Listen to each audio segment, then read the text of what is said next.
A man disappears, only to return changed in ways beyond comprehension. Walter Delamare's The Return is a haunting tale of identity, transformation, and the eerie boundaries between life and death. When Arthur Lawford wakes from a nap, he finds himself altered, his reflection unrecognizable, his mind struggling to grasp an overwhelming mystery. As those around him react with disbelief and suspicion, Lawford must navigate a world that no longer sees him as himself. What has happened to him, and is there any way back? Settle in as we unravel this chilling and unforgettable tale. Chapter 1. The churchyard in which Arthur Lawford found himself wandering that mild and golden September afternoon was old, green, and refreshingly still. The silence in which it lay seemed as keen and mellow as the light, the pale, almost heatless, sunlight that filled the air. Here and there robins sang across the stones, elvishly shrill in the quiet of harvest. The only other living creature there seemed to Lawford to be his own rather fair, not insubstantial, rather languid self, who at the noise of the birds had raised his head and glanced as if between content and incredulity across his still and solitary surroundings. An increasing inclination for such lonely ramblings, together with the feeling that his continued ill health had grown a little irksome to his wife, and that now that he was really better she would be relieved at his absence, had induced him to wander on from home without much considering where the quiet lanes were leading him, and in spite of a peculiar melancholy that had welled up into his mind during these last few days, he had certainly smiled with a faint sense of the irony of things on lifting his eyes in an unusually depressed moodiness to find himself looking down on the shadows and peace of Widderstone. With that anxious irresolution which illness so often brings in its train, he had hesitated for a few minutes before actually entering the graveyard. But once safely within, he had begun to feel extremely loth to think of turning back again, and this not the less at remembering with a real foreboding that it was now drawing towards evening, that another day was nearly done. He trailed his umbrella behind him over the grass-grown paths, staying here and there to read some time-worn inscription, stooping a little broodingly over the dark green graves. Not for the first time during the long, laborious convalescence that had followed apparently so slight an indisposition, a fleeting sense, almost as if of an unintelligible remorse, had overtaken him. A vague thought that behind all these past years, hidden as it were from his daily life, lay something not yet quite reckoned with. How often as a boy had he been wrapped into a galvanic activity out of the deep reveries he used to fall into, those fits of a kind of fish-like daydream?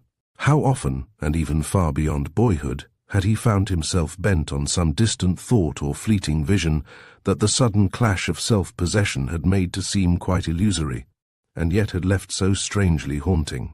And now the old habit had stirred out of its long sleep, and through the gate that influenza in departing had left ajar, had returned upon him. But I suppose we are all pretty much the same, if we only knew it, he had consoled himself. We keep our crazy side to ourselves, that's all. We just go on for years and years doing and saying whatever happens to come up, and really keen about it too. He had glanced up with a kind of challenge in his face at the squat little belfry. And then, without the slightest reason or warning, down you go, and it all begins to wear thin, and you get wondering what on earth it all means. Memory slipped back for an instant to the life that in so unusual a fashion seemed to have floated a little aloof. Fortunately, he had not discussed these inward symptoms with his wife. How surprised Sheila would be to see him loafing in this old crooked churchyard. How she would lift her dark eyebrows with that handsome, indifferent tolerance. He smiled, but a little confusedly, yet the thought gave even a spice of adventure to the evening's ramble. He loitered on, scarcely thinking at all now, stooping here and there. These faint, listless ideas made no more stir than the sunlight gilding the fading leaves, the crisp turf underfoot. With a slight effort he stooped even once again. Stranger, a moment pause. And stay, in this dim chamber hidden away, lies one who once found life as dear as now he finds his slumbers here. Pray then the judgment but increase his deep everlasting peace. But then, do you know you lie at peace? Lawford audibly questioned, gazing at the doggerel. And yet, As his eyes wandered over the blunt green stone and the rambling crimson-berried briar that had almost encircled it with its thorns, the echo of that whisper rather jarred. He was, he supposed, rather a dull creature. At least people seemed to think so, and he seldom felt at ease even with his own small facetiousness. Besides, just that kind of question was getting very common. Now that cleverness was the fashion, most people were clever, even perfect fools, and cleverness, after all, was often only a bore, all head and no body. He turned languidly to the small, cross-shaped stone on the other side. Here lies the body of Anne Hard, who died in childbed, also of James, her infant son. He muttered the words over with a kind of mournful bitterness. That's just it, that's just how it goes. He yawned softly. The pathway had come to an end. Beyond him lay ranker grass, one and another obscurer mounds, an old scarred oak seat, shadowed by a few everlastingly green cypresses and coral-fruited yew trees, and above and beyond all hung a pale blue arch of sky, with a few voyaging clouds like silvered wool, and the calm wide curves of stubble field and pasture land. He stood with vacant eyes, not in the least aware how queer a figure he made with his gloves and his umbrella and his hat among the stained and tottering gravestones. Then, just to linger out his hour, and half sunken in reverie, he walked slowly over to the few solitary graves beneath the cypresses.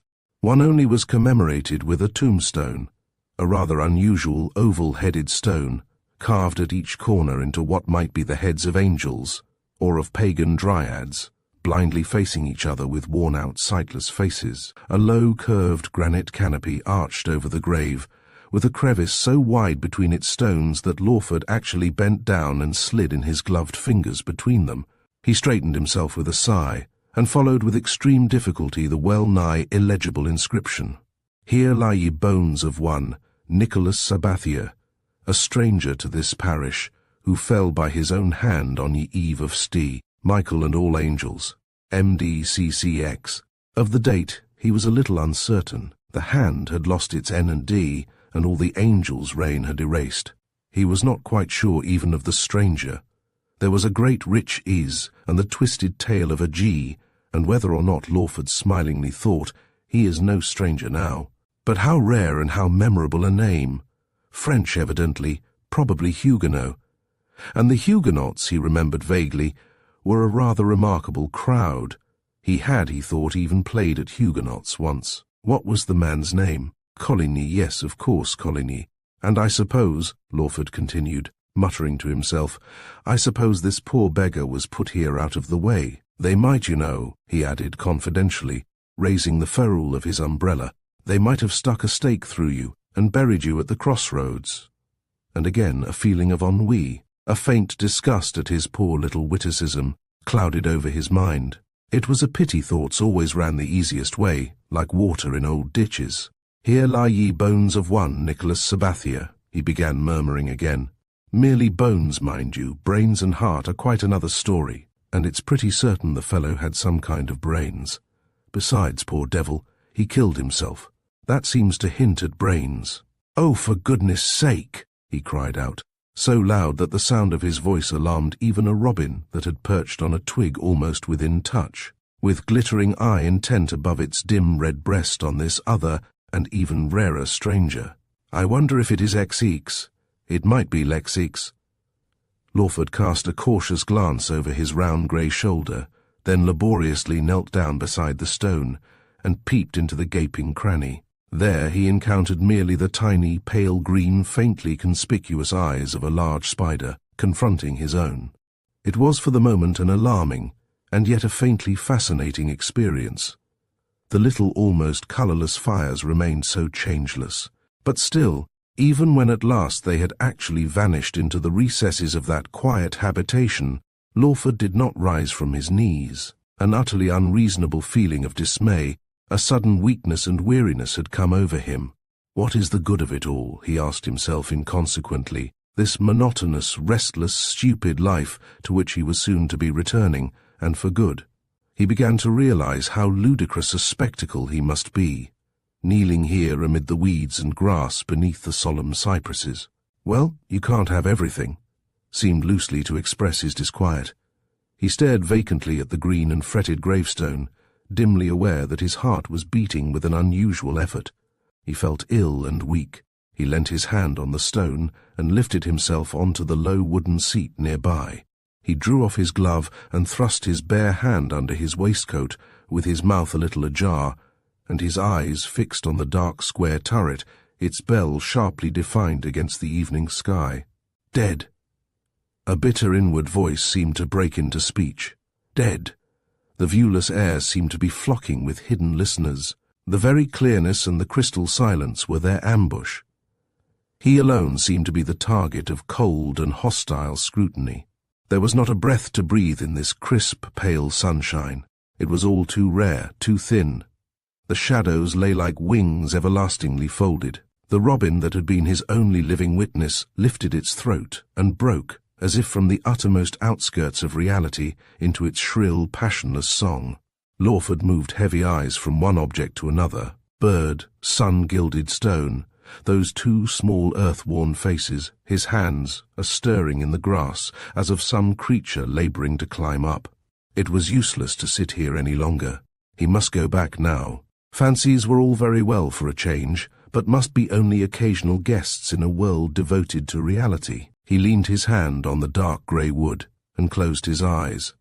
The lids presently unsealed a little, momentarily revealing astonished, aggrieved pupils, and softly, slowly they again descended.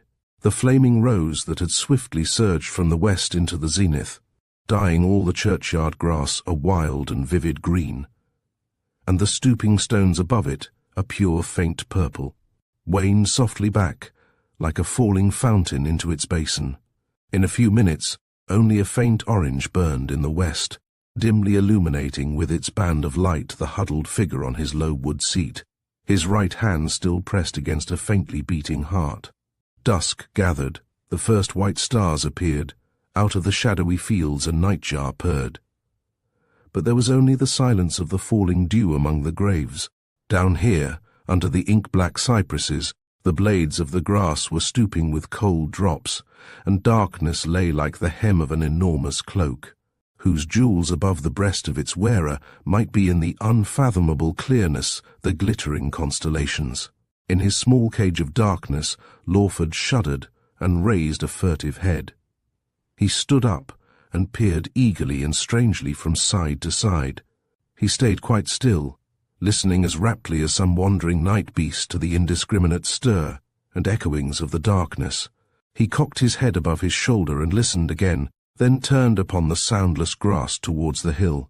He felt not the faintest astonishment or strangeness in his solitude here, only a little chilled and physically uneasy, and yet in this vast darkness a faint spiritual exaltation seemed to hover.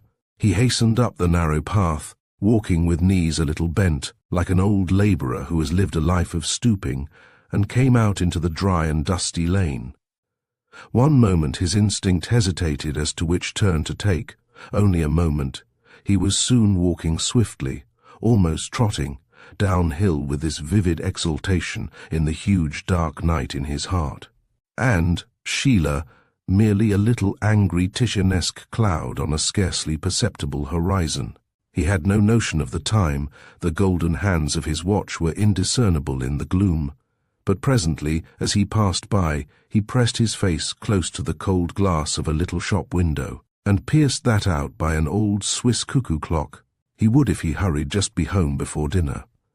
He broke into a slow, steady trot, gaining speed as he ran on, vaguely elated to find how well his breath was serving him.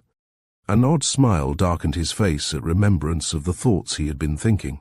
There could be little amiss with the heart of a man who could shamble along like this, taking even pleasure, an increasing pleasure in this long, wolf-like stride.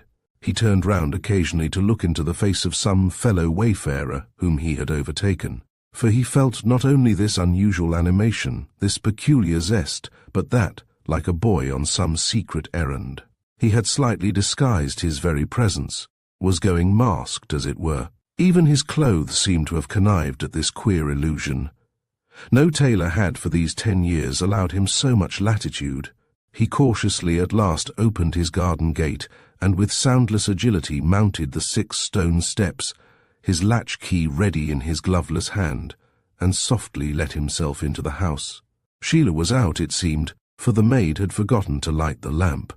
Without pausing to take off his greatcoat, he hung up his hat, ran nimbly upstairs, and knocked with a light knuckle on his bedroom door. It was closed, but no answer came. He opened it, shut it, locked it, and sat down on the bedside for a moment, in the darkness, so that he could scarcely hear any other sound, as he sat erect and still, like some night animal, wary of danger, attentively alert. Then he rose from the bed, threw off his coat, which was clammy with dew, and lit a candle on the dressing-table. Its narrow flame lengthened, drooped, brightened, gleamed clearly. He glanced around him, unusually contented, at the ruddiness of the low fire, the brass bedstead, the warm red curtains, the soft silveriness here and there. It seemed as if a heavy and dull dream had withdrawn out of his mind. He would go again some day, and sit on the little hard seat beside the crooked tombstone of the friendless old Huguenot. He opened a drawer, took out his razors, and faintly whistling, returned to the table and lit a second candle. And still with this strange heightened sense of life stirring in his mind, he drew his hand gently over his chin and looked unto the glass. For an instant he stood head to foot icily still, without the least feeling, or thought, or stir, staring into the looking-glass. Then an inconceivable drumming beat on his ear. A warm surge, like the onset of a wave, broke in him, flooding neck, face, forehead, even his hands with colour. He caught himself up and wheeled deliberately and completely round, his eyes darting to and fro, suddenly to fix themselves in a prolonged stare, while he took a deep breath, caught back his self-possession and paused. Then he turned and once more confronted the changed, strange face in the glass. Without a sound, he drew up a chair and sat down, just as he was, frigid and appalled, at the foot of the bed. To sit like this, with a kind of incredibly swift torrent of consciousness, bearing echoes and images like straws and bubbles on its surface, could not be called thinking. Some stealthy hand had thrust open the sluice of memory, and words, voices, faces of mockery streamed through without connection, tendency, or sense. His hands hung between his knees.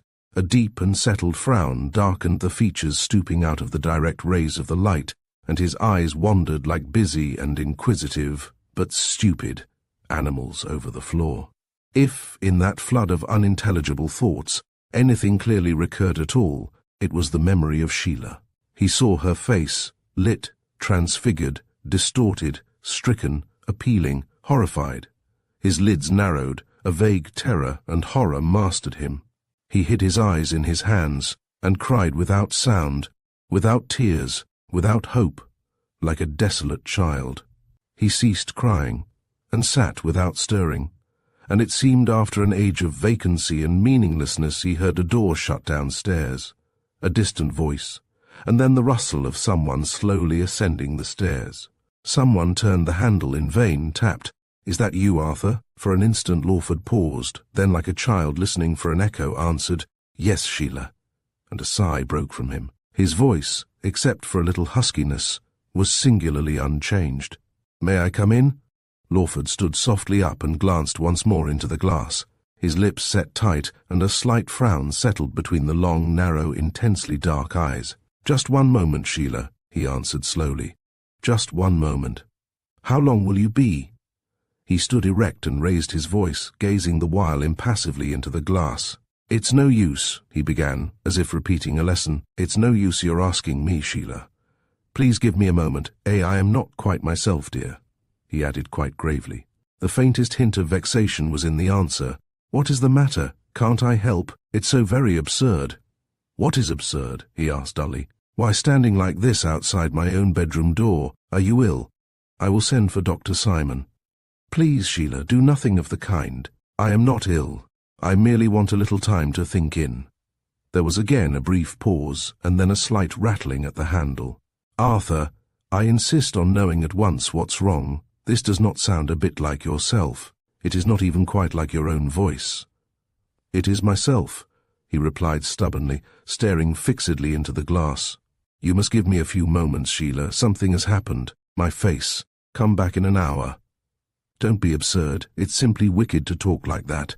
How do I know what you are doing? As if I can leave you for an hour in uncertainty. Your face. If you don't open at once, I shall believe there's something seriously wrong. I shall send Ada for assistance.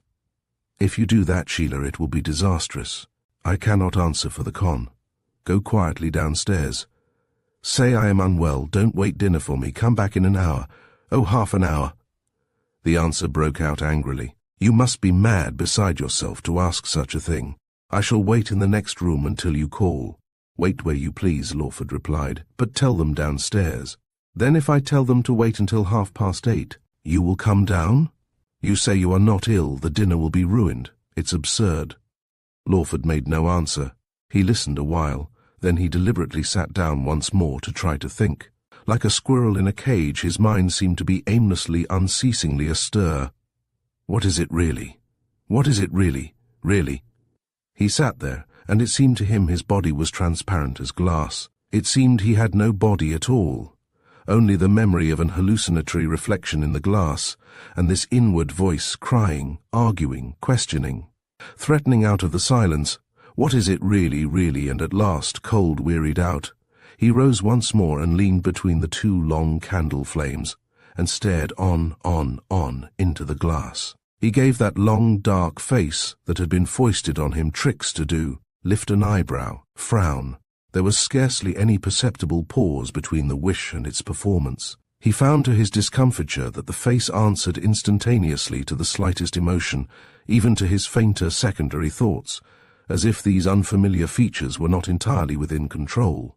He could not, in fact, without the glass before him, tell precisely what that face was expressing. He was still, it seemed, keenly sane, that he would discover for certain when Sheila returned.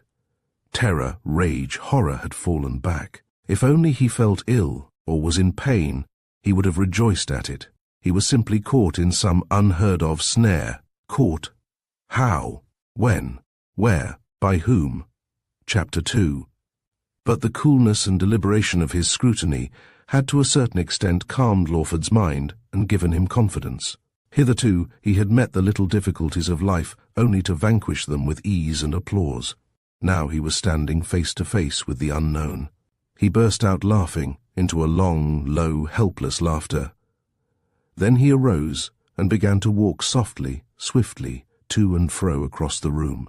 From wall to wall 7 paces, and at the 4th, that awful, unseen, brightly lit profile passed as swiftly over the tranquil surface of the looking-glass. The power of concentration was gone again. He simply paced on mechanically, listening to a babble of questions, a conflicting medley of answers, but above all the confusion and turmoil of his brain, as a boatswain's whistle rises above a storm, so sounded that same infinitesimal voice, incessantly repeating another question now. What are you going to do? What are you going to do? And in the midst of this confusion, out of the infinite, as it were, came another sharp tap at the door, and all within sank to utter stillness again. It's nearly 8:30, Arthur. I can't wait any longer. Lawford cast a last fleeting look into the glass, turned, and confronted the closed door. Very well, Sheila, you shall not wait any longer. He crossed over to the door, and suddenly a swift, crafty idea flashed into his mind. He tapped on the panel. Sheila, he said softly, I want you first, before you come in, to get me something out of my old writing desk in the smoking room. Here is the key. He pushed a tiny key from off the ring he carried beneath the door. In the 3rd little drawer from the top on the left side is a letter. Please don't say anything now. It is the letter you wrote me, you will remember, after I had asked you to marry me. You scribbled in the corner under your signature the initials YSOA. Do you remember? They meant you silly old Arthur. Do you remember? Will you please get that letter at once? Arthur, answered the voice from without, empty of all expression. What does all this mean, this mystery? This hopeless nonsense about a silly letter? What has happened? Is this a miserable form of persecution? Are you mad? I refuse to get the letter. Lawford stooped, black and angular, against the door. I am not mad. Oh, I am in the deadliest earnest, Sheila. You must get the letter, if only for your own peace of mind. He heard his wife hesitate as she turned. He heard a sob, and once more he waited. "I have brought the letter," came the low, toneless voice again. "Have you opened it?" There was a rustle of paper. "Are the letters there underlined 3 times? YSOA. The letters are there. And the date of the month is underneath, April 3rd. No one else in the whole world, living or dead, could know of this but ourselves. Sheila, will you please open the door?" "No one?" "I suppose not, no one." "Then come in." He unlocked the door and opened it. A dark, rather handsome woman with sleek hair, in a silk dress of a dark, rich colour entered. Lawford closed the door, but his face was in shadow. He had still a moment's respite. "I need not ask you to be patient," he began quickly. "If I could possibly have spared you, if there had been anybody in the world to go to. I am in horrible, horrible trouble, Sheila. It is inconceivable. I said I was sane, so I am, but the fact is, I went out for a walk. It was rather stupid, perhaps, so soon, and I think I was taken ill, or something my heart. A kind of fit, a nervous fit. Possibly I am a little unstrung, and it's mainly fancy, but I think I can't help thinking it has a little distorted, changed my face, everything, Sheila. Except, of course, myself. Would you mind looking?" He walked slowly and with face averted towards the dressing table. "Simply a nervous, to make such a fuss, to scare," began his wife, following him. Without a word he took up the 2 old china candlesticks and held them, one in each lank-fingered hand before his face, and turned. Lawford could see his wife, every tint and curve and line as distinctly as she could see him. Her cheeks never had much colour. Now her whole face visibly darkened, from pallor to a dusky leaden grey, as she gazed. It was not an illusion then, not a miserable hallucination. The unbelievable, the inconceivable had happened. He replaced the candles with trembling fingers and sat down. "Well," he said, "what is it really? What is it really, Sheila? What on earth are we to do?" "Is the door locked?" she whispered. He nodded. With eyes fixed stirlessly on his face, Sheila unsteadily seated herself, a little out of the candlelight, in the shadow. Lawford rose and put the key of the door on his wife's little rosewood prayer desk at her elbow, and deliberately sat down again. "You said a fit, where? I suppose is it very different, hopeless? You will understand my being. Oh, Sheila, what am I to do?" His wife sat perfectly still, watching him with unflinching attention. "You gave me to understand. A nervous fit, where?" Lawford took a deep breath and quietly faced her again. "In the old churchyard, Widderstone. I was looking at the gravestones."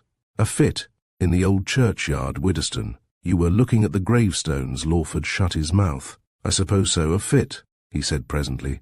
"My heart went a little queer, and I sat down and fell into a kind of doze, a stupor, I suppose. I don't remember anything more. And then I woke, like this." "How do you know?" "How do I know what?" "Like that." He turned slowly towards the looking-glass. "Why, here I am." She gazed at him steadily, and a hard, incredulous, almost cunning glint came into her wide blue eyes. She took up the key carelessly, glanced at it, glanced at him.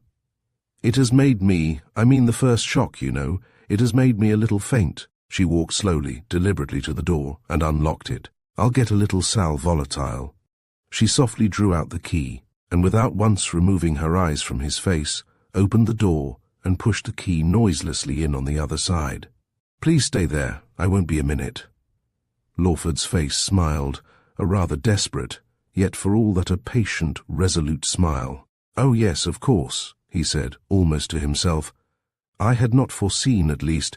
You must do precisely what you please, Sheila. You were going to lock me in.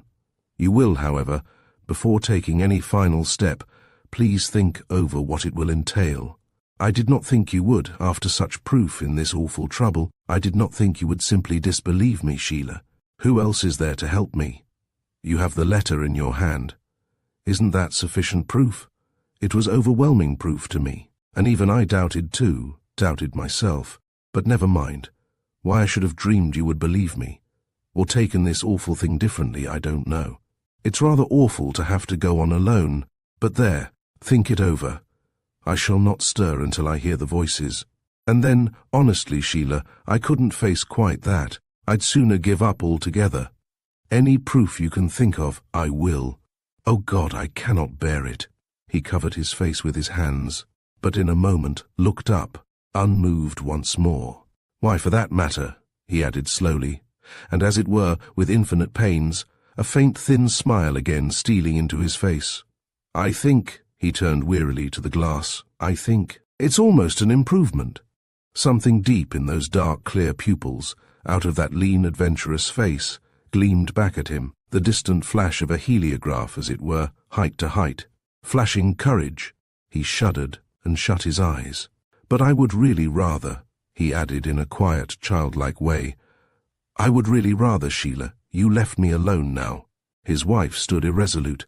"I understand you to explain," she said, "that you went out of this house, just your usual self, this afternoon for a walk, that for some reason you went to Widderstone, to read the tombstones, that you had a heart attack, or, as you said at first, a fit, that you fell into a stupor and came home like this. Am I likely to believe all that? Am I likely to believe such a story as that? Whoever you are, whoever you may be, is it likely? I am not in the least afraid. I thought at first it was some silly practical joke. I thought that at first." She paused, but no answer came. "Well, I suppose in a civilized country there is a remedy even for a joke as wicked as that." Lawford listened patiently. "She is pretending, she is trying me, she is feeling her way," he kept repeating to himself. "She knows I am I, but hasn't the courage. Let her talk." "I shall leave the door open," Sheila continued. "I am not, as you no doubt very naturally assumed, I am not going to do anything either senseless or heedless. I am merely going to ask your brother Cecil to come in, if he is at home, and if not, no doubt our old friend Mr. Montgomery would help us." Her scrutiny was still and concentrated, like that of a cat above a mouse's hole. Lawford sat crouched together in the candlelight. "By all means, Sheila," he said, slowly choosing his words. "If you think poor old Cecil, who next January will have been 3 years in his grave, will be of any use in our difficulty, who Mr. Montgomery is." His voice dropped in utter weariness. "You did it very well, my dear," he added softly. Sheila gently closed the door and sat down on the bed.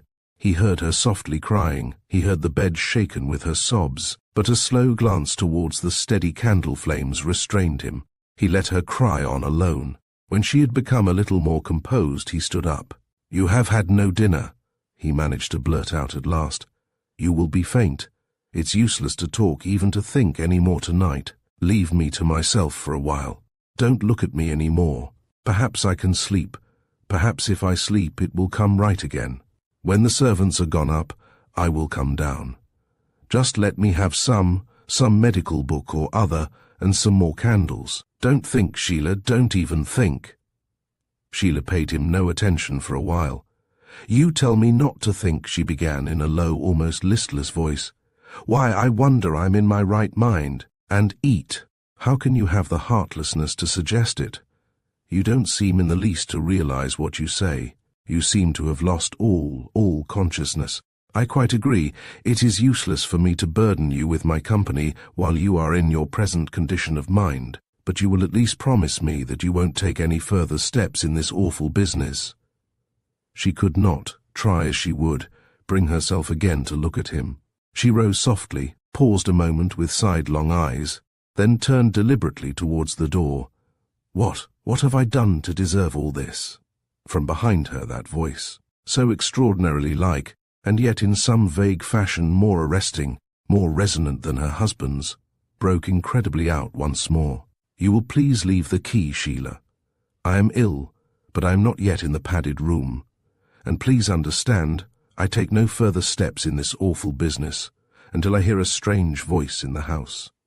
Sheila paused, but the quiet voice rang in her ear, desperately yet convincingly. She took the key out of the lock, placed it on the bed, and with a sigh that was not quite without a hint of relief in its misery, she furtively extinguished the gaslight on the landing and rustled downstairs. She speedily returned. "I have brought the book," she said hastily. "I could only find the one volume. I have said you have taken a fresh chill. No one will disturb you." Lawford took the book without a word, and once more, with eyes stonily averted, his wife left him to his own company and that of the face in the glass.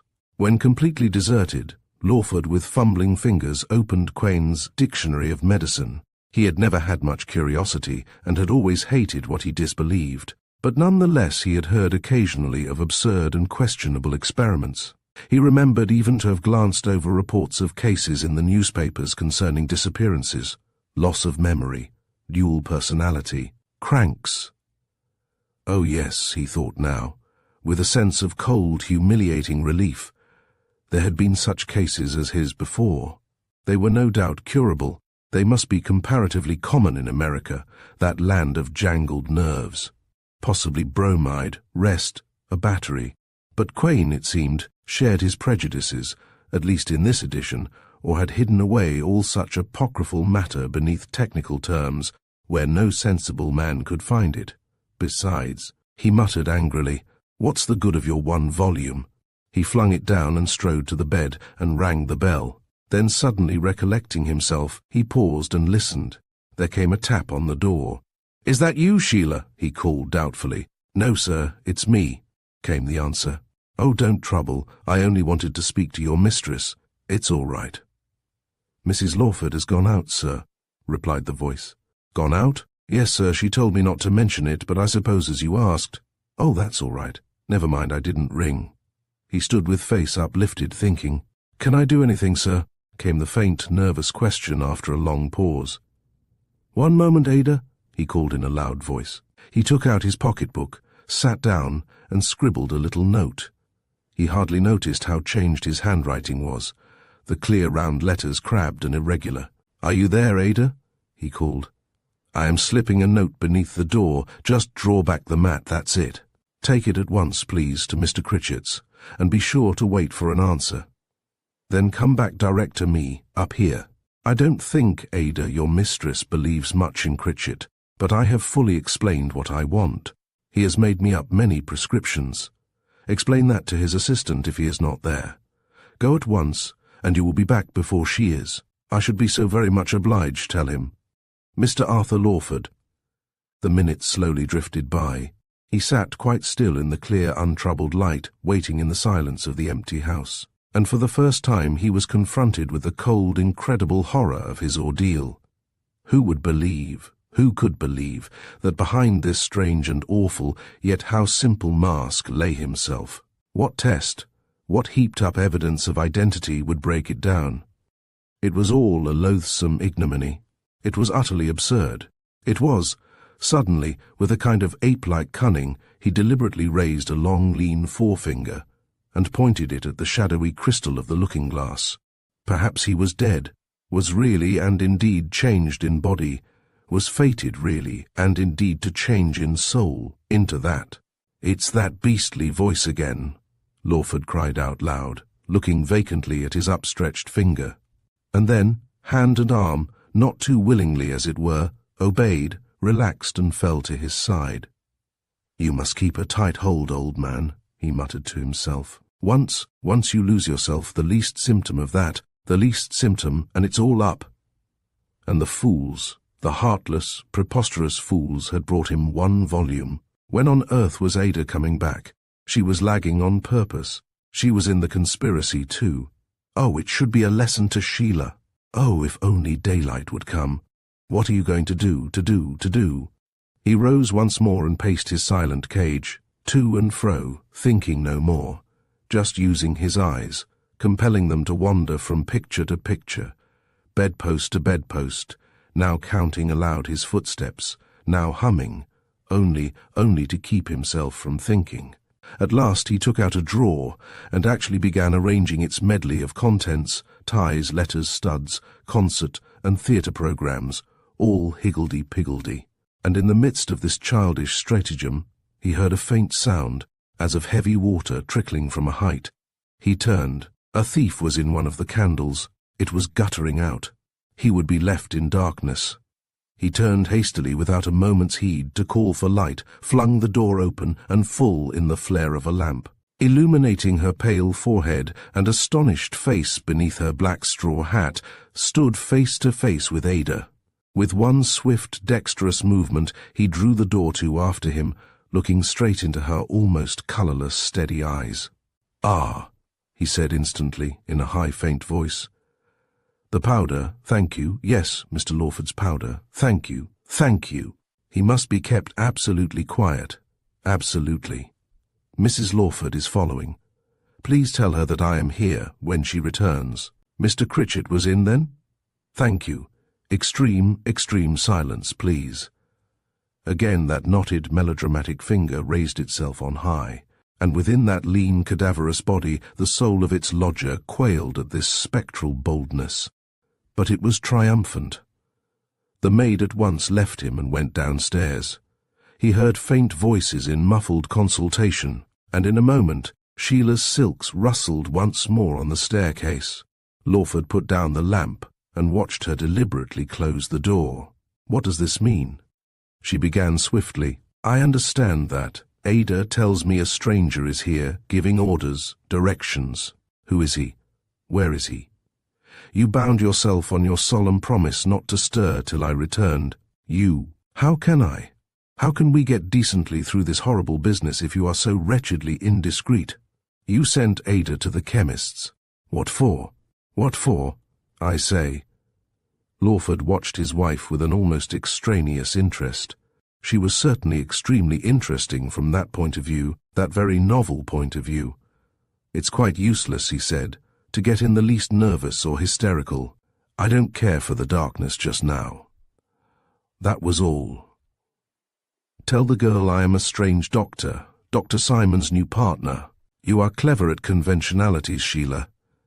Invent. I said our patient must be kept quiet. I really think he must. That is all, so far as Ada is concerned." "What on earth else are we to say?" he broke out. "That, for the present to everybody, is our only possible story. It will give us what we must have, time. And next, where is the second volume of Quain? I want that. And next, why have you broken faith with me?" Mrs. Lawford sat down.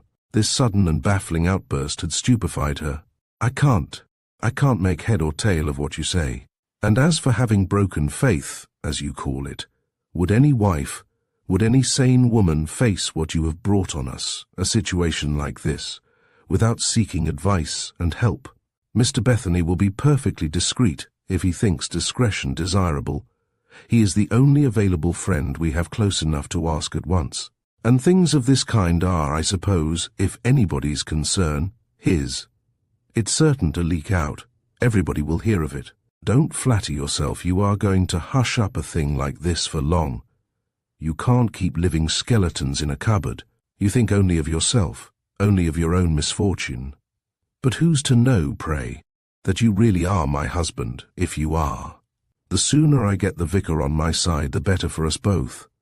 Who in the whole of the parish, I ask you, and you must have the sense left to see that, who will believe that a respectable man, a gentleman, a churchman, would deliberately go out to seek an afternoon's amusement in a poky little country churchyard? Why, apart from everything else, that was absolutely mad to start with. Can you really wonder at the result? Probably because she still steadfastly refused to look at him. Her memory kept losing its hold on the appalling fact facing them. She realized fully only that she was in a great, unwarrantable, and insurmountable difficulty, but until she actually lifted her eyes for a moment, she had not fully realized what that difficulty was. She got up with a sudden and horrible nausea. "One moment," she said, "I will see if the servants have gone to bed." That long saturnine face, behind which Lawford lay in a dull and desperate ambush, smiled. Something partaking of its clay, some reflex ghost of its rather remarkable features, was even a little amused at Sheila. She returned in a moment, and stood in profile in the doorway. "Will you come down?" she remarked distantly. "One moment, Sheila," Lawford began miserably. "Before we take this irrevocable step, a step I implore you to postpone a while, for what comes I suppose may go, what precisely have you told the vicar? I must in fairness know that." "In fairness," she began ironically, and suddenly broke off. Her husband had turned the flame of the lamp, low down in the vacant room behind them. The corridor was lit obscurely by the chandelier far down in the hall below. A faint, inexplicable dread fell softly and coldly on her heart. "Have you no trust in me?" she murmured a little bitterly. "I have simply told him the truth." They softly descended the stairs, she first, the dark figure following close behind her. Chapter 3. Mr. Bethany sat awaiting them in the dining room, a large, heavily furnished room, with a great benign looking-glass on the mantelpiece, a marble clock, and with rich old damask curtains. Fleecy silver hair was all that was visible of their visitor when they entered. But Mr. Bethany rose out of his chair when he heard them, and with a little jerk turned sharply round. Thus it was that the gold-spectacled vicar and Lawford first confronted each other, the one brightly illuminated, the other framed in the gloom of the doorway. Mr. Bethany's first scrutiny was timid and courteous, but beneath it he tried to be keen, and himself hastened round the table almost at a trot to obtain, as delicately as possible, a closer view.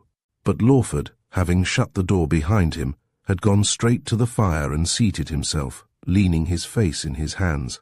Mr. Bethany smiled faintly, waved his hand almost as if in blessing, but certainly in peace, and tapped Mrs. Lawford into the chair upon the other side. But he himself remained standing. "Mrs. Lawford has, I declare, been telling family secrets," he began, and paused, peering. "But there, you will forgive an old friend's intrusion, this little confidence about a change, my dear fellow, about a ramble and a change." He sat down, put up his kind little puckered face, and peered again at Lawford, and then very hastily at his wife. But all her attention was centred on the bowed figure opposite to her. Lawford responded to this cautious advance without raising his head. "You do not wish me to repeat all that my wife tells me she has told you?" "Dear me, no," said Mr. Bethany cheerfully. "I wish nothing, nothing, old friend. You must not burden yourself with me. If I may be of any help, here I am." "Oh, no, no." He paused, with blinking eyes, but wits still shrewd and alert. Why doesn't the man raise his head, he thought. A mere domestic dispute. "I thought," he went on ruminatingly, "I thought on Tuesday, yes, on Tuesday, that you weren't looking quite the thing. Indeed, I remarked on it. But now, I understand from Mrs. Lawford that the malady has taken a graver turn. Lawford, an heretical turn. I hear you have been wandering from the true fold." Mr. Bethany leaned forward with what might be described as a very large smile in a very small compass. "And that, of course, entailed instant retribution," he broke off solemnly. "I know Widdowstone churchyard well, a most verdant and beautiful spot. The late rector, a Mr. Strickland, was a very old friend of mine, and his wife, dear good Alicia, used to set out her babies in the morning to sleep and to play there, 20, dear me, perhaps 25 years ago. But I did not know, my dear Lawford, that you—" And suddenly, without an instant's warning, something seemed to shout at him, "Look! Look! He is looking at you!" He stopped, faltered, and a slight warmth came into his face. And you were taken ill there?" His voice had fallen flat and faint. "I fell asleep, or something of that sort," came the stubborn reply. "Yes," said Mr. Bethany brightly. "So your wife was saying. Fell asleep. So have I too, scores of times." He beamed, with beads of sweat glistening on his forehead. "And then? I'm not persisting. Then I woke, refreshed. I think, as it seemed, I felt much better and came home." "Ah, yes," said his visitor. And after that there was a long, brightly lit, intense pause, at the end of which Lawford raised his face and again looked firmly at his friend. Mr. Bethany was now a shrunken old man. He sat perfectly still, his head craned a little forward, and his veined hands clutching his bent spare knees.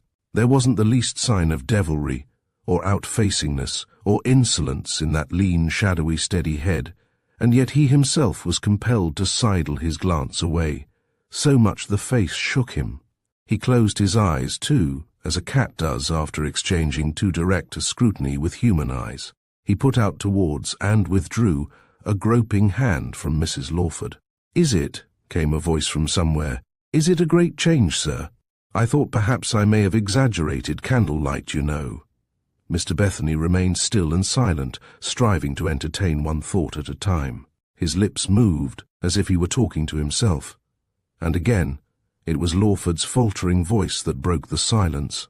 "You see," he said, "I have never, no fit or anything of that kind before. I remember on Tuesday.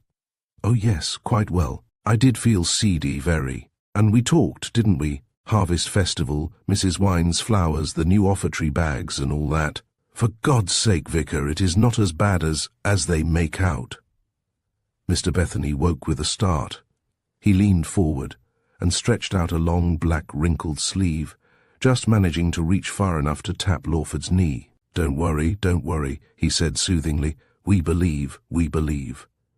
It was, nonetheless, a sheer act of faith.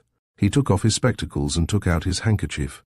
"What we must do, my dear," he half turned to Mrs. Lawford, "what we must do is to consult, yes, consult together. And later we must have advice, medical advice, unless, as I very much suspect, it is merely a little quite temporary physical aberration. Science, I am told, is making great strides, experimenting, groping after things which no sane man has ever dreamed of before, without being burned alive for it. What's in a name?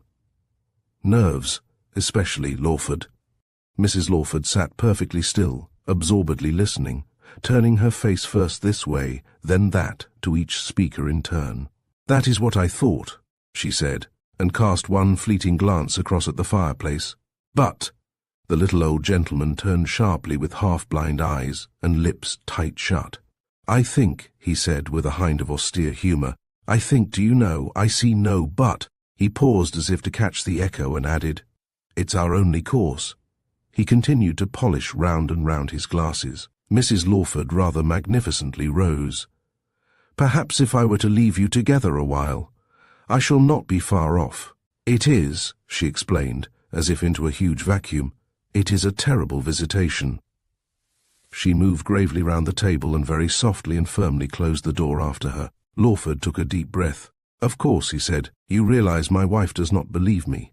She thinks," he explained naively, as if to himself, "she thinks I am an impostor. Goodness knows what she does think. I can't think much myself for long." The vicar rubbed busily on. "I have found, Lawford," he said smoothly, "that in all real difficulties the only feasible plan is to face the main issue. The others right themselves. Now, to take a plunge into your generosity. You have let me in far enough to make it impossible for me to get out. May I hear then exactly the whole story? All that I know now, so far as I could gather from your wife, poor soul, is of course inconceivable, that you went out one man and came home another. You will understand, my dear man, I am speaking, as it were, by rote. God has mercifully ordered that the human brain works slowly, first the blow, hours afterwards the bruise. Oh, dear me, that man Hume, on miracles positively amazing. So that too, please, you will be quite clear about. Credo, not queer impossible est, but because you, Lawford, have told me. Now then, if it won't be too wearisome to you, the whole story." He sat, lean and erect in his big chair, a hand resting loosely on each knee. In one spectacles, in the other a dangling pocket handkerchief, and the dark, sallow, aquiline, formidable figure, with its oddly changing voice, retold the whole story from the beginning. "You were aware then of nothing different, I understand, until you actually looked into the glass." "Only vaguely. I mean that after waking I felt much better, more alert, and my thoughts—" "Ah, yes, your thoughts.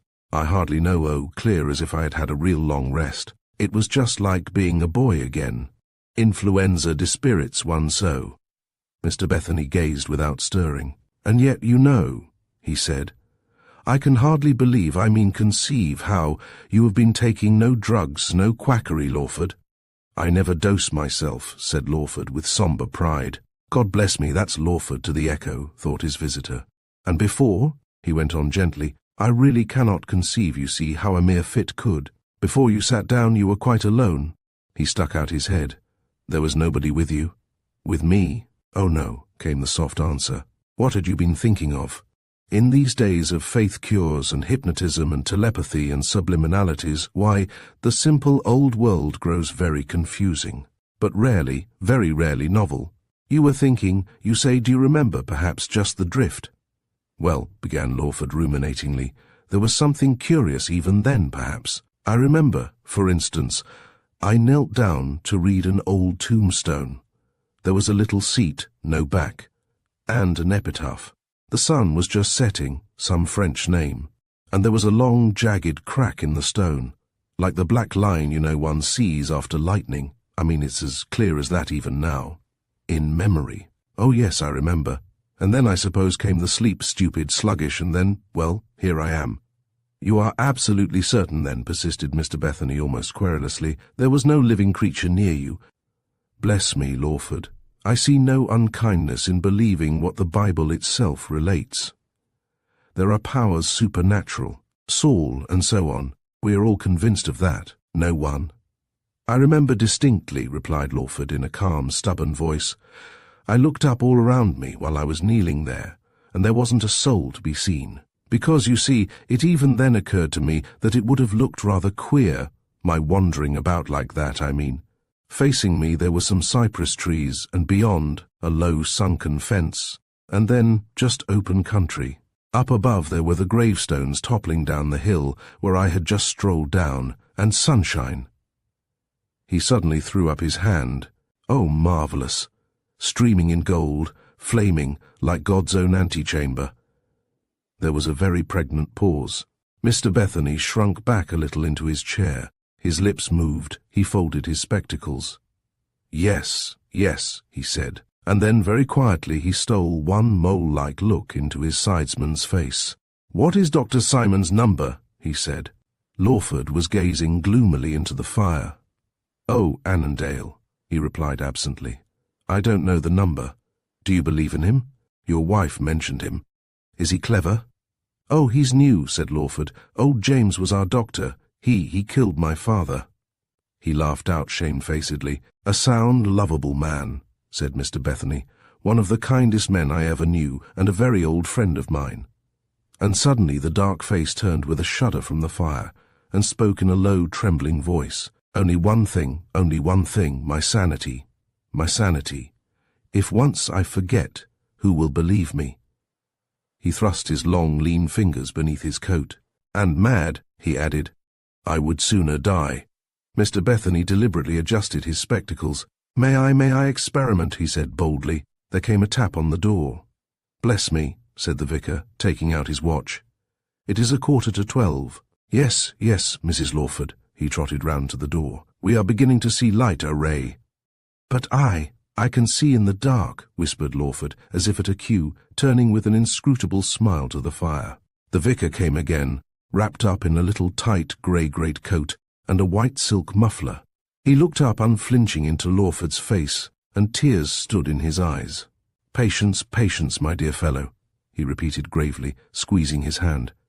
And rest, complete rest, is imperative, just till the first thing tomorrow. Until then, he turned to Mrs. Lawford, where she stood looking in at the doorway. Oh yes, complete quiet and caution. Mrs. Lawford let him out. He shook his head once or twice, holding her fingers. Oh yes, he whispered. It is your husband, not the smallest doubt. I tried, for myself. But something has happened. Don't fret him now. Have patience. Oh yes, it is incredible. The change. But there, the very first thing tomorrow. She closed the door gently after him and, stepping softly back to the dining room, peered in. Her husband's back was turned, but he could see her in the looking-glass, stooping a little, with set face watching him, in the silvery stillness. Well, he said, is the old? He doggedly met the fixed eyes facing him there. Is our old friend gone? Yes, said Sheila. He's gone. Lawford sighed and turned round. It's useless talking now, Sheila. No more questions. I cannot tell you how tired I am, and my head. What is wrong with your head? Inquired his wife discreetly. The haggard face turned gravely and patiently. Only one of my old headaches, he smiled. My old bilious headaches, the hereditary Lawford variety. But his voice fell low again. We must get to bed. With a rather pretty and childish movement, Sheila gently drew her hands across her silk skirts. Yes, dear, she said. I have made up a bed for you in the large spare room. It is thoroughly aired. She came softly in, hastened over to a closed work table that stood under the curtains and opened it. Lawford watched her. utterly expressionless, utterly motionless. He opened his mouth and shut it again, still watching his wife as she stooped with ridiculously too busy fingers, searching through her colored silks. Again he opened his mouth. "Yes," he said, and stalked slowly towards the door. But there he paused. "God knows," he said, strangely and meekly. "I am sorry for all this. You will forgive me, Sheila." She looked up swiftly. "It's very tiresome. I can't find anywhere," she murmured. "I can't find anywhere the little red box key." Lawford's cheek turned more sallow than ever. "You are only pretending to look for it," he said, "to try me. We both know perfectly well the lock is broken. Ada broke it." Sheila let fall the lid, and yet for a while her eyes roved over it as if in violent search for something. Then she turned. "I am so very glad the vicar was at home," she said brightly. "And mind you rest, Arthur. There's nothing so bad, but it might be worse. Oh, I can't bear it." She sat down in the chair and huddled her face between her hands, sobbing on and on, without a tear. Lawford listened and stared solemnly. "Whatever it may be, Sheila, I will be loyal," he said. Her sobs hushed, and again cold horror crept over her. Nobody in the whole world could have said that "I will be loyal" quite like that. Nobody but Arthur. She stood up, patting her hair. "I don't think my brain would bear much more. It's useless to talk. If you will go up, I will put out the lamp." Chapter 4. One solitary and tall candle burned on the great dressing table. Faint, solitary pictures broke the blankness of each wall. The carpet was rich, the bed impressive, and the basins on the washstand as uninviting as the bed. Lawford sat down on the edge of it in complete isolation. He sat without stirring, listening to his watch ticking in his pocket. The china clock on the chimney-piece pointed cheerfully to the hour of dawn. It was exactly, he computed carefully, 5 hours and 7 minutes fast. Not the slightest sound broke the stillness until he heard, very, very softly and gradually, the key of his door turn in the oiled wards, and realized that he was a prisoner. Women were strange creatures. How often he had heard that said, he thought lamely. He felt no anger, no surprise or resentment at the trick. It was only to be expected. He could sit on till morning, easily till morning. He had never noticed before how empty a well-furnished room could seem. It was his own room, too, his best visitor's room. His father-in-law had slept here, with his whiskers on that pillow.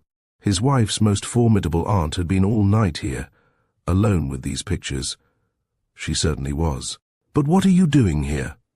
cried a voice suddenly out of his reverie. He started up and stretched himself, and taking out the neat little packet that the maid had brought from the chemist's, he drew up a chair, and sat down once more in front of the glass. He sighed vacantly, rose and lifted down from the wall above the fireplace a tinted photograph of himself that Sheila had enlarged about 12 years ago. It was a brighter, younger, hairier, but unmistakably the same dull, indolent Lawford who had ventured into Widdowstone churchyard that afternoon. The cheek was a little plumper, the eyes not quite so full-lidded, the hair a little more precisely parted, the upper lip graced with a small blonde moustache. He tilted the portrait into the candlelight and compared it with this reflection in the glass of what had come out of Widdowstone, feature, with perfect composure and extreme care. Then he laid down the massive frame on the table and gazed quietly at the tiny packet. It was to be a day of queer experiences. He had never before realized with how many miracles mere everyday life is besieged. Here in this small punctilious packet lay a sesame, a power of transformation, beside which the transformation of that rather flaccid face of the noonday into this tense, sinister face of midnight was but as a moving from house to house, a change just as irrevocable and complete, and yet so very normal. Which should it be, that, or his face lifted itself once more to the ice-like gloom of the looking-glass, that or this? It simply gazed back with a kind of quizzical pity on its lean features under the scrutiny of eyes so deep, so meaningful, so desolate, and yet so indomitably courageous. In the brain behind them, a slow and stolid argument was in progress, the one baffling reply on the one side to every appeal on the other being still simply, "What dreams may come?" Those eyes surely knew something of dreams else. Why this violent and stubborn endeavor to keep awake? Lawford did indeed once actually frame the question, "But who the devil are you?" And it really seemed the eyes perceptibly widened or brightened. The mere vexation of his unparalleled position, Sheila's pathetic incredulity, his old vicar's laborious kindness, the tiresome network of experience into which he would be dragged struggling on the morrow. And on the morrow after that, and after that, the thought of all these things faded for the moment from his mind, lost if not their significance, at least their instancy. He simply sat face to face with the sheer difficulty of living on at all. He even concluded in a kind of lethargy that if nothing had occurred, no change, he might still be sitting here, Arthur Rennet Lawford, in his best visitor's room, deciding between inscrutable life and just death. He supposed he was tired out. His thoughts hadn't even the energy to complete themselves. None cared but himself and this silence. But what does it all mean? The insistent voice he was getting to know so well began tediously inquiring again, and every time he raised his eyes, or rather, as in many cases it seemed, his eyes raised themselves, they saw this haunting face there, a face he no longer bitterly rebelled at, nor dimmed with scrutiny, but a face that was becoming a kind of hold on life, even a kind of refuge, an ally. It was a face that might have come out of a rather flashy book, or such as is revered on the stage. A rotten bad face, he whispered at it in his own familiar slang. After some such abrupt encounter, a fearless, packed, daring, fascinating face, with even what? A spice of genius in it. Whose the devil's face was it? What on earth was the matter? Brazen it out, a jubilant thought cried suddenly. Follow it up, play the game, give me just one opening. Think what I've risked. And all these voices, thought Lawford, in deadly lassitude, meant only one thing. Insanity. A blazing, impotent indignation seized him. He leaned near, peering as it were out of a red, dusky mist. He snatched up the china candlestick and poised it above the sardonic reflection, as if to throw. Then slowly, with infinite pains, he drew back from the glass and replaced the candlestick on the table, stuffed his paper packet into his pocket, took off his boots and threw himself onto the bed. In a little while, in the faint still light, he opened drowsily wondering eyes. Poor old thing, his voice murmured, poor old Sheila. Chapter 5.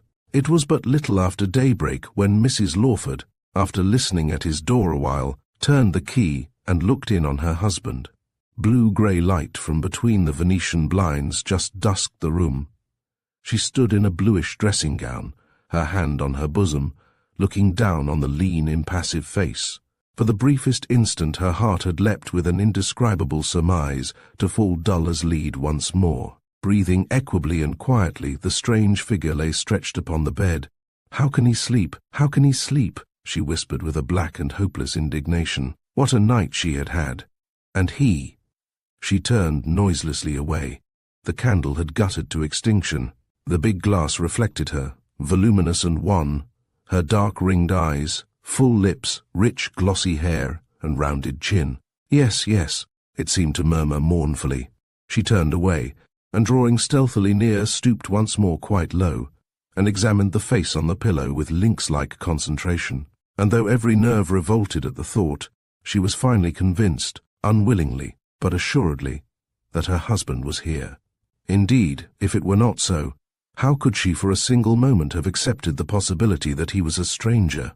He seemed to haunt, like a ghostly emanation, this strange, detestable face, as memory supplies the features concealed beneath a mask.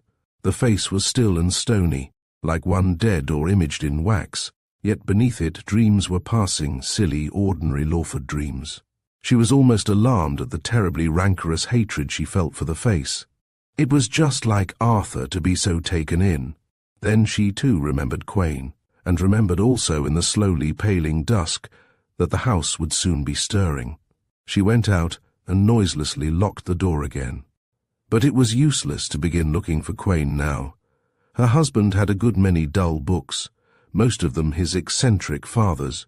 What must the servants be thinking? And what was all that talk about a mysterious visitor? She would have to question Ada diplomatically. She returned to her room and sat down in an armchair, and waited. In sheer weariness she fell into a doze, and woke at the sound of dustpan and broom. She rang the bell and asked for hot water, tea, and a basin of cornflour. "And please, Ada, be as quiet as possible over your work. Your master is in a nice sleep and must not be disturbed on any account. In the front bedroom." She looked up suddenly. "By the way, who let Dr. Ferguson in last night? It was dangerous, but successful." "Dr. Ferguson, ma'am? Oh, you mean, he was in." Sheila smiled resignedly. "Was in? What do you mean, was in? And where were you then?" "I had been sent out to Critchett's, the chemist's." Of course. So Cook let Dr. Ferguson in then? Why didn't you say so before, Ada? And did you bring the medicine with you?" "It was a packet in an envelope, ma'am. But Cook is sure she heard no knock, not while I was out. So Dr. Ferguson must have come in quite unbeknown." "Well, really," said Sheila, "it seems very difficult to get at the truth sometimes. And when illness is in the house, I cannot understand why there should be no one available to answer the door. You must have left it ajar, unsecured, when you went out. And pray, what if Dr. Ferguson had been some common tramp? That would have been a nice thing." "I am quite certain," said Ada, a little flatly, "that I did shut the door. And Cook says she never so much as stirred from the kitchen till I came down the area steps with the packet. And that's all I know about it, ma'am, except that he was here when I came back. I did not know even there was a Dr. Ferguson. And my mother has lived here 19 years. "We must be thankful your mother enjoys such good health," replied Mrs. Lawford suavely. "Please tell Cook to be very careful with the cornflour, to be sure it's well mixed and thoroughly done." Mrs. Lawford's eyes followed with a certain discomfort those narrow print shoulders descending the stairs, and this abominable ruse was Arthur's. She ran up lightly and listened with her ear to the panel of his door, and just as she was about to turn away again, there came a little light knock at the front door. Mrs. Lawford paused at the loop of the staircase, and not altogether with gratitude or relief, she heard the voice of Mr. Bethany, inquiring in cautious but quite audible tones after her husband. She dressed quickly and went down. The little white old man looked very solitary in the long, fireless drawing-room. "I could not sleep," he said. "I don't think I grasped in the least. I don't indeed, until I was nearly home, the complexity of our problem. I came, in fact, to a lamp-post. It was casting a peculiar shadow.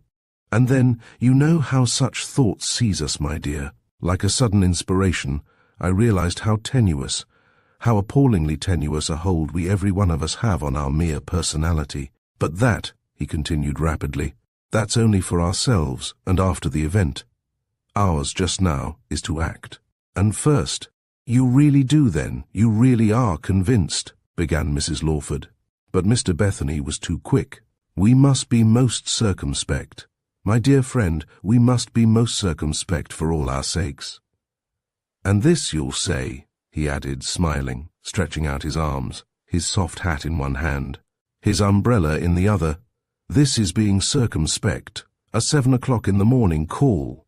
But you see, my dear, I have come, as I took the precaution of explaining to the maid, because it's now or never today. It does so happen that I have to take a wedding for an old friend's niece at Witchet.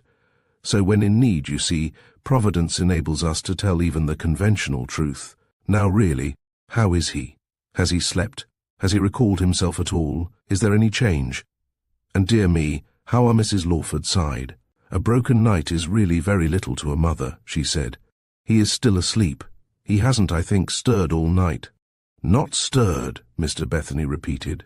"You baffle me. And you have watched?" "Oh, no," was the cheerful answer. "I felt that quiet solitude space was everything. He preferred it so. He changed alone, I suppose.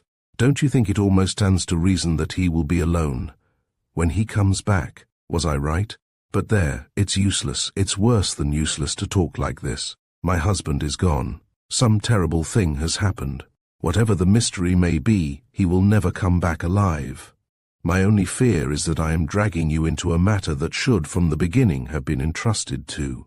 Oh, it's monstrous." It appeared for a moment as if she were blinking to keep back her tears, yet her scrutiny seemed merely to harden. Only the merest flicker of the folded eyelids over the greenish eyes of her visitor answered the challenge. He stood small and black, peeping fixedly out of the window at the sun-flecked laurels. "Last night," he said slowly, "when I said goodbye to your husband, on the tip of my tongue were the words I have used. In season and out of season, for nearly 45 years. God knows best. Well, my dear lady, a sense of humour, a sense of reverence, or perhaps even a taint of scepticism, call it what you will, just intercepted them. Oh no, not any of these, my child, just pity, overwhelming pity. God does know best, but in a matter like this it is not even my place to say so. It would be good for none of us to endanger our souls even with verbal cant. Now, if do you think I had just 5 minutes talk, 5 minutes, would it disquiet him? Only by an almost undignified haste, for the vicar was remarkably agile, Sheila managed to unlock the bedroom door without apparently his perceiving it, and with a warning finger she preceded him into the great bedroom. "Oh, yes, yes," he was whispering to himself. "Alone, well, well." He hung his hat on his umbrella and leaned it in a corner, and then he turned. "I don't think, you know, an old friend does him any wrong, but last night I had no real opper." He firmly adjusted his spectacles and looked long into the dark, dispassioned face. He said, and fidgeted and peered again. Mrs. Lawford watched him keenly. "Do you still?" she began, but at the same moment he too broke silence, suddenly stepping back with the innocent remark, has he asked for anything?" "Only for Quain. Quain, the medical dictionary." "Oh, yes, bless me, of course. A calm, complete sleep of utter prostration, utter nervous prostration. And can one wonder? Poor fellow, poor fellow." He walked to the window and peered between the blinds. "Sparrows, sunshine, yes. And here's the postman," he said, as if to himself. Then he turned sharply round, with mind made up. "Now, do you leave me here?" he said. "Take half an hour's quiet rest. He will be glad of a dull old fellow like me when he wakes. And as for my pretty bride, if I miss the train, she must wait till the next. Good discipline, my dear. Oh, dear me. I don't change. What a precious experience now this would have been for a tottery, talkative, owlish old parochial creature like me. But there. Light words make heavy hearts, I see. I shall be quite comfortable. No, I breakfasted at home. There's hat and umbrella. At 9.3 I can fly." Mrs. Lawford thanked him mutely. He smilingly but firmly bowed her out and closed the door. But eyes and brain had been very busy.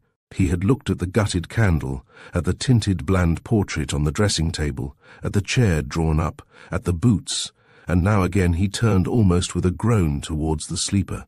Then he took out an envelope, on which he had jotted various memoranda, and waited a while. Minutes passed, and at last the sleeper faintly stirred, muttering. Mr. Bethany stooped quickly. "What is it? What is it?" he whispered. Lawford sighed. "I was only dreaming, Sheila," he said, and softly, peacefully opened his eyes. "I dreamed I was in the—" His lids narrowed, his dark eyes fixed themselves on the anxious, spectacled face bending over him. "Mr. Bethany, where? What's wrong?" His friend put out his hand. There, he said soothingly. "Do not be disturbed. Do not disquiet yourself." Lawford struggled up. Slowly, painfully, consciousness returned to him. He glanced furtively round the room, at his clothes, slinkingly at the vicar, licked his lips, flushed with extraordinary rapidity, and suddenly burst into tears. Mr. Bethany sat without movement, waiting till he should have spent himself. "Now, Lawford," he said gently, "compose yourself, old friend. We must face the music, like men." He went to the window, drew up the blind, peeped out, and took off his spectacles. "The first thing to be done," he said, returning briskly to his chair, "is to send for Simon. Now, does Simon know you?" Lawford shook his head. "Would he recognize you, I mean?" "I have only met him once in the evening." "Good, let him come immediately then. Tell him just the facts. If I am not mistaken, he will pooh-pooh the whole thing, tell you to keep quiet, not to worry, and so on. My dear fellow, if we realized, say, typhoid, who'd dare to face it? That will give us time to wait a while, to recover our breath, to see what happens next. And if, as I don't believe for a moment, why, in that case I heard the other day of a most excellent man, grocer, of Wimpole Street. Nerves. He would be absorbed. He'll bottle you in spirit, Lawford. We'll have him down quietly, you see? But there won't be any necessity. Oh no. By then light will have come, we shall remember. What I mean is this. He crossed his legs and pushed out his lips. We are on quaky ground, and it's absolutely essential that you keep cool and trust. I am yours, heart and soul, you know that. I own, frankly, at first I was shaken. And I have, I confess, been very cunning. But first faith, then evidence to bolster it up. The faith was absolute. He placed one firm hand on Lawford's knee. Why, I cannot explain, but it was. The evidence is convincing. But there are others to think of. The shock, the incredibleness, the consequences. We must not scan too closely. Think with, never against, and bang go all the arguments. Your wife, poor dear, believes. But of course she is horribly, he broke off. Of course she is shaken, you old simpleton. Time will heal all that. Time will wear out the mask. Time will tire out this detestable physical witchcraft. The mind, the self's the thing. Old fogey though I may seem for saying it, that must be kept unsmirched. We won't go wearily over the painful subject again. You told me last night, dear old friend, that you were absolutely alone at Widdowston. That is enough. But here we have visible facts, tangible effects, and there must have been a definite reason and a cause for them. I believe in the devil, in the powers of darkness, Lawford, as firmly as I believe he and they are powerless in the long run. They, what shall we say, have surrendered their intrinsicality. You can just go through evil, as you can go through a sewer, and come out on the other side too. A loathsome process too. But there, we are not speaking of any such monstrosities, and even if we were, you and I with God's help would just tire them out. And that ally gone, our poor dear old Mrs. Grundy will at once capitulate. Eh? Through all this long and arduous harangue, consciousness, like the gradual light of dawn, had been flooding that other brain, and the face that now confronted Mr. Bethany, though with his feeble, unaided sight he could only very obscurely discern it, was vigilant and keen in every sharp-cut, hungry feature. A rather prolonged silence followed, the visitor peering mutely, the black eyes nearly closed, the face turned slowly towards the window, saw burnt-out candle, comprehensive glass. Yes, he said. I'll send for Simon at once. Good, said Mr. Bethany, and more doubtfully repeated good. Now there's only one thing left, he went on cheerfully. I have jotted down a few test questions here. They are questions no one on this earth could answer but you, Lawford. They are merely for external proofs. You can't, mistake my motive. We cannot foretell or foresee what need may arise for just such jog-trot primitive evidence. I propose that you now answer them here, in writing. Lawford stood up and walked to the looking-glass and paused. He put his hand to his head. Yes, he said, of course, it's a rattling good move. I'm not quite awake myself, I mean. I'll do it now. He took out a pencil case and tore another leaf from his pocket-book. What are they? Mr. Bethany rang the bell. Sheila herself answered it. She stood on the threshold and looked across through a shaft of autumnal sunshine at her husband, and her husband, with a quiet, strange smile, looked across through the sunshine at his wife. Mr. Bethany waited in vain. I'm just going to put the arch-impostor through his credentials, he said tartly. Now then, Lawford. He read out the questions, one by one, from his crafty little list, pursing his lips between each, and one by one. Lawford, seated at the dressing-table, fluently scribbled his answers. Then, question and answer were rigorously compared by Mr. Bethany, with small white head bent close and spectacles poised upon the powerful nose, and signed and dated, and passed to Mrs. Lawford without a word. Mrs. Lawford read question and answer where she stood, in complete silence. She looked up. Many of these questions I don't know the answers to myself, she said. It is immaterial, said Mr. Bethany. One answer is inaccurate. Yes, quite so, due to a mistake in a letter from myself. Mrs. Lawford read quietly on, folded the papers and held them out between finger and thumb. The handwriting, she remarked very softly. Wonderful, isn't it? Said Mr. Bethany warmly. All the general look and run of the thing different, but every real essential feature unchanged. Now into the envelope. And now a little wax. Mrs. Lawford stood waiting. "There's a green piece of sealing wax," almost drawled the quiet voice, "in the top right drawer of the nest in the study, which old James gave me the Christmas before last." He glanced with lowered eyelids at his wife's flushed cheek. Their eyes met. "Thank you," she said. When she returned, the vicar was sitting in a chair, leaning his chin on the knobbed handle of his umbrella. He rose and lit a taper for her, with a match from a little green pot on the table, and Mrs. Lawford, with trembling fingers, sealed the letter, as he directed, with his own seal. "There," he said triumphantly. "How many more such brilliant lawyers, I wonder, lie dormant in the church? And who shall keep this?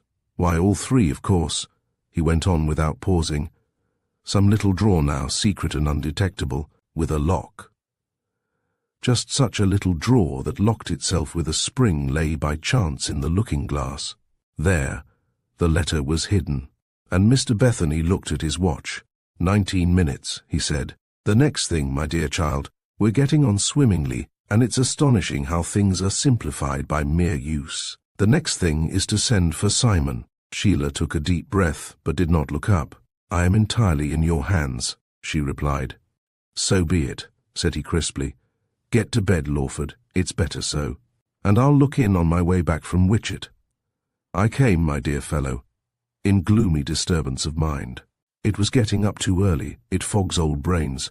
Goodbye, goodbye." He squeezed Lawford's hand. Then, with umbrella under his arm, his hat on his head, his spectacles readjusted, he hurried out of the room. Mrs. Lawford followed him. For a few minutes Lawford sat motionless, with head bent a little, and eyes restlessly scanning the door.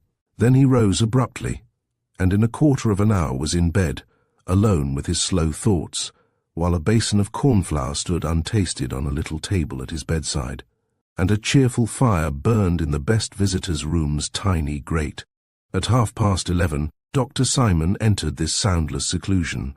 He sat down beside Lawford and took temperature and pulse. Then he half closed his lids and scanned his patient out of an unusually dark, un-English face, with straight black hair, and listened attentively to his rather incoherent story. It was a story very much modified and rounded off. Nor did Lawford draw Dr. Simon's attention to the portrait, now smiling conventionally above their heads from the wall over the fireplace. It was rather bleak, the wind, and I think perhaps I had had a touch of influenza. It was a silly thing to do. But still, Dr. Simon, one doesn't expect, well, there, I don't feel the same man, physically.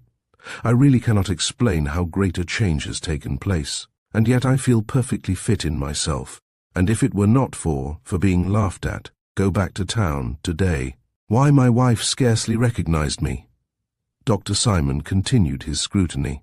Try as he would, Lawford could not raise his downcast eyes to meet direct the doctor's polite attention. "And what?" said Dr. Simon. "What precisely is the nature of the change? Have you any pain?" "No, not the least pain," said Lawford. "I think perhaps, or rather my face is a little shrunken, and yet lengthened, at least it feels so, and a faint twinge of rheumatism. But my hair, well, I don't know, it's difficult to say oneself." He could get on so very much better, he thought, if only his mind would be at peace, and these preposterous promptings and voices were still. Dr. Simon faced the window and drew his hand softly over his head. "We never can be too cautious at a certain age, and especially after influenza," he said. "It undermines the whole system, and in particular the nervous system, leaving the mind the prey of the most melancholy fancies. I should astound you, Mr. Lawford, with the devil influenza plays. A slight nervous shock and a chill, quite slight, I hope. A few days' rest and plenty of nourishment. There's nothing, temperature inconsiderable, all perfectly intelligible. Most certainly reassure yourself. And as for the change you speak of," he looked steadily at the dark face on the pillow and smiled amiably, "I don't think we need worry much about that. It certainly was a bleak wind yesterday, and a cemetery, my dear sir. It was indiscreet, yes, very." He held out his hand. "You must not be alarmed," he said, very distinctly with the merest trace of an accent. "Air, sunshine, quiet, nourishment, sleep, that is all. The little window might be a few inches open, and any light reading. He opened the door and joined Mrs. Lawford on the staircase. He talked to her quietly over his shoulder all the way downstairs. It was sporting with Providence, a wind, believe me, nearly due east, in spite of the warm sunshine. But the change, Mrs. Lawford managed to murmur tragically as he strode to the door. Dr. Simon smiled and gracefully tapped his forehead with a red-gloved forefinger. Humour him, he repeated indulgently. Rest and quiet will soon put that little trouble out of his head. Oh yes, I did notice it. The set, drawn look, and the droop, quite so. Good morning. Mrs. Lawford gently closed the door after him. A glimpse of Ada, crossing from room to room, suggested a precaution. She called out in her clearest notes. If Dr. Ferguson should call while I am out, Ada, will you please tell him that Dr. Simon regretted that he was unable to wait? Thank you. She paused with hand on the balusters, then slowly ascended the stairs. Her husband's face was turned to the ceiling, his hands clasped above his head. She took up her stand by the fireplace, resting one silk-slippered foot on the fender. Dr. Simon is reassuring, she said, but I do hope, Arthur, you will follow his advice. He looks a fairly clever man, but with a big practice. Do you think, dear, he quite realized the extent of the change? I told him what happened, said her husband's voice out of the BBE'd clothes. Yes, I know, said Sheila soothingly. But we must remember he is comparatively a stranger. He would not detect. What did he tell you? Asked the voice. Mrs. Lawford deliberately considered. If only he would always thus keep his face concealed, how much easier it would be to discuss matters rationally. You see, dear, she said softly, I know, of course, nothing about the nerves, but personally, I think his suggestion absurd. No mere fancy surely can make a lasting alteration in one's face. And your hair. I don't want to say anything that may seem unkind, but isn't it really quite a distinct shade darker, Arthur? Any great strain will change the colour of a man's hair, said Lawford stolidly, at any rate to white. Why, I read once of a fellow in India, a Hindu or something, who— But have you had any intense strain or anxiety? Broke in Sheila. You might at least have confided in me, that is, unless, but there, don't you think really, Arthur, it would be much more satisfactory in every way if we had further advice at once? Alice will be home next week. Tomorrow is the Harvest Festival, and next week, of course, the dedication. And, in any case, the bazaar is out of the question. They will have to find another stallholder. We must do our utmost to avoid comment or scandal. Every minute must help to fix a thing like that. I own even now I cannot realize what this awful calamity means. It's useless to brood on it. We must, as the poor dear old vicar said only last night, keep our heads clear. But I am sure Dr. Simon was under a misapprehension. If now it was explained to him a little more fully, Arthur, a photograph. Oh, anything on earth but this dreadful wearing uncertainty and suspense. Besides, is Simon quite an English name? Lawford drew further into his pillow.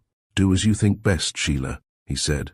For my own part, I believe it may be as he suggests, partly an illusion, a touch of nervous breakdown. It simply can't be as bad as I think it is. If it were, you would not be here talking like this, and Bethany wouldn't have believed a word I said. Whatever it is, it's no good crying it on the housetops. Give me time, just time. Besides, how do we know what he really thought?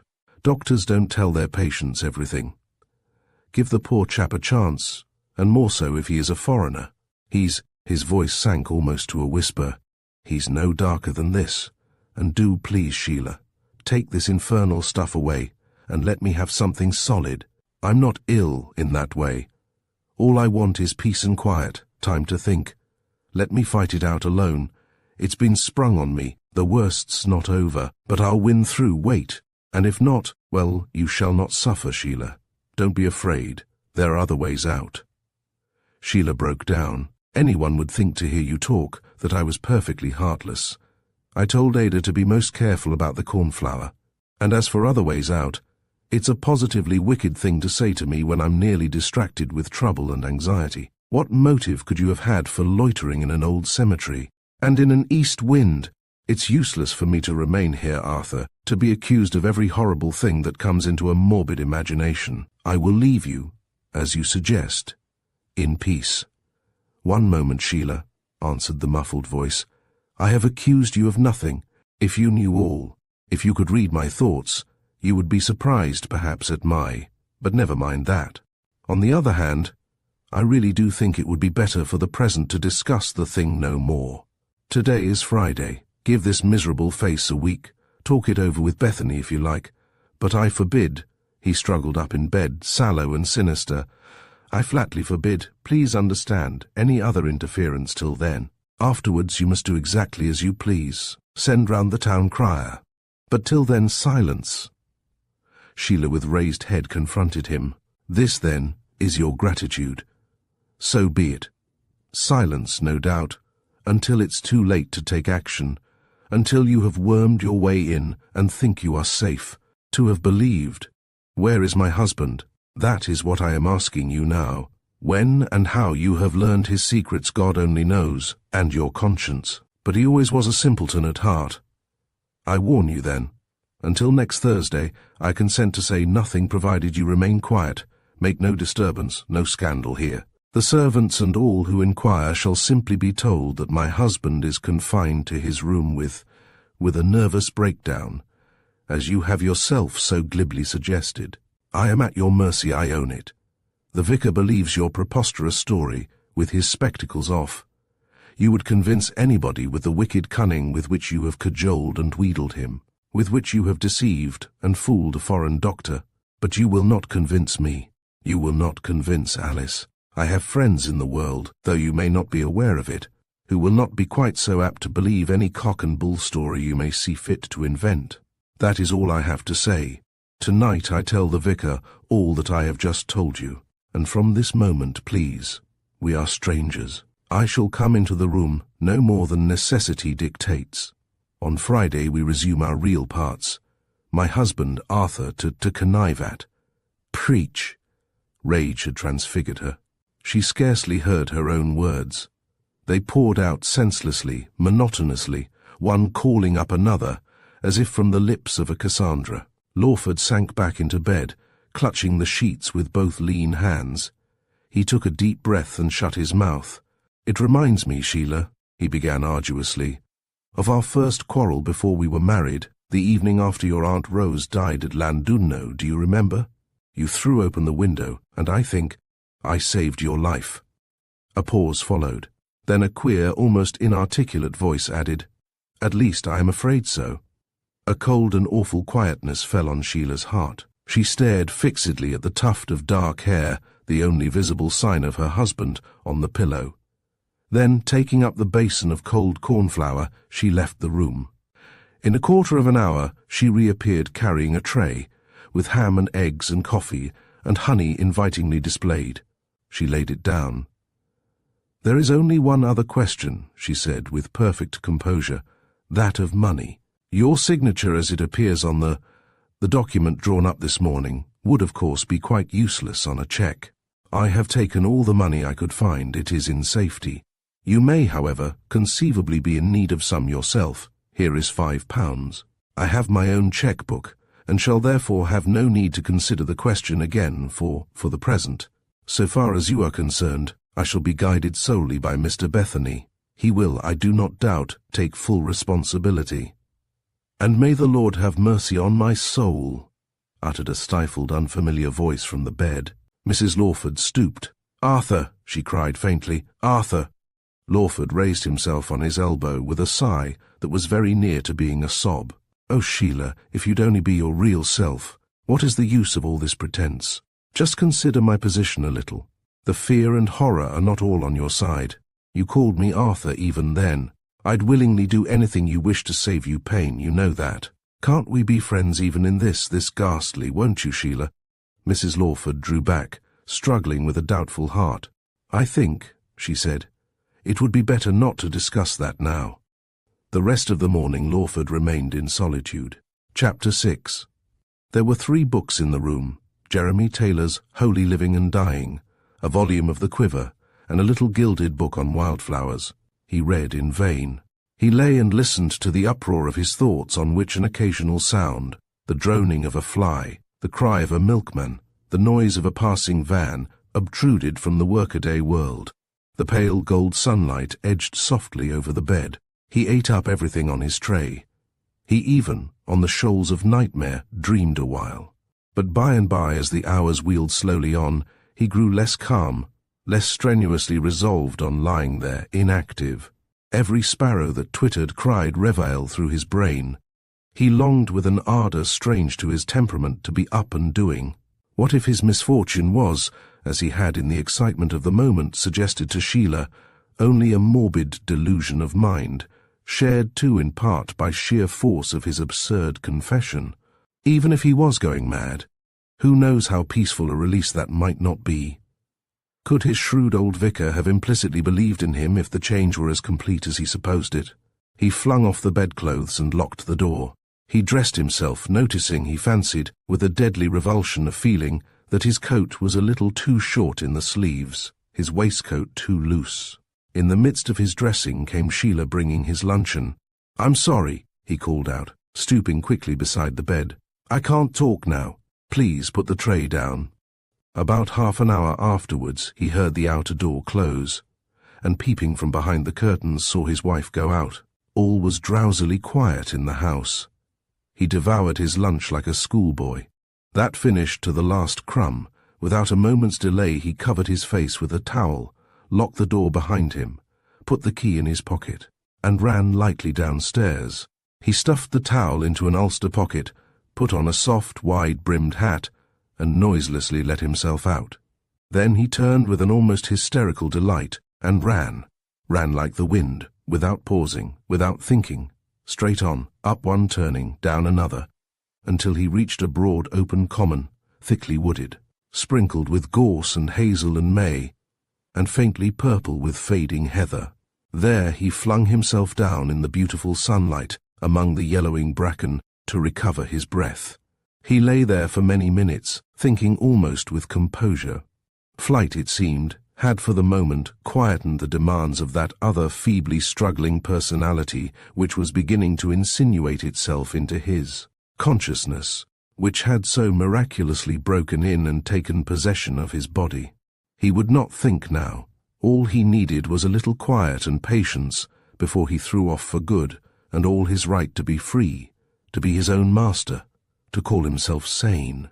He scrambled up and turned his face towards the westering sun. What was there, in the stillness of its beautiful splendor, that seemed to sharpen his horror and difficulty, and yet to stir him to such a daring and devilry as he had never known since he was a boy? There was little sound of life. Somewhere an unknown bird was singing, and a few late bees were droning in the bracken.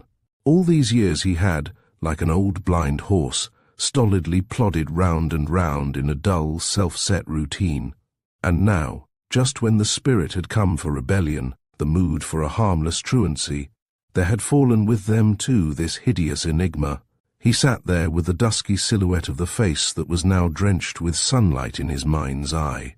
He set off again up the stony incline. Why not walk on and on? In time, real wholesome weariness would come. He could sleep at ease in some pleasant wayside inn, without once meeting the eyes that stood as it were like a window between himself and a shrewd, incredulous, scoffing world that would turn him into a monstrosity and his story into a fable. And in a little while, perhaps in 3 days, he would awaken out of this engrossing nightmare and know he was free, this black dog gone from his back. And, as the old saying expressed it without anyone dreaming what it really meant, his own man again. How astonished Sheila would be. How warmly she would welcome him. Oh yes, of course she would. He came again to a standstill. No voice answered him out of that illimitable gold and blue. Nothing seemed aware of him. But as he stood there, doubtful as Cain on the outskirts of the unknown, he caught the sound of a footfall on the lonely and stone-strewn path. The ground sloped steeply away to the left, and slowly mounting the hillside came mildly on an old lady he knew, a Miss Sinnett, an old friend of his mother's. There was just such a little seat as that other he knew so well, on the brow of the hill. He made his way to it, intending to sit quietly there until the little old lady had passed by. Up and up she came.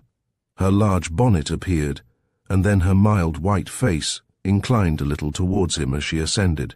Evidently this very seat was her goal, and evasion was impossible. Evasion. Memory rushed back and set his pulses beating. He turned boldly to the sun, and the old lady, with a brief glance into his face, composed herself at the other end of the little seat. She gazed out of a gentle reverie into the golden valley. And so they sat a while.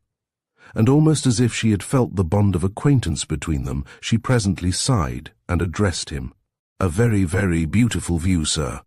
Lawford paused, then turned a gloomy, earnest face, gilded with sunshine. "Beautiful indeed," he said, "but not for me. No, Miss Sinnett, not for me." The old lady gravely turned and examined the aquiline profile. "Well, I confess," she remarked urbanely, "you have the advantage of me." Lawford smiled uneasily. "Believe me, it is little advantage."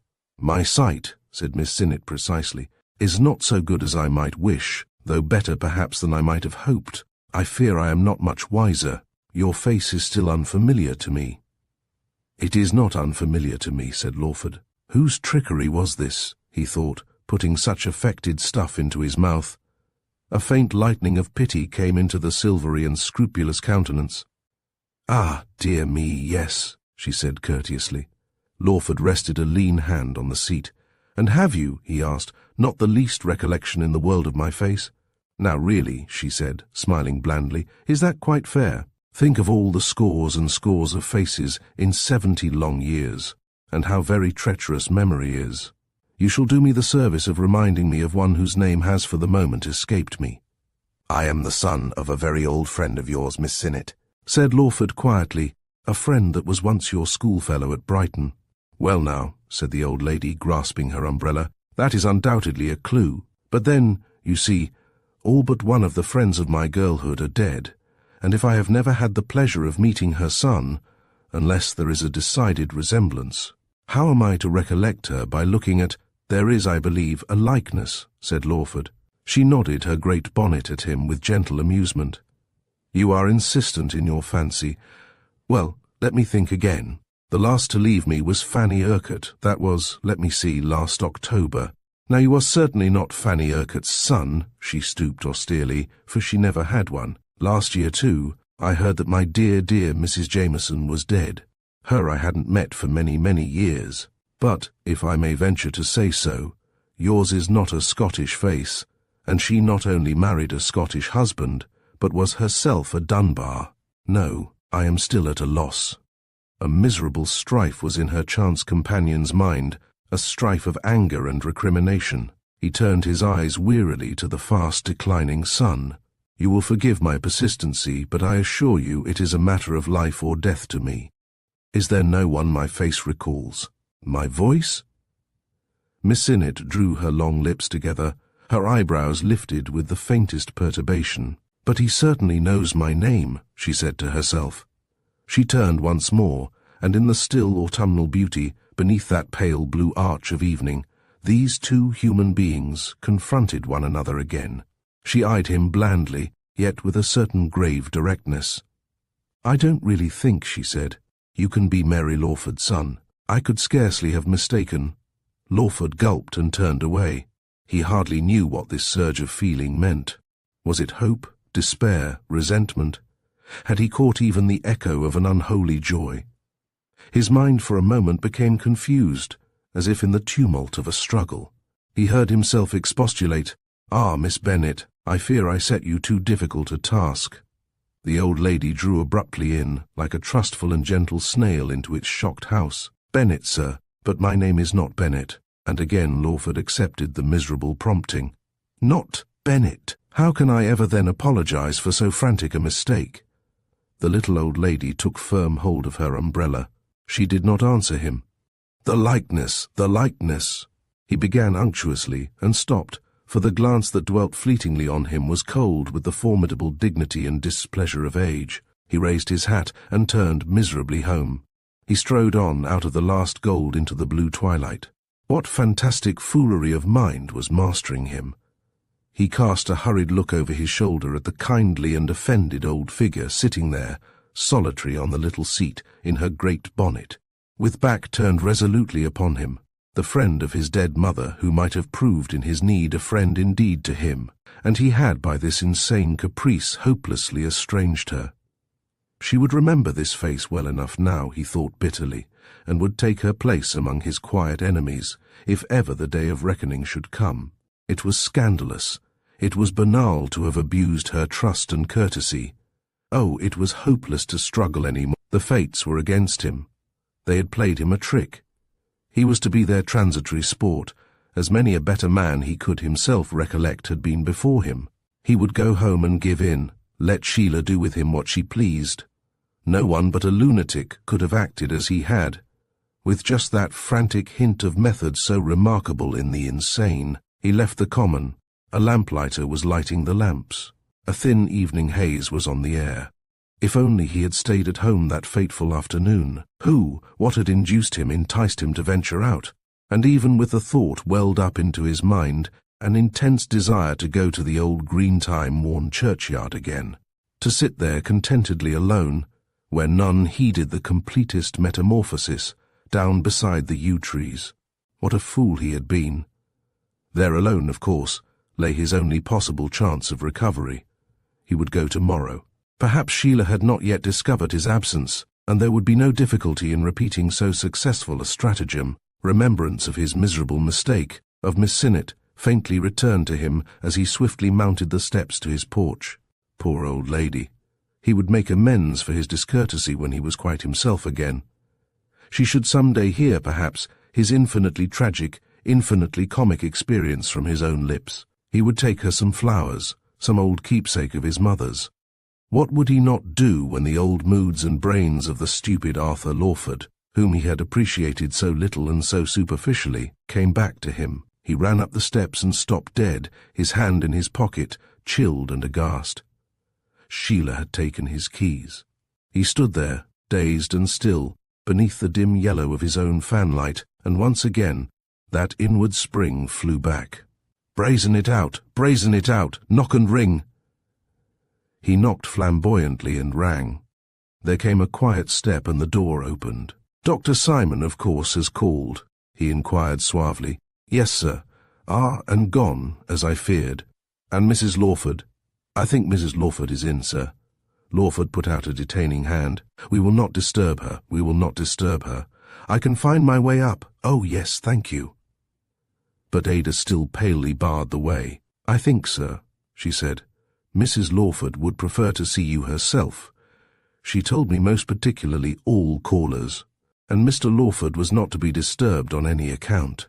"Disturbed? God forbid," said Lawford, but his dark eyes failed to move these lightest hazel. "Well," he continued nonchalantly, perhaps it would be as well if Mrs. Lawford should know that I am here."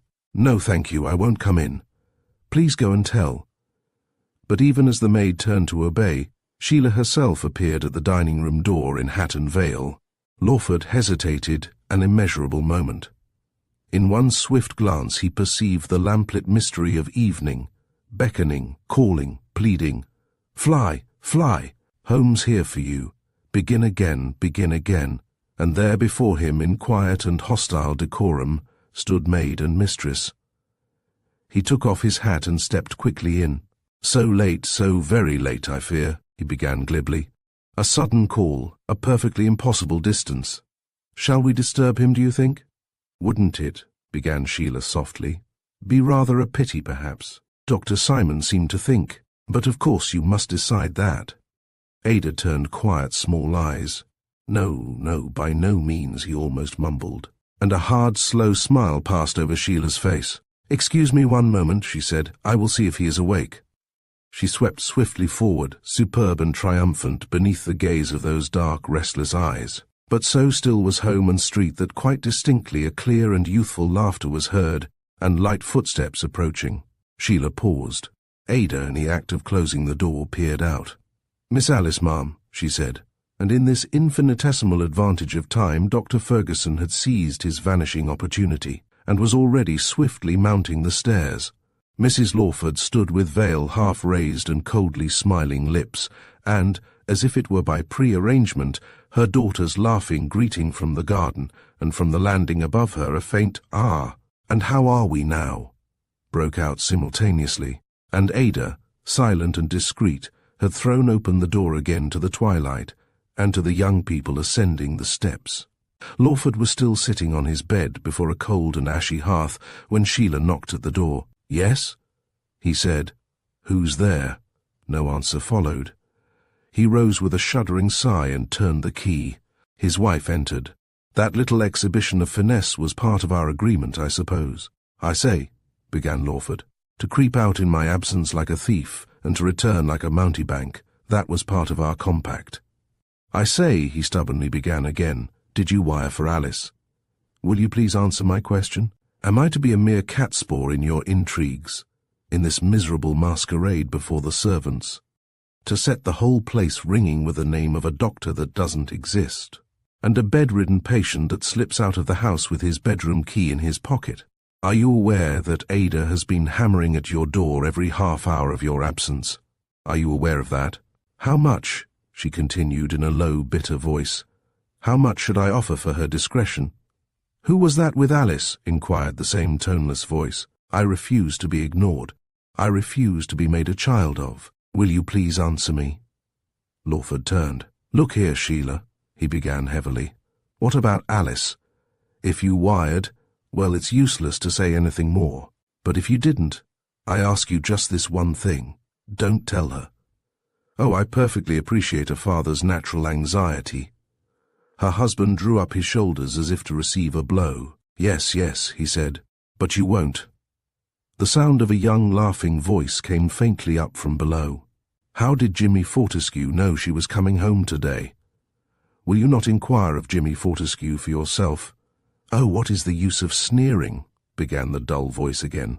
"I am horribly tired, Sheila, and try how you will, you can't convince me that you believe for a moment that I am not myself, that you are as hard as you pretend. An acquaintance, even a friend, might be deceived, but husband and wife, oh no, it isn't only a man's face that's himself, or even his hands." He looked at them, straightened them slowly out, and buried them in his pockets. "All I care about now is Alice. Is she, or is she not going to be told? I am simply asking you to give her just a chance. Simply asking me to give Alice a chance. Now, isn't that really just a little?" Lawford slowly shook his head. "You know in your heart it isn't, Sheila. You understand me quite well, although you persistently pretend not to. I can't argue now. I can't speak up for myself. I am just about as far down as I can go. It's only Alice." "I see a lucid interval," suggested his wife in a low, trembling voice. "Yes, yes, if you like," said her husband patiently. "A lucid interval. Don't please look at my face like that, Sheila. Think that it's just lupus, just some horrible disfigurement." Not much light was in the large room, and there was something so extraordinarily characteristic of her husband in those stooping shoulders, in the head hung a little forward, and in the preternaturally solemn voice, that Sheila had to bend a little over the bed to catch a glimpse of the sallow and keener face again. She sighed, and even on her own strained ear her sigh sounded almost like one of relief. "It's useless, I know, to ask you anything while you are in this mood," continued Lawford dully. "I know that of old." The white, ringed hands clenched. "Of old. I didn't mean anything. Don't listen to what I say. It's just Alice knowing, that was all. I mean at once. Don't for a moment suppose I am not perfectly aware that it is only Alice you think of. You were particularly anxious about my feelings, weren't you? You broke the news to me with the tenderest solicitude. I am glad our daughter shares my husband's love." "Look here," said Lawford densely. "You know that I love you as much as ever, but with this as I am, what would be the good of my saying so?" Mrs. Lawford took a deep breath, and a voice called softly at the door, "Mother, are you there? Is father awake? May I come in?" In a flash the memory returned to her. 24 hours ago she was asking that very question of this unspeakable figure that sat hunched up before her. "One moment, dear," she called, and added in a very low voice, "Come here." Lawford looked up. "What?" he said. Perhaps," she whispered. "It isn't quite so bad." "For mercy's sake, Sheila," he said, Don't torture me. Tell the poor child to go away." She paused. "Are you there, Alice? Would you mind?" Father says, waiting a little. "He is so very tired." "Too tired to—" "Oh, very well, Mother." Mrs. Lawford opened the door and called after her, "Is Jimmy gone?" "Oh, yes, hours." "Where did you meet?" "I couldn't get a carriage at the station. He carried my dressing bag. I begged him not to. The others coming on. You know what Jimmy is. How very, very lucky I did come home. I don't know what made me, just an impulse. They did laugh at me so. Father dear, do speak to me. How are you now?" Lawford opened his mouth, gulped, and shook his head. "Shh, dear," whispered Sheila. "I think he has fallen asleep. I will be down in a minute." Mrs. Lawford was about to close the door when Ada appeared. "If you please, ma'am," she said. "I have been waiting, as you told me, to let Dr. Ferguson out, but it's nearly 7 now, and the table's not laid yet." "I really should have thought, Ada," Sheila began, then caught back the angry words and turned and looked over her shoulder into the room. "Do you think you will need anything more, Dr. Ferguson?" she asked in a sepulchral voice. Again Lawford's lips moved. Again he shook his head. "One moment, Ada," she said, closing the door. "Some more medicine. What medicine? Quick, she mustn't suspect." "What medicine?" repeated Lawford stolidly. "Oh, vexing, vexing. Don't you see we must send her out? Don't you see? What was it you sent to Critchett's for last night? Tell him that's gone. We want more of." Lawford stared heavily. "Oh, yes, yes," he said thickly. "More of that." Sheila, with a shrug of extreme distaste and vexation, hastily opened the door. "Dr. Ferguson wants a further supply of the drug which Mr. Critchett made up for Mr. Lawford yesterday evening. You had better go at once, Ada, and please make as much haste as you possibly can." I say, began Lawford, but it was too late. The door was shut. "How I detest this wretched falsehood and subterfuge. What could have induced you?" "Yes," said her husband. "What?" "I think I'll be getting to bed again, Sheila. I forgot I had been ill, and now I do really feel very tired. But I should like to feel, in spite of this I should like to feel we are friends, Sheila."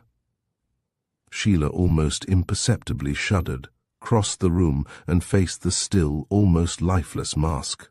"I spoke," she said, in a low, cold, difficult voice. "I spoke in a temper this morning. You must try to understand what a shock it has been to me. Now, I own it frankly. I know you are, Arthur. But God only knows how it frightens me and horrifies me." She shut her eyes beneath her veil. They waited on in silence a while. "Poor boy," she said at last, lightly touching the loose sleeve. "Be brave. It will all come right soon. Meanwhile, for Alice's sake, if not for mine, don't give way to caprices and all that. Keep quietly here, Arthur, and forgive my impatience."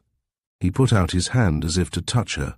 "Forgive you," he said humbly, pushing it stubbornly back into his pocket again. "Oh, Sheila, the forgiveness is all on your side. You know I have nothing to forgive." A long silence fell between them. "Then, tonight," at last began Sheila wearily, drawing back, "we say nothing to Alice, except that you are too tired, just nervous prostration, to see her. What we should do without this influenza I cannot conceive.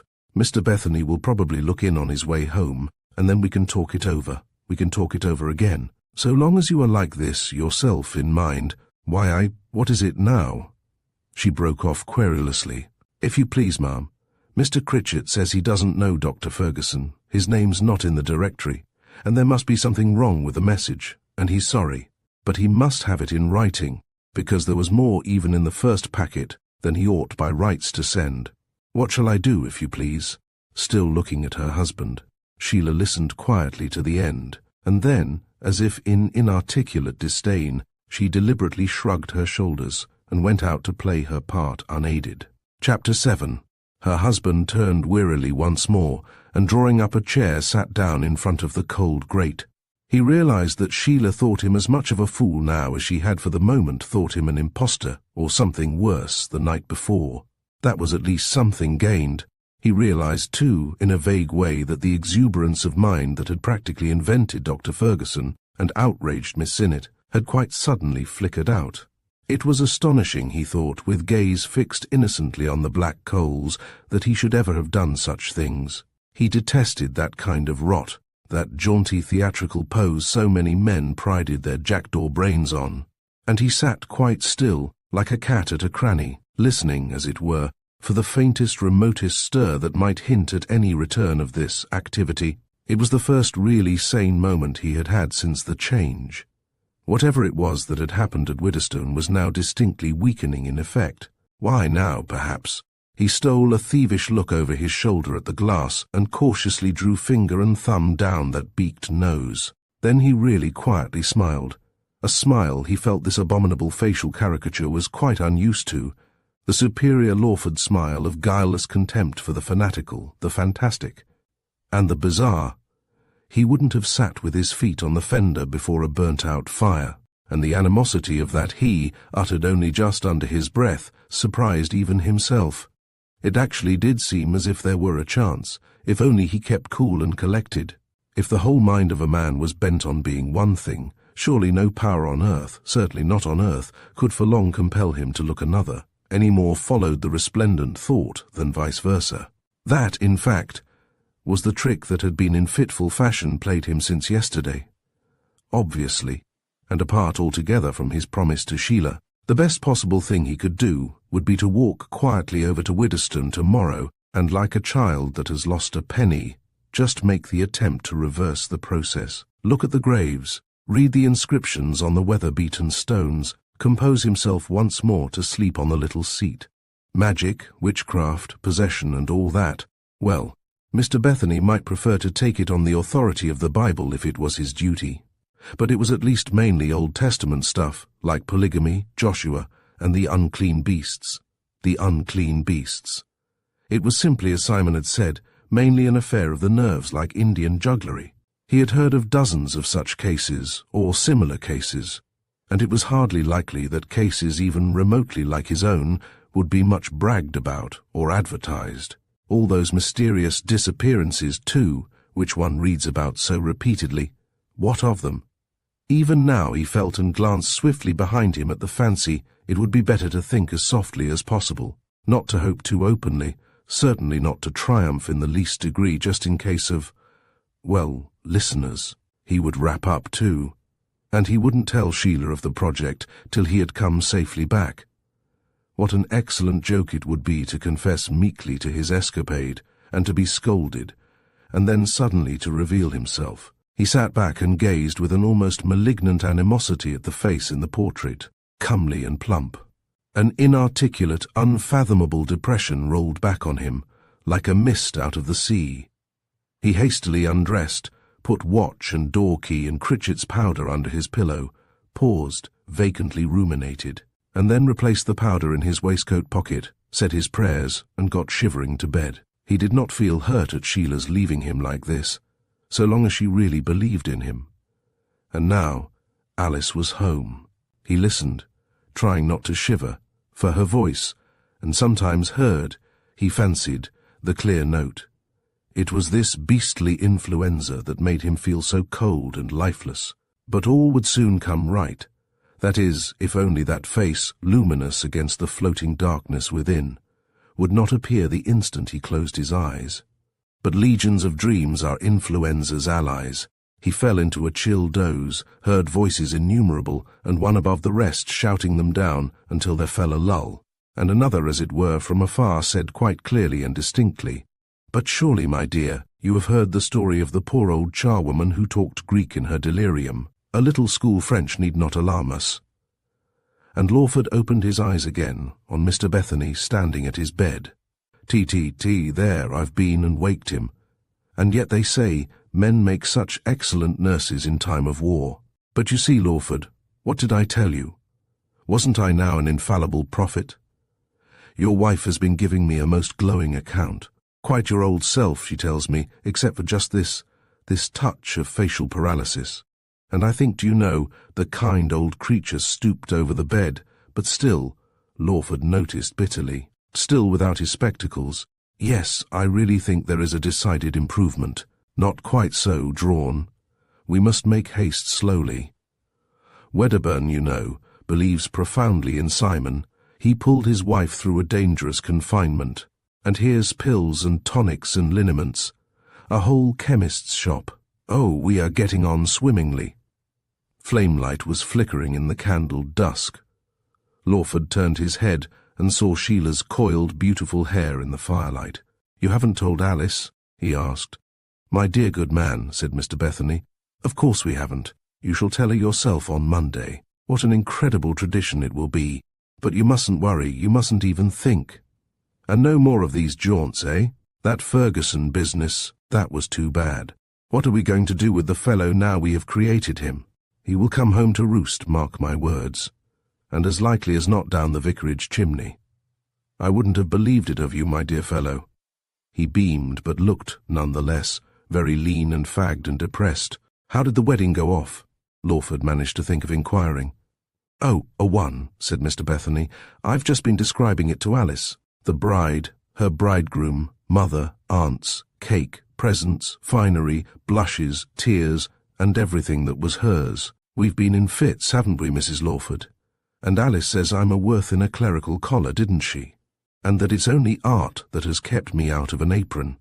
Now look here, quiet, quiet, quiet, no excitement, no pranks. What is there to worry about, pray? And now little Dorrit's down with influenza too. And Craik and I will have double work to do. Well, well, goodbye, my dear. God bless you, Lawford. I can't tell you how relieved, how unspeakably relieved I am to find you so much better. Feed him up, my other dear, body and mind and soul and spirit. And there goes the bell. I must have a biscuit. I've swallowed nothing but a Cupid in plaster of Paris since breakfast. Good night, we shall miss you both. Both."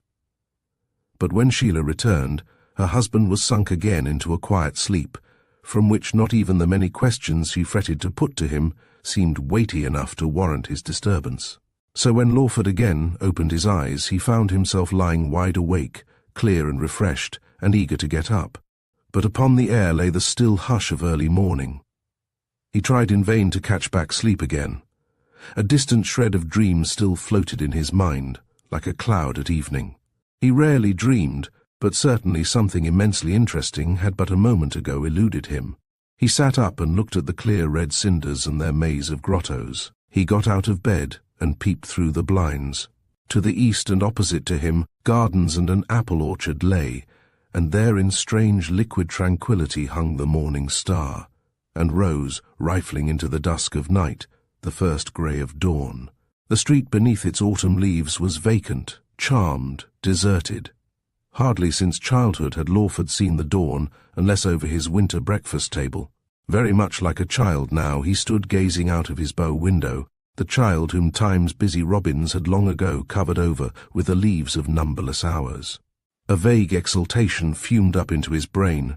Still on the borders of sleep, he unlocked the great wardrobe and took out an old faded purple and crimson dressing-gown that had belonged to his grandfather, the chief glory of every Christmas charade. He pulled the cowl-like hood over his head and strode majestically over to the looking-glass. He looked in there a moment on the strange face, like a child dismayed at its own excitement, and a fit of sobbing that was half uncontrollable laughter swept over him. He threw off the hood and turned once more to the window. Consciousness had flooded back indeed. What would Sheila have said to see him there? The unearthly beauty and stillness, and man's small labours, garden and wall and roof-tree idle and smokeless in the light of daybreak, there seemed to be some half-told secret between them. What had life done with him to leave a reality so clouded? He put on his slippers, and gently opening the door, crept with extreme caution up the stairs. At a long, narrow landing window, he confronted a panorama of starry night gardens, sloping orchards, and beyond them fields, hills, Orion, the dogs, in the clear and cloudless darkness. "My God, how beautiful!" a voice whispered, and a cock crowed mistily afar. He stood staring like a child into the wintry brightness of a pastry-cook's. Then once more he crept stealthily on. He stooped and listened at a closed door, until he fancied that above the beating of his own heart he could hear the breathing of the sleeper within. Then, taking firm hold of the handle with both hands, he slowly, noiselessly turned it and peeped in on Alice.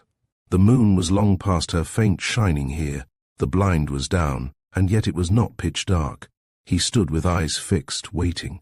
Then he edged softly forward and knelt down beside the bed. He could hear her breathing now, long, low, quiet, unhastening, the miracle of life. He could just dimly discern the darkness of her hair against the pillow. Some long-sealed spring of tenderness seemed to rise in his heart with a grief and an ache he had never known before. Here at least he could find a little peace, a brief pause, however futile and stupid all his hopes of the night had been. He leant his head on his hands on the counterpane and refused to think. He felt a quick tremor, a startled movement, and knew that eyes wide open with fear were striving to pierce the gloom between them. There, dearest," he said in a low whisper. "It's only me, only me." He stroked the narrow hand and gazed into the shadowiness. Her fingers lay quiet and passive in his, with that strange sense of immateriality that sleep brings to the body. You, she answered with a deep sigh. "Oh, dearest, how you frightened me. What is wrong? Why have you come? Are you worse, dearest?" He kissed her hand. "No, Alice, not worse. I couldn't sleep, that was all. Oh, and I came so utterly miserable to bed because you would not see me, and Mother would tell me only so very little. I didn't even know you had been ill."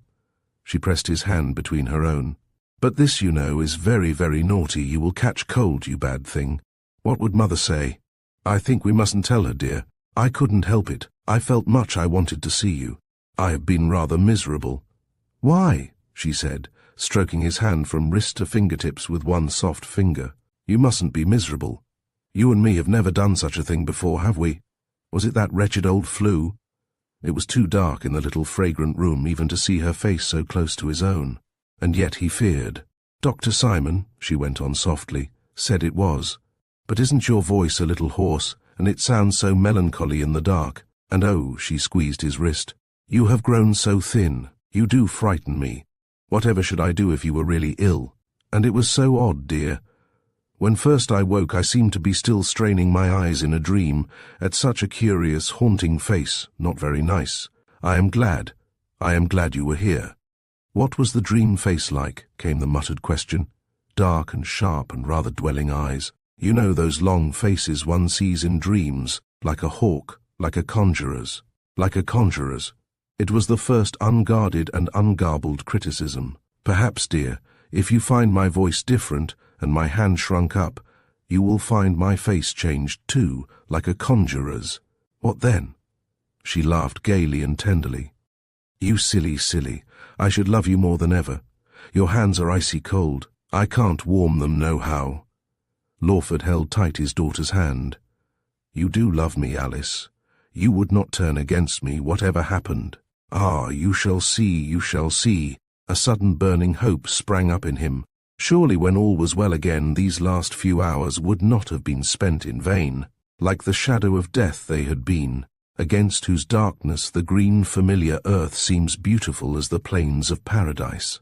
Had he but realized before how much he loved her, what years of life had been wasted in leaving it all unsaid. He came back from his reverie to find his hand wet with her tears. He stroked her hair and touched gently her eyelids without speaking. "You will let me come in tomorrow?" she pleaded. "You won't keep me out?"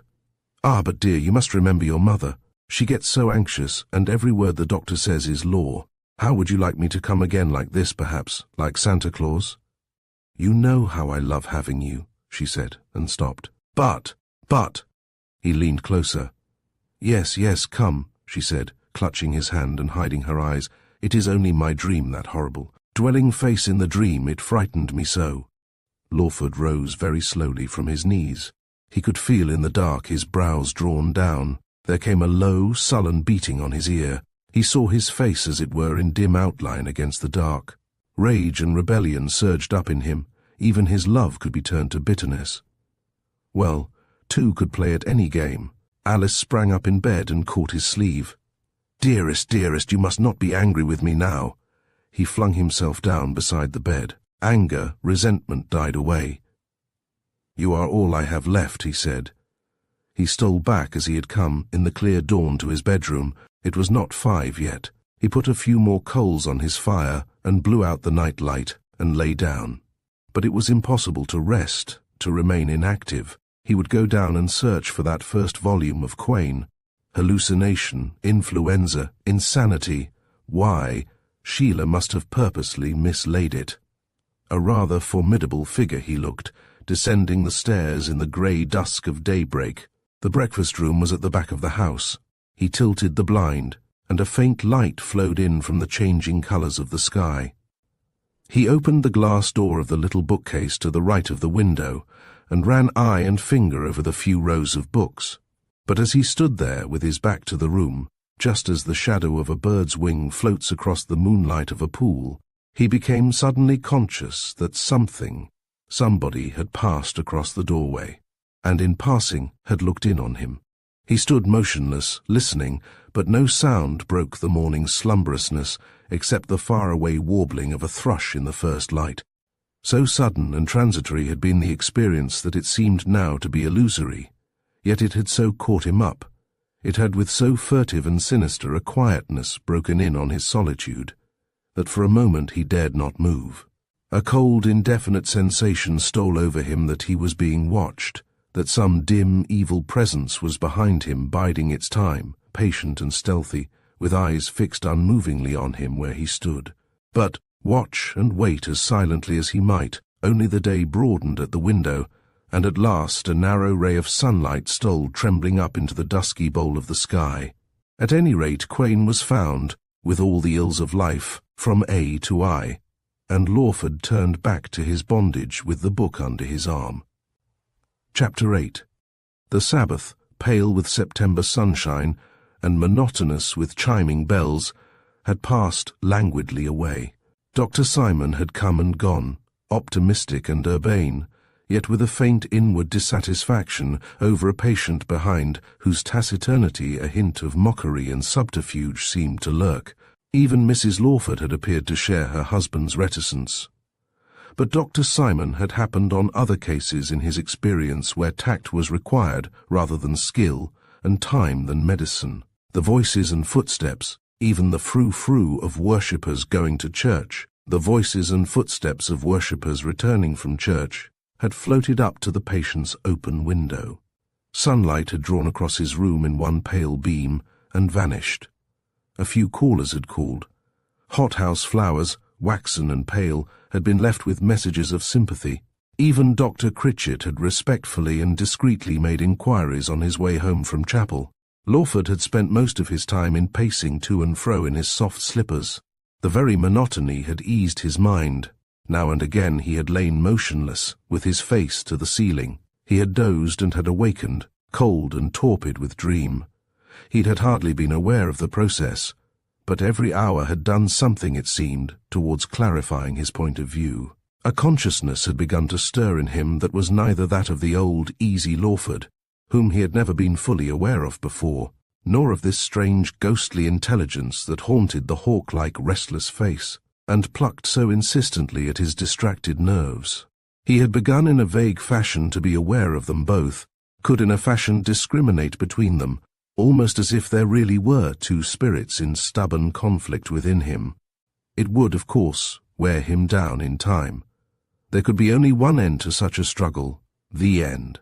All day he had longed for freedom, on and on, with craving for the open sky, for solitude, for green silence, beyond these maddening walls.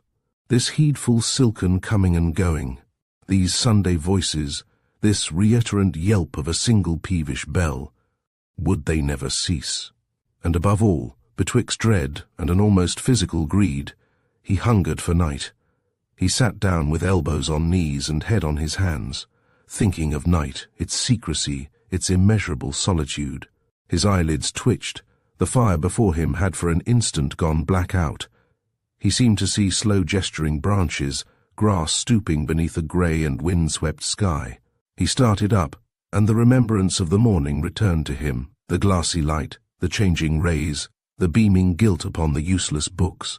Now, at last, at the windows, afternoon had begun to wane, and when Sheila brought up his tea, as if chance had heard his cry, she entered in hat and stole. She put down the tray and paused at the glass, looking across it out of the window. "Alice says you are to eat every one of those delicious sandwiches, and especially the tiny omelette. You have scarcely touched anything today, Arthur. I am a poor one to preach, I am afraid, but you know what that will mean, a worse breakdown still. You really must try to think of us all. Are you going to church? He asked in a low voice. Not, of course, if you would prefer not.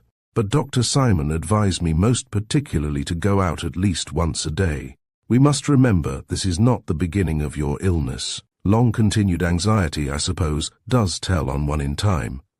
Anyhow, he said that I looked worried and run down. I am worried.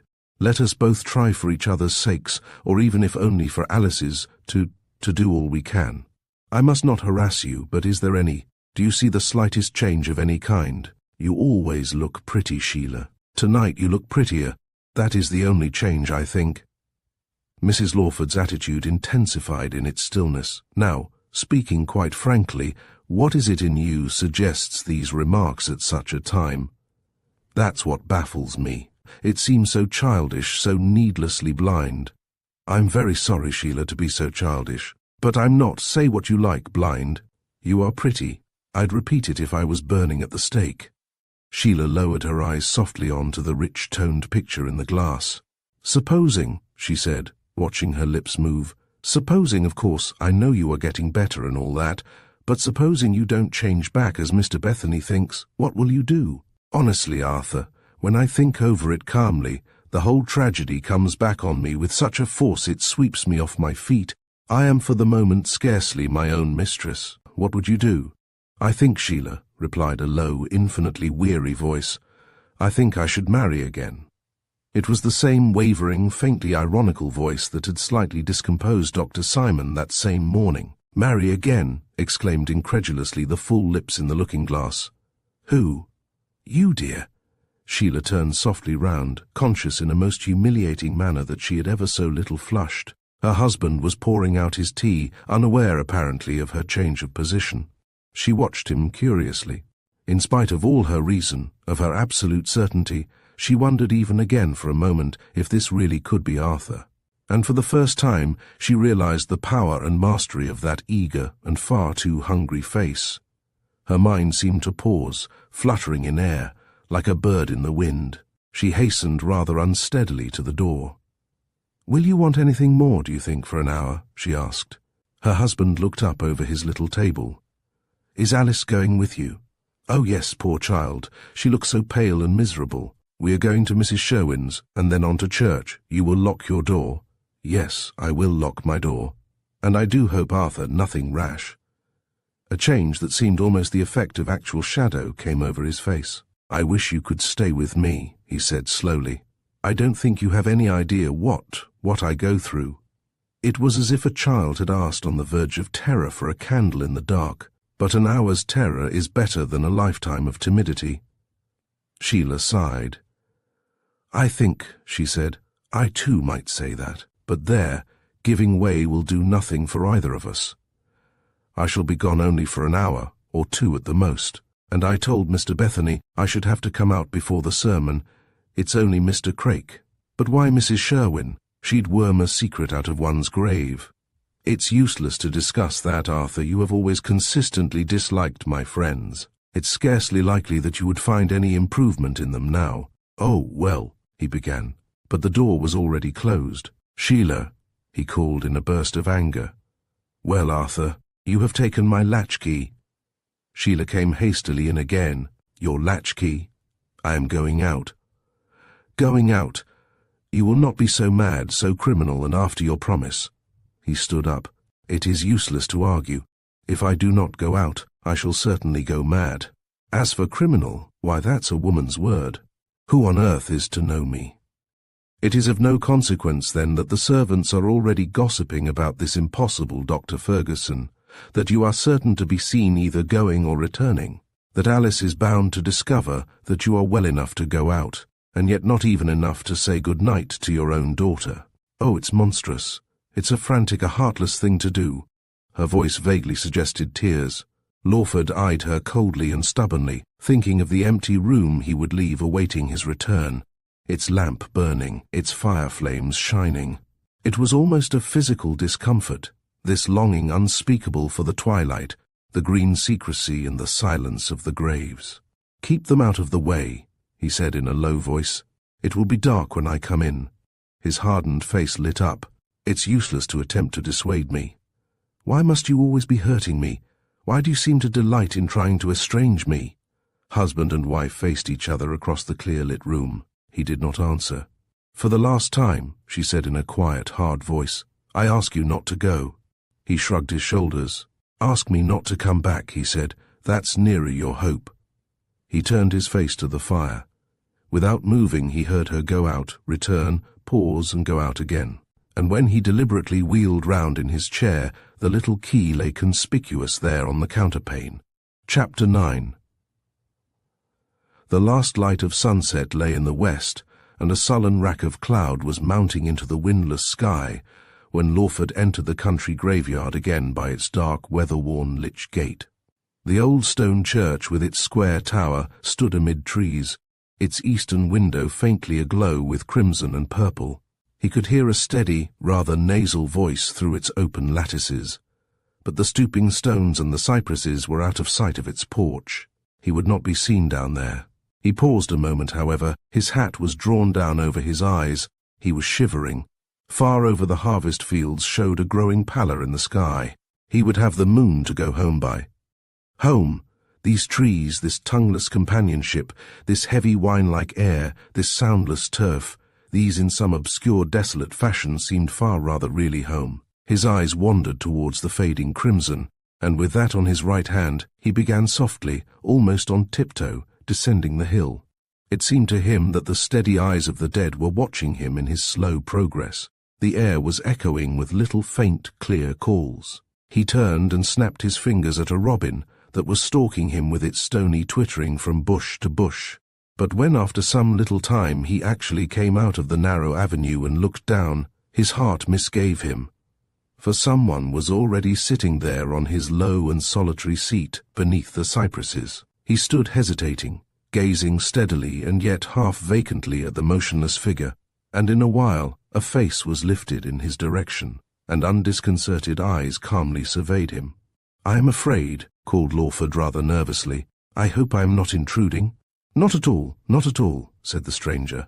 "I have no privileges here, at least as yet." Lawford again hesitated, then slowly advanced. "It's astonishingly quiet and beautiful," he said. The stranger turned his head to glance over the fields. "Yes, it is, very," he replied.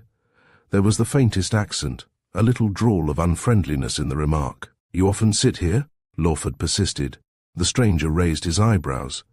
"Oh yes, often." He smiled. "It is my own modest fashion of attending divine service. The congregation is rapt." "My visits," said Lawford, "have been very few. In fact, so far as I know, I have only once been here before." "I envy you the novelty." There was again the same faint, unmistakable antagonism in voice and attitude.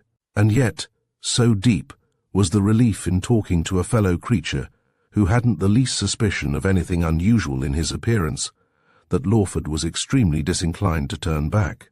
He made another effort, for conversation with strangers had always been a difficulty to him, and advanced towards the seat. "You mustn't please let me intrude upon you," he said, "but really I am very interested in this queer old place. Perhaps you would tell me something of its history." He sat down. His companion moved slowly to the other side of the broken gravestone. "To tell you the truth," he replied, picking his way as it were from word to word, "its history, as people call it, does not interest me in the least. After all, it's not when a thing is, but what it is, that much matters. What this is," he glanced with head bent across the shadowy stones, "is pretty evident. Of course, age has its charms." "And is this very old?" "Oh yes, it's old right enough as things go, but even age perhaps is mainly an affair of the imagination. There's a tombstone near that little old hawthorn, and there are two others side by side under the wall, still even legibly late 17th century. That's pretty good weathering." He smiled faintly. "Of course, the church itself is centuries older, drenched with age, but she's still sleepwalking while these old tombstones dream. Glowworms and crickets are not such bad bedfellows." "What interested me most, I think," said Lawford haltingly, "was this." He pointed with his stick to the grave at his feet. "Ah, yes, Sabathia's," said the stranger.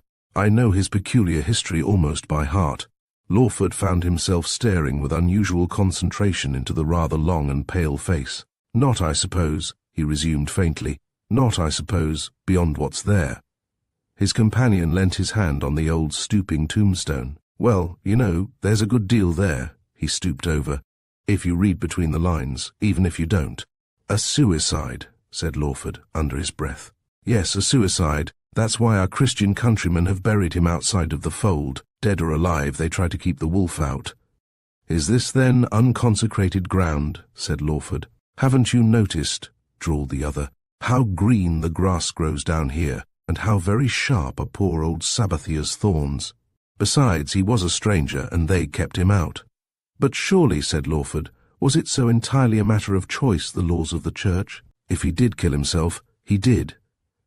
The stranger turned with a little shrug. "I don't suppose it's a matter of much consequence to him. I fancied I was his only friend.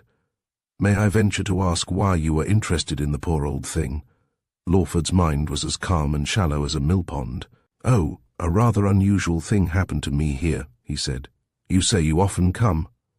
"Often," said the stranger rather curtly. "Has anything ever occurred?" "Occurred?" He raised his eyebrows. "I wish it had. I come here simply, as I have said, because it's quiet, because I prefer the company of those who never answer me back, and who do not so much as condescend to pay me the least attention." He smiled and turned his face towards the quiet fields. Lawford, after a long pause, lifted his eyes. "Do you think," he said softly, "it is possible one ever could?" "One ever could? Answer back?" There was a low, rotting wall of stone encompassing Sabathia's grave. On this, the stranger sat down. He glanced up rather curiously at his companion. "Seldom the time and the place and the revenant altogether. The thought has occurred to others," he ventured to add. Of course," said Lawford eagerly, "but it is an absolutely new one to me. I don't mean that I have never had such an idea, just in one's own superficial way, but—" He paused and glanced swiftly into the fast-thickening twilight. "I wonder, are they, do you think, really, all quite dead?" "Call and see," taunted the stranger softly. "Ah, yes, I know," said Lawford. "But I believe in the resurrection of the body, that is what we say, and supposing, when a man dies, supposing it was most frightfully against one's will, that one hated the awful inaction that death brings. Shutting a poor devil up like a child kicking against the door in a dark cupboard, one might just quietly, try to get out. Wouldn't you?" he added. "And surely," he found himself beginning gently to argue again, "surely, what about, say, him?" He nodded towards the old and broken grave that lay between them. "What, Sabathia?" the other echoed, laying his hand upon the stone. And a sheer enormous abyss of silence seemed to follow the unanswerable question. "He was a stranger, it says so." "Good God," said Lawford, "how he must have wanted to get home. He killed himself, poor wretch. Think of the fret and fever he must have been in just before. Imagine it. But it might, suggested the other with a smile. Might have been sheer indifference." "Nicholas Sabathia, stranger to this parish." No, said Lawford, his heart beating as if it would choke him. "I don't fancy it was indifference." It was almost too dark now to distinguish the stranger's features, but there seemed a faint suggestion of irony in his voice. "And how do you suppose your angry, naughty child would set about it? It's narrow quarters. How would he begin?" Lawford sat quite still. "You say, I hope I am not detaining you. You say you have come here. Sat here often, on this very seat. Have you ever fallen asleep here?" "Why do you ask?" inquired the other curiously. "I was only wondering," said Lawford. He was cold and shivering. He felt instinctively it was madness to sit on here in the thin gliding mist that had gathered in swaths above the grass, milk-pale in the rising moon. The stranger turned away from him. "For in that sleep of death what dreams may come must give us pause," he said slowly, with a little satirical catch on the last word. "What did you dream?" Lawford glanced helplessly about him. The moon cast lean grey beams of light between the cypresses, but to his wide and wandering eyes it seemed that a radiance other than hers haunted these mounds and leaning stones. "Have you ever noticed it?" he said, putting out his hand towards his unknown companion. "This stone is cracked from head to foot. But there," He rose stiff and chilled. "I am afraid I have bored you with my company. You came here for solitude, and I have been trying to convince you that we are surrounded with witnesses. You will forgive my intrusion." There was a kind of old-fashioned courtesy in his manner that he himself was dimly aware of. He held out his hand. "I hope you will think nothing of the kind," said the other earnestly. "How could it be in any sense an intrusion? It's the old story of Bluebeard. And I confess I too should very much like a peep into his cupboard. Who wouldn't? But there, it's merely a matter of time, I suppose." He paused, and together they slowly ascended the path already glimmering with a heavy dew. At the porch they paused once more, and now it was the stranger that held out his hand. "Perhaps," he said, "you will give me the pleasure of some day continuing our talk. As for our friend below, it so happens that I have managed to pick up a little more of his history than the sexton seems to have heard of, if you would care some time or other to share it. I live only at the foot of the hill, not half a mile distant. Perhaps you could spare the time now." Lawford took out his watch. "You are really very kind," he said. "But perhaps, well, whatever that history may be, I think you would agree that mine is even, but there, I've talked too much about myself already. Perhaps tomorrow—" "Why tomorrow, then?" said his companion. "It's a flat wooden house on the left-hand side. Come at any time of the evening." He paused again and smiled. "The third house after the rectory, which is marked up on the gate. My name is Herbert Herbert, to be precise." Lawford took out his pocket-book and a card. "Mine," he said, handing it gravely to his companion. "Is Lawford, at least." It was really the first time that either had seen the other's face at close quarters and clear lit, and on Lawford's a moon almost at the full shone dazzlingly. He saw an expression, dismay, incredulity, overwhelming astonishment, start suddenly into the dark, rather indifferent eyes. "What is it?" he cried, hastily stooping close. "Why," said the other, laughing and turning away, "I think the moon must have bewitched me too." Chapter 10. Lawford listened a while before opening his door. He heard voices in the dining room. A light shone faintly between the blinds of his bedroom. He very gently let himself in, and unheard, unseen, mounted the stairs. He sat down in front of the fire, tired out and bitterly cold in spite of his long walk home. But his mind was wearier even than his body. He tried in vain to catch up the thread of his thoughts. He only knew for certain that so far as his first hope and motives had gone, his errand had proved entirely futile. "How could I possibly fall asleep with that fellow talking there?" he had said to himself angrily, yet knew in his heart that their talk had driven every other idea out of his mind. He had not yet even glanced into the glass. His every thought was vainly wandering round and round the one curious hint that had drifted in, but which he had not yet been able to put into words. Supposing, though, that he had really fallen into a deep sleep, with none to watch or spy, what then? However ridiculous that idea, it was not more ridiculous, more incredible than the actual fact. If he had remained there, he might. It was just possible that he would by now have actually awakened just his own familiar everyday self again. And the thought of that, though he hardly realized its full import, actually did send him on tiptoe for a glance that more or less effectually set the question at rest. And there looked out at him, it seemed, the same dark, sallow face that had so much appalled him only 2 nights ago, expressionless, cadaverous, with shadowy hollows beneath the glittering eyes. And even as he watched it, its lips of their own volition drew together and questioned him, whose? He was not to be given much leisure, however, for fantastic reveries like this. As he leaned his head on his hands, gladly conscious that he could not possibly bear this incessant strain for long, Sheila opened the door. He started up. "I wish you would knock," he said angrily. "You talk of quiet, you tell me to rest and think, and here you come creeping and spying on me as if I was a child in a nursery. I refuse to be watched and guarded and peeped on like this." He knew that his hands were trembling, that he could not keep his eyes fixed, that his voice was nearly inarticulate. Sheila drew in her lips. "I have merely come to tell you, Arthur, that Mr. Bethany has brought Mr. Danton in to supper. He agrees with me. It really would be advisable to take such a very old and prudent and practical friend into our confidence. You do nothing I ask of you. I simply cannot bear the burden of this incessant anxiety. Look now, what your night walk has done for you. You look positively at death's door." "What an instinct you have for the right word," said Lawford softly.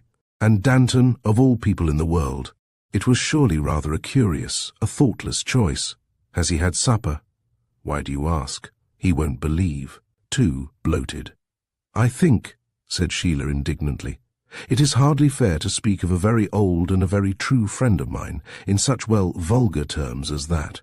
Besides, Arthur, as for believing, without in the least desiring to hurt your feelings, I must candidly warn you some people won't." "Come along," said Lawford, with a faint gust of laughter. "Let's see." They went quickly downstairs, Sheila with less dignity perhaps than she had been surprised into since she had left a slimmer girlhood behind. She swept into the gaze of the two gentlemen standing together on the hearthrug, and so was caught, as it were, between a rain of conflicting glances, for her husband had followed instantly and stood now behind her, stooping a little and with something between contempt and defiance confronting an old fat friend, whom that one brief challenging instant had congealed into a condition of passive and immovable hostility. Mr. Danton composed his chin in his collar and deliberately turned himself towards his companion. His small eyes wandered, and instantaneously met and rested on those of Mrs. Lawford. Arthur thought he would prefer to come down and see you himself. "You take such formidable risks, Lawford," said Mr. Bethany in a dry, difficult voice. "Am I really to believe?" Danton began huskily. "I am sure, Bethany, you will, my dear Mrs. Lawford," said he, stirring vaguely, glancing restlessly. "It was not my wish, Vicar, to come at all," said a voice from the doorway. "To tell you the truth, I am too tired to care a jot either way, and," he lifted a long arm, "I must positively refuse to produce the least, the remotest proof that I am not, so far as I am personally aware, even the man in the moon." Danton at heart was always an incorrigible skeptic. "Aren't you, T.D.? You pride your dear old brawn on it in secret." "I really," began Danton in a rich, still voice. "Oh, but you know you are," drawled on the slightly hesitating, long-drawn syllables. "It's your parochial métier. Firm, unctuous, subtle skepticism, and to that end your body flourishes. You were born fat, you became fat, and fat, my dear Danton, has been deliberately thrust on you, in layers, lampreys. You'll perish of surfeit some day, of sheer Dantonism. And fat post-mortem, Danton. Oh, what a basting's there!" Mr. Bethany, with a convulsive effort, woke. He turned swiftly on Mrs. Lawford. Why could you not have seen?" he cried. "It's no good, Vicar. She's all sheer Laodicean. Blow hot, blow cold. North, south, east, west. To have a weathercock for a wife is to marry the wind. There's nothing to be got from poor Sheila but—" "Lawford!" The little man's voice was as sharp as the crack of a whip. "I forbid it. Do you hear me? I forbid it. Some self-command, my dear good fellow. Remember, it's only the will that keeps us breathing." Lawford peered as if out of a gathering dusk, that thickened and flickered with shadows before his eyes. "What's he mean, then?" he muttered huskily. "Coming here with his black still carcase peeping. What's he mean, I say?" There was a moment's silence. Then, with lifted brows and wide eyes, that to every one of his three witnesses left an indelible memory of clear and wolfish light within their glassy pupils, he turned heavily and climbed back to his solitude. "I suppose," began Danton, with an obvious effort to disentangle himself from the humiliation of the moment, "I suppose he was wandering." "Bless me, yes," said Mr. Bethany cordially. "Fever. We all know what that means." "Yes," said Danton, taking refuge in Mrs. Lawford's white and intent gaze. "Just think, Danton, the awful, incessant strain of such an ordeal. Think for an instant what such a thing." Danton inserted a plump white finger between collar and chin. "Oh yes, but, needlessly abusive. I never said I disbelieved him." "Do you?" said Mrs. Lawford's voice. He poised himself, as if it were, on the monolithic stability of his legs. He said. Mr. Bethany sat down at the table. "I rather feared some such temporary breakdown as this, Danton. I think I foresaw it. And now, just while we are all three alone here together in friendly conclave, Wouldn't it be as well, don't you think, to confront ourselves with the difficulties? I know we all know that that poor half-demented creature is Arthur Lawford. This morning he was as sane, as lucid as I hope I am now. An awful calamity has suddenly fallen upon him, this change. I own frankly at the first sheer shock it staggered me, as I think for the moment it has staggered you. But when I had seen the poor fellow face to face, heard him talk, and watched him there upstairs in the silence stir and awake, and come up again to his trouble out of his sleep, I had no more doubt in my own mind and heart that he was he than I have in my mind that I am I. We do in some mysterious way, you'll own at once, grow so accustomed, so inured, if you like, to each other's faces, masks though they be, that we hardly realize we see them when we are speaking together. And yet the slightest, the most infinitesimal change is instantly apparent. Oh yes, Vicar, but you see, Mr. Bethany raised a small lean hand.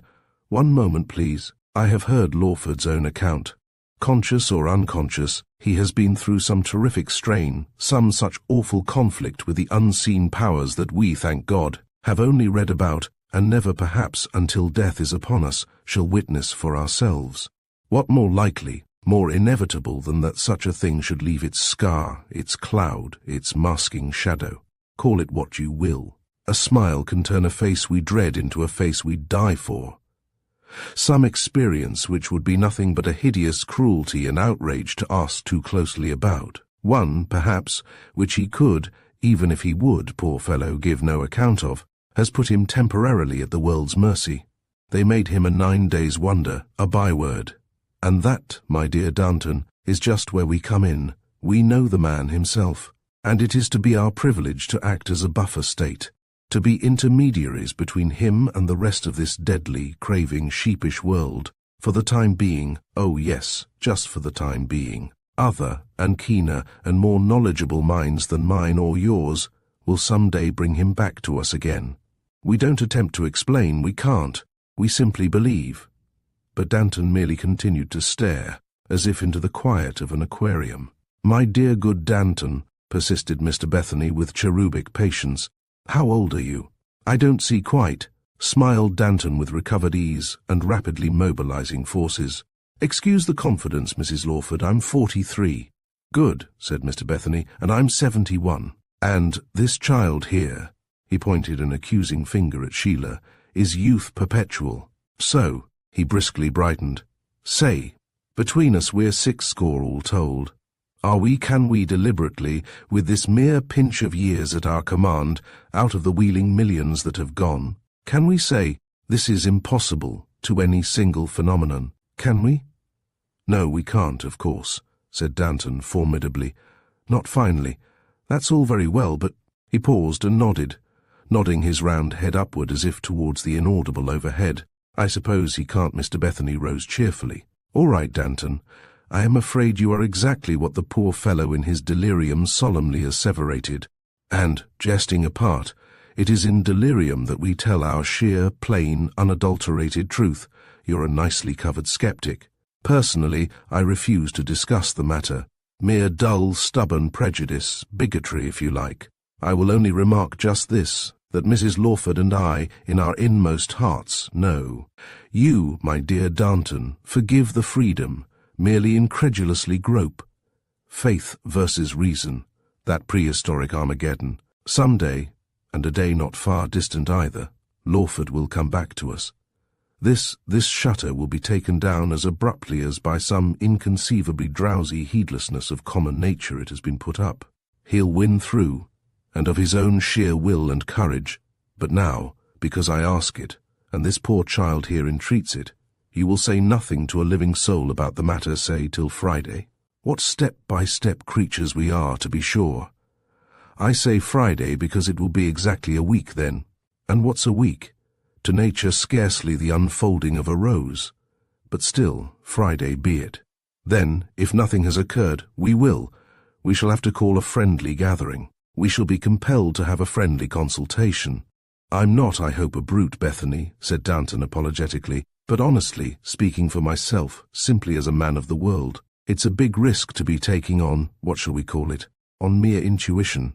Personally, and even in a court of law, though heaven forbid it ever reaches that stage, personally, I could swear that the fellow that stood abusing me there in that revolting fashion was not Lawford. It would be easier even to believe in him, if there were not that glaze, that shocking simulation of the man himself, the very man. But then, I am a skeptic. I own it. And, 'pon my word, Mrs. Lawford, there's plenty of room for skeptics in a world like this. Very well, said Mr. Bethany crisply. That's settled then. With your permission, my dear, he added, turning untarnishably clear, childlike eyes on Sheila. I will take all risks, even to the foot of the gibbet, accessory Danton, after the fact. And so direct and cloudless was his gaze that Sheila tried in vain to evade it and to catch a glimpse of Danton's small, agate-like eyes, now completely under mastery, and awaiting confidently the meeting with her own. Of course, she said, I am entirely in your hands, dear Mr. Bethany. Chapter 11. Lawford slept far into the cloudy Monday morning, to wake steeped in sleep, lethargic, and fretfully haunted by inconclusive remembrances of the night before. When Sheila, with obvious and capacious composure, brought him his breakfast tray, he watched her face for some time without speaking. Sheila, he began, as she was about to leave the room again. She paused, smiling. Did anything happen last night? Would you mind telling me, Sheila? Who was here? Her lids the least bit narrowed. Certainly, Arthur, Mr. Danton was here. Then it was not a dream. Oh no, said Sheila. What did I say? What did he say? It was hopeless anyhow. I don't quite understand what you mean by hopeless, Arthur, and must I answer the other questions? Lawford drew his hand over his face like a tired child. He didn't believe. No, dear, said Sheila softly. And you, Sheila? Came the subdued voice. Sheila crossed slowly to the window. Well, quite honestly, Arthur, I was not very much surprised. Whatever we are agreed about on the whole, you were scarcely yourself last night. Lawford shut his eyes and reopened them full on his wife's calm scrutiny, who had in that moment turned in the light of the one drawn blind to face him again. Who is? Always. No, said Sheila, but it was at least unfortunate. We can't, I suppose, rely on Dr. Bethany alone. Lawford crouched over his food. Will he blab? Blab. Mr. Danton is a gentleman, Arthur. Lawford rolled his eyes as if in temporary vertigo. Yes, he said. And Sheila once more prepared to make a reposeful exit. I don't think I can see Simon this morning. Oh, who then? I mean, I would prefer to be left alone. Believe me, I had no intention to intrude. And this time the door really closed. He is in a quiet, soothing sleep, said Sheila a few minutes later. Nothing could be better, said Dr. Simon, and Lawford, to his inexpressible relief, heard the fevered throbbing of the doctor's car reverse, and turned over and shut his eyes, dulled and exhausted in the still unfriendliness of the vacant room. His spirits had sunk, he thought, to their lowest ebb. He scarcely heeded the fragments of dreams, clear green landscapes, amazing gleams of peace, the sudden broken voices, the rustling and calling shadowiness of subconsciousness in this quiet sunlight of reality. The clouds had broken, or had been withdrawn like a veil from the October skies. One thought alone was his refuge, one face alone haunted him with its peace, one remembrance soothed him, Alice. Through all his scattered and purposeless arguments, he strove to remember her voice, the loving kindness of her eyes, her untroubled confidence. In the afternoon he got up and dressed himself. He could not bring himself to stand before the glass and deliberately shave. He even smiled at the thought of playing the barber to that lean chin. He dressed by the fireplace. I couldn't rest, he told Sheila, when she presently came in on one of her quiet, cautious, heedful visits, and one tires of reading even Quain in bed. Have you found anything? She inquired politely. Oh, yes, said Lawford wearily. I have discovered that infinitely worse things are infinitely commoner, but that there's nothing quite so picturesque. Tell me, said Sheila with refreshing naivete, how does it feel? Does it even in the slightest degree affect your mind? He turned his back and looked up at his broad gilt portrait for inspiration. Practically not at all, he said hollowly. Of course, one's nerves, that fellow Danton, when one's overtired, You have, his voice, in spite of every effort, faintly quavered. You haven't noticed anything, my mind. Me? Oh dear no. I never was the least bit observant, you know that, Arthur. But apart from that, and I hope you will not think me unsympathetic, but don't you think we must sooner or later be thinking of what's to be done? At present, though I fully agree with Mr. Bethany as to the wisdom of hushing this unhappy business up as long as possible, at least from the gossiping outside world, still we are only standing still. And your malady, dear, I suppose, isn't. You will help me, Arthur. You will try and think, poor Alice. What about Alice? She mopes, dear, rather. She cannot, of course, quite understand why she must not see her father, and yet his not being, or for the matter of that, even if he was, at death's door. At death's door, murmured Lawford under his breath. Who was it was saying that? Have you ever, Sheila, in a dream, or just as one's thoughts go sometimes, seen that door? Its ruinous stone lintel carved into lichenous stone heads, stonily silent in the last thin sunlight, hanging in peace unlatched, heated, hunted, in agony, in that cold, green-clad, shadowed porch his haven and sanctuary. But beyond, oh God, beyond, Sheila stood listening with startled eyes. And was all that in Quain? She inquired rather flutteringly. Lawford turned a sidelong head and looked steadily at his wife. She shook herself with a slight shiver. Very well then, she said, and paused in the silence. Her husband yawned and smiled, and almost as if lit with that thin last sunshine seemed the smile that passed for an instant across the reverie of his shadowy face. He drew a hand wearily over his eyes. What has he been saying now? He inquired like a fretful child. Sheila stood very quiet and still, as if in fear of scaring some rare, wild, timid creature by the least stir. Who? She merely breathed. Lawford paused on the hearth-rug with his comb in his hand. It's just the last rags of that beastly influenza, he said, and began vigorously combing his hair. And yet, simple and frank though the action was, it moved Sheila, perhaps, more than any other of the congested occurrences of the last few days. Her forehead grew suddenly cold, the palms of her hands began to ache. She had to hasten out of the room to avoid revealing the sheer physical repulsion she had experienced. But Lawford, quite unmindful of the shock, continued in a kind of heedless reverie to watch, as he combed, the still visionary thoughts that passed in tranced stillness before his eyes. He longed beyond measure for freedom that until yesterday he had not even dreamed existed outside the covers of some old impossible romance.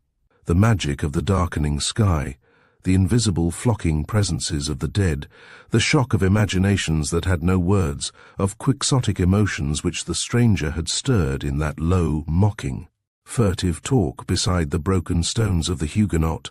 Was the change quite so monstrous, so meaningless? How often, indeed, he remembered curiously had he seemed to be standing outside these fast-shut gates of thought that now had been freely opened to him. He drew ajar the door and lent his ear to listen. From far away came a rich, long-continued chuckle of laughter, followed by the clatter of a falling plate, and then, still more uncontrollable laughter. There was a faint smell of toast on the air. Lawford ventured out onto the landing and into a little room that had once, in years gone by, been Alice's nursery. He stood far back from the strip of open window that showed beneath the green blind, craning forward to see into the garden, the trees, their knotted trunks, and then, as he stole nearer, a flower bed, late roses, geraniums, calceolarias, the lawn, and, yes, 3 wicker chairs, a footstool, a work-basket, a little table on the smooth grass in the honey-coloured sunshine, and Sheila sitting there in the autumnal sunlight, her hands resting on the arms of her chair, her head bent, evidently deeply engrossed in her thoughts. He crept an inch or two forward, and stooped. There was a hat on the grass, Alice's big garden hat, and beside it lay Flitters, nose on paws, long ears sagging. He had forgotten Flitters. Had Flitters forgotten him? Would he bark at the strange, distasteful scent of a Dr. Ferguson? The coast was clear then. He turned even softlier yet, to confront, rapt, still, and hovering betwixt astonishment and dread, the blue calm eyes of his daughter, looking in at the door.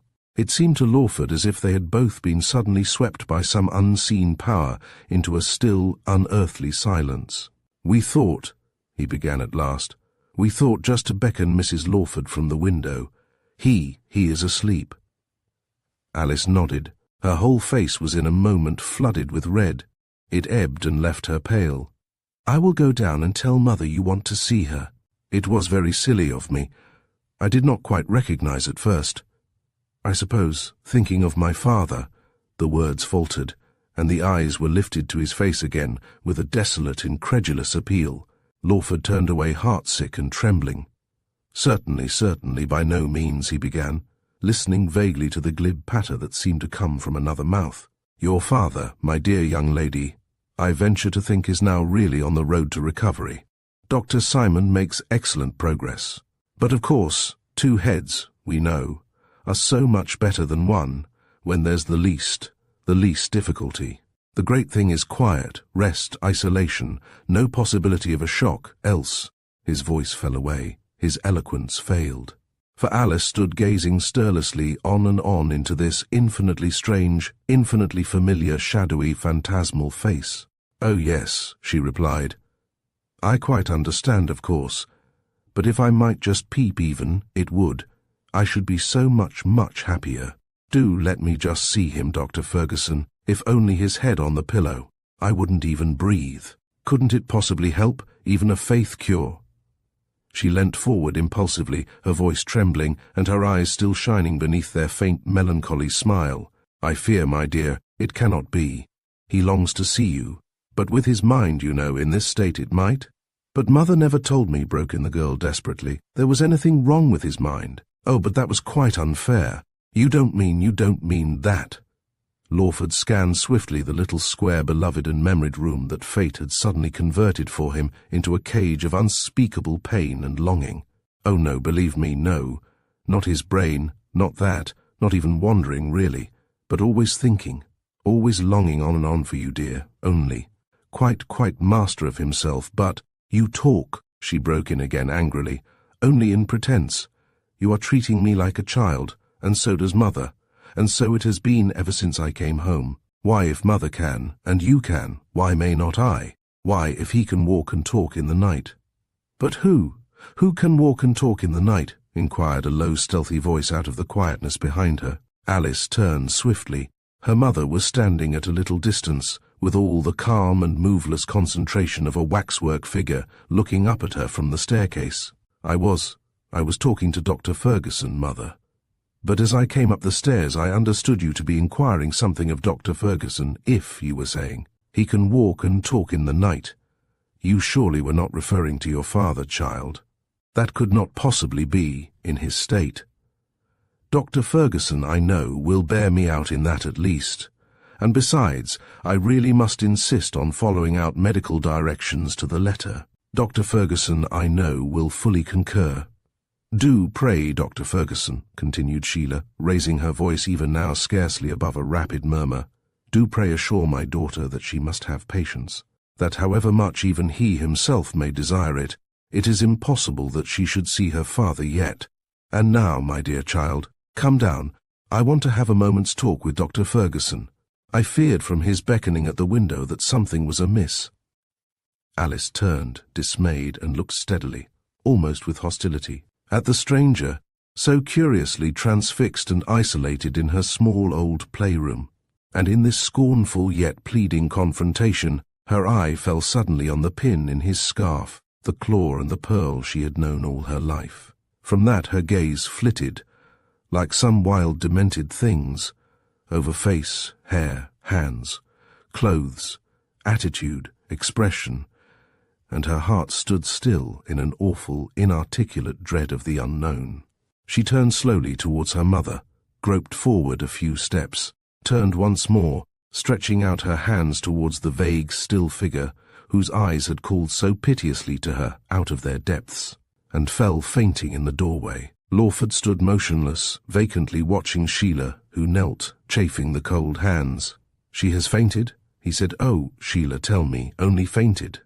Sheila made no answer, did not even raise her eyes. "Some day, Sheila," he began in a dull voice, and broke off, and without another word, without even another glance at the still face and blue twitching lids, he passed her rapidly by.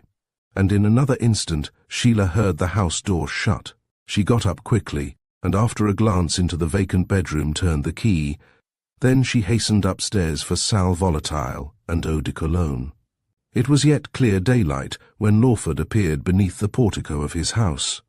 With a glance of circumspection that almost seemed to suggest a fear of pursuit, he descended the steps, only to be made aware in so doing that Ada was with a kind of furtive eagerness pointing out the mysterious Dr. Fergusson to a steadily gazing cook. One or two well-known, and many a well-remembered face he encountered in the thin stream of city men treading blackly along the pavement. It was a still, high evening, and something very like a forlorn compassion rose in his mind at sight of their grave, rather pretentious, rather dull, respectable faces. He found himself walking with an affectation of effrontery, and smiling with a faint contempt on all alike, as if to keep himself from slinking, and the wolf out of his eyes. He felt restless and watchful and suspicious, as if he had suddenly come down in the world.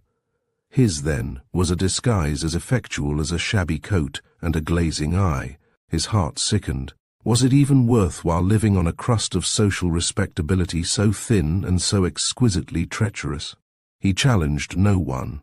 One or two actual acquaintances raised and lowered a faintly inquiring eyebrow in his direction. One even recalled in his confusion a smile of recognition just a moment too late. There was, it seemed, a peculiar aura in Lawford's presence, a shadow of a something in his demeanour that proved him alien. None the less Green Widderstone kept calling him, much as a bell in the imagination tolls on and on, the echo of reality. If the worst should come to the worst, why, there is pasture in the solitary by ways for the beast that strays. He quickened his pace along lonelier streets, and soon strode freely through the little flagged and cobbled village of shops, past the same small jutting window whose clock had told him the hour on that first dark hurried night. All was pale and faint with dying colours now, and decay was in the leaf, and the last swallows filled the gold air with their clashing stillness. No one heeded him here. He looked from side to side, exulting in the strangeness. Shops were left behind, the last milestone passed, and in a little while he was descending the hill beneath the elm boughs, which he remembered had stood like a turreted wall against the sunset, when first he had wandered down into the churchyard. At the foot of the hill he passed by the green and white rectory, and there was the parson, a short fat, pursy man with wrists protruding from his jacket sleeves as he stood on tiptoe, tying up a rambling rose-shoot on his trim cedared lawn. The next house barely showed its old red chimney-tops above its bowers. The next was empty, with windows vacantly gazing, its paths peopled with great bearded weeds that stood mutely watching and guarding the seldom opened gate. Then came more lofty grandmotherly elms, a dense hedge of every leaf that pricks, and then Lawford found himself standing at the small canopied gate of the queer old wooden house that the stranger of his talk had in part described. It stood square and high and dark in a small amphitheatre of verdure. Roses here and there sprang from the grass, and a narrow box-edged path led to a small door in a low green-mantled wing, with its one square window above the porch. And while, with vacant mind, Lawford stood waiting, as one stands forebodingly upon the eve of a new experience, he heard, as if at a distance, the sound of falling water. He still paused on the country roadside, scrutinizing this strange, still, wooden presence, but at last with an effort he pushed open the gate, followed the winding path, and pulled the old iron-hanging bell. There came presently a quiet tread, and Herbert himself opened the door which led into a little square wood-panelled hall, hung with queer old prints and obscure portraits in dark frames. "Ah, yes, come in, Mr. Lawford," he drawled. "I was beginning to be afraid you were not coming." Lawford laid hat and walking-stick on an oak bench, and followed his churchyard companion up a slightly inclined corridor and a staircase into a high room, covered far up the yellowish walls with old books on shelves and in cases, between which hung in little black frames mezzo-tints, etchings, and antiquated maps. A large table stood a few paces from the deep alcove of the window, which was surrounded by a low, faded green seat, and was screened from the sunshine by wooden shutters. And here the tranquil surge of falling water shook incessantly on the air, for the 3 lower casements stood open to the fading sunset. On a smaller table were spread cups, old earthenware dishes of fruit, and a big bowl of damask roses. "Please sit down. I shan't be a moment. I am not sure that my sister is in, but if so, I will tell her we are ready for tea." Left to himself in this quiet, strange old room, Lawford forgot for a while everything else. He was for the moment so taken up with his surroundings. What seized on his fancy and strangely affected his mind was this incessant changing roar of falling water. "It must be the widder," he said to himself, flowing close to the walls. But not until he had had the boldness to lean head and shoulders out of the nearest window did he fully realize how close indeed the widder was. It came sweeping dark and deep and begreened and full with the early autumnal rains, actually against the lower walls of the house itself, and in the middle suddenly swerved in a black, smooth arch, and tumbled headlong into a great pool, nodding with tall, slender waterweeds, and charged in its bubbled blackness here and there with the last crimson of the setting sun. To the left of the house, where the waters floated free again, stood vast, still trees above the clustering rushes, and in glimpses between their spreading boughs lay the far-stretching countryside, now dimmed with the first mists of approaching evening. So absorbed he became, as he stood leaning over the wooden sill above the falling water, that eye and ear became enslaved by the roar and stillness. And in the faint atmosphere of age that seemed like a veil to hang about the odd old house and these prodigious branches, he fell into a kind of waking dream. When at last he did draw back into the room, it was perceptibly darker, and a thin, keen shaft of recollection struck across his mind, the recollection of what he was, and of how he came to be there, his reasons for coming, and of that dark, indefinable presence which, like a raven, had begun to build its dwelling in his mind. He sat on, his eyes restlessly wandering, his face leaning on his hands, and in a while the door opened and Herbert returned, carrying an old crimson and green teapot and a dish of hot cakes. "They're all out," he said. "Sister, Sally, and boy, but these were in the oven, so we won't wait. I hope you haven't been very much bored." Lawford dropped his hands from his face and smiled. "I have been looking at the water," he said. "My sister's favourite occupation. She sits for hours and hours, with not even a book for an apology, staring down into the black old roaring pot. It has a sort of hypnotic effect after a time. And you'd be surprised how quickly one gets used to the noise. To me, it's even less distracting than sheer silence. You don't know, after all, what on earth sheer silence means, even at Widdowston. But one can just realize a water nymph. They chatter, but, thank heaven, it's not articulate."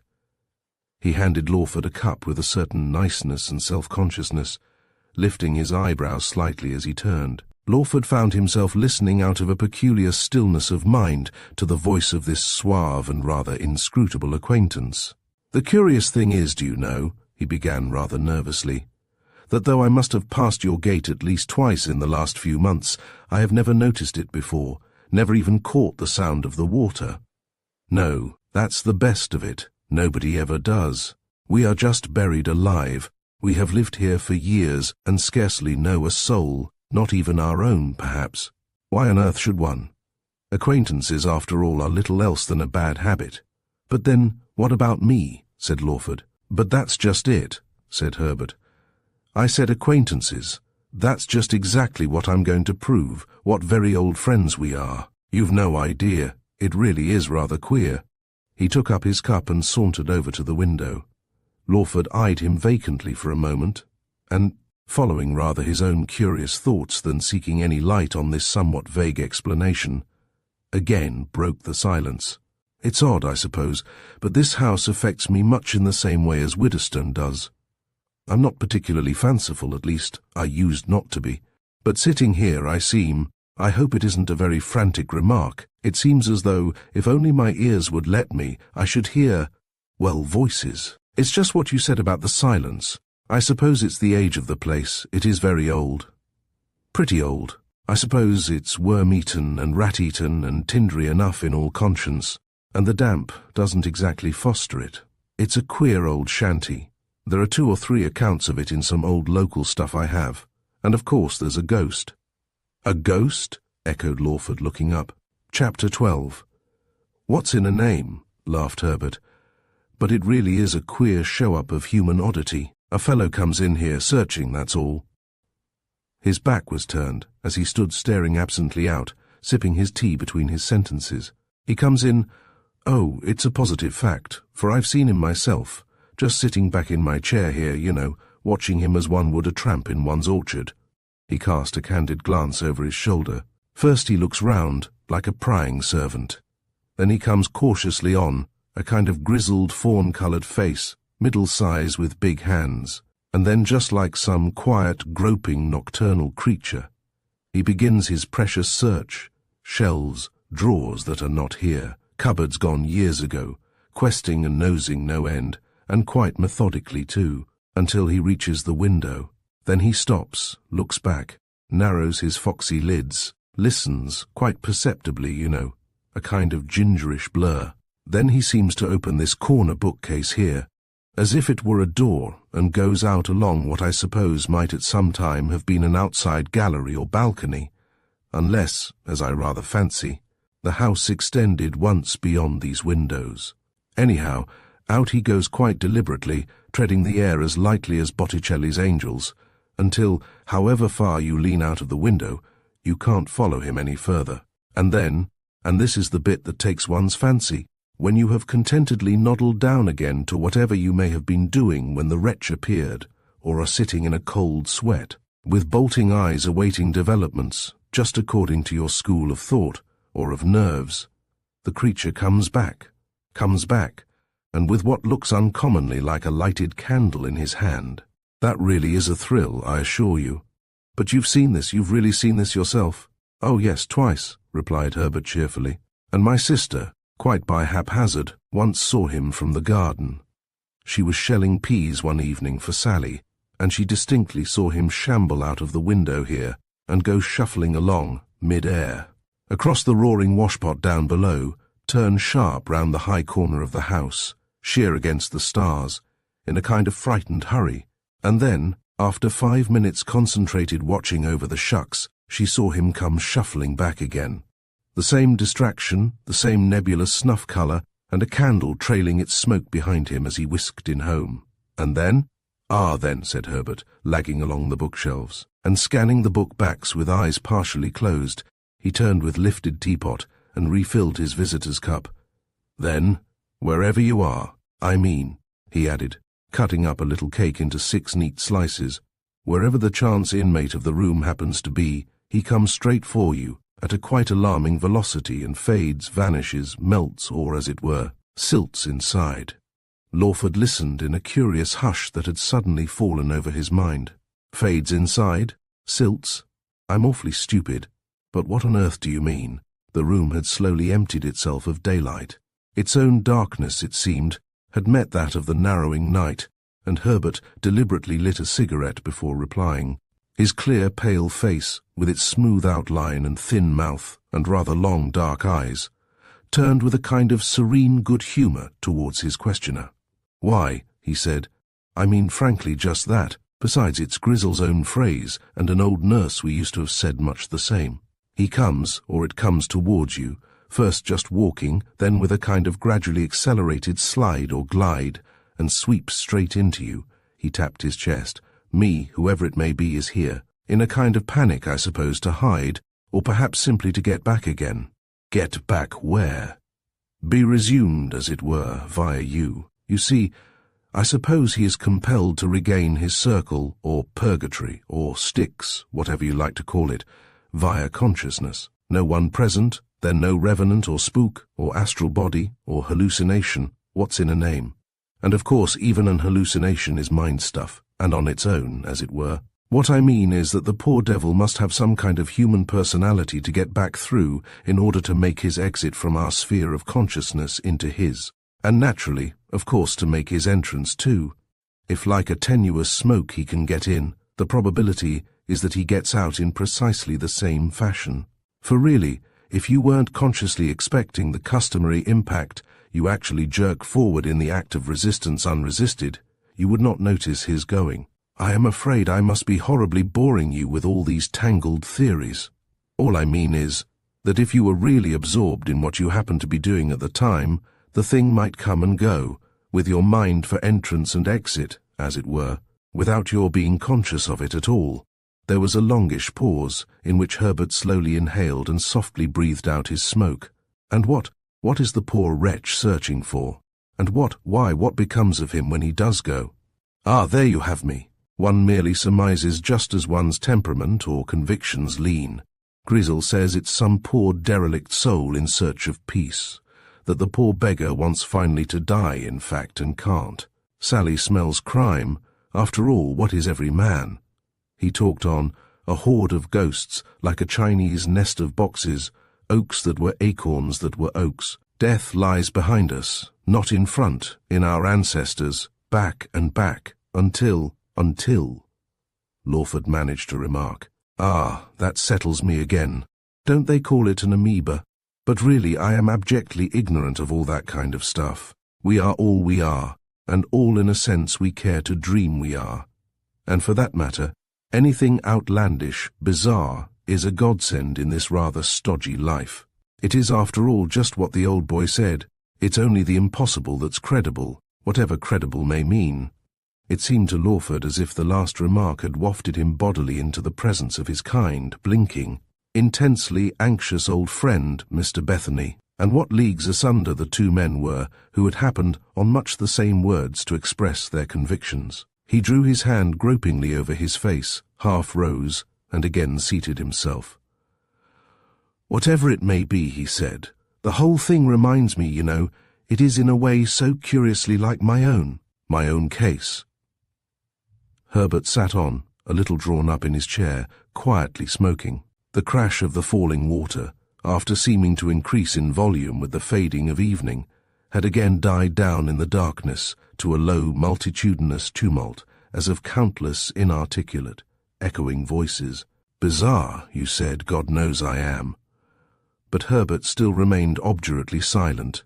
You remember, perhaps, Lawford faintly began again, our talk the other night? Oh, rather, replied the cordial voice out of the dusk. I suppose you thought I was insane. Insane! There was a genuinely amused astonishment in the echo. You were lucidity itself. Besides, well, honestly, if I may venture, I don't put very much truck in what one calls one's sanity, except, of course, as a bond of respectability and a means of livelihood. But did you realize in the least from what I said how I really stand? That I went down into that old shadowy hollow one man, and came back, well, this.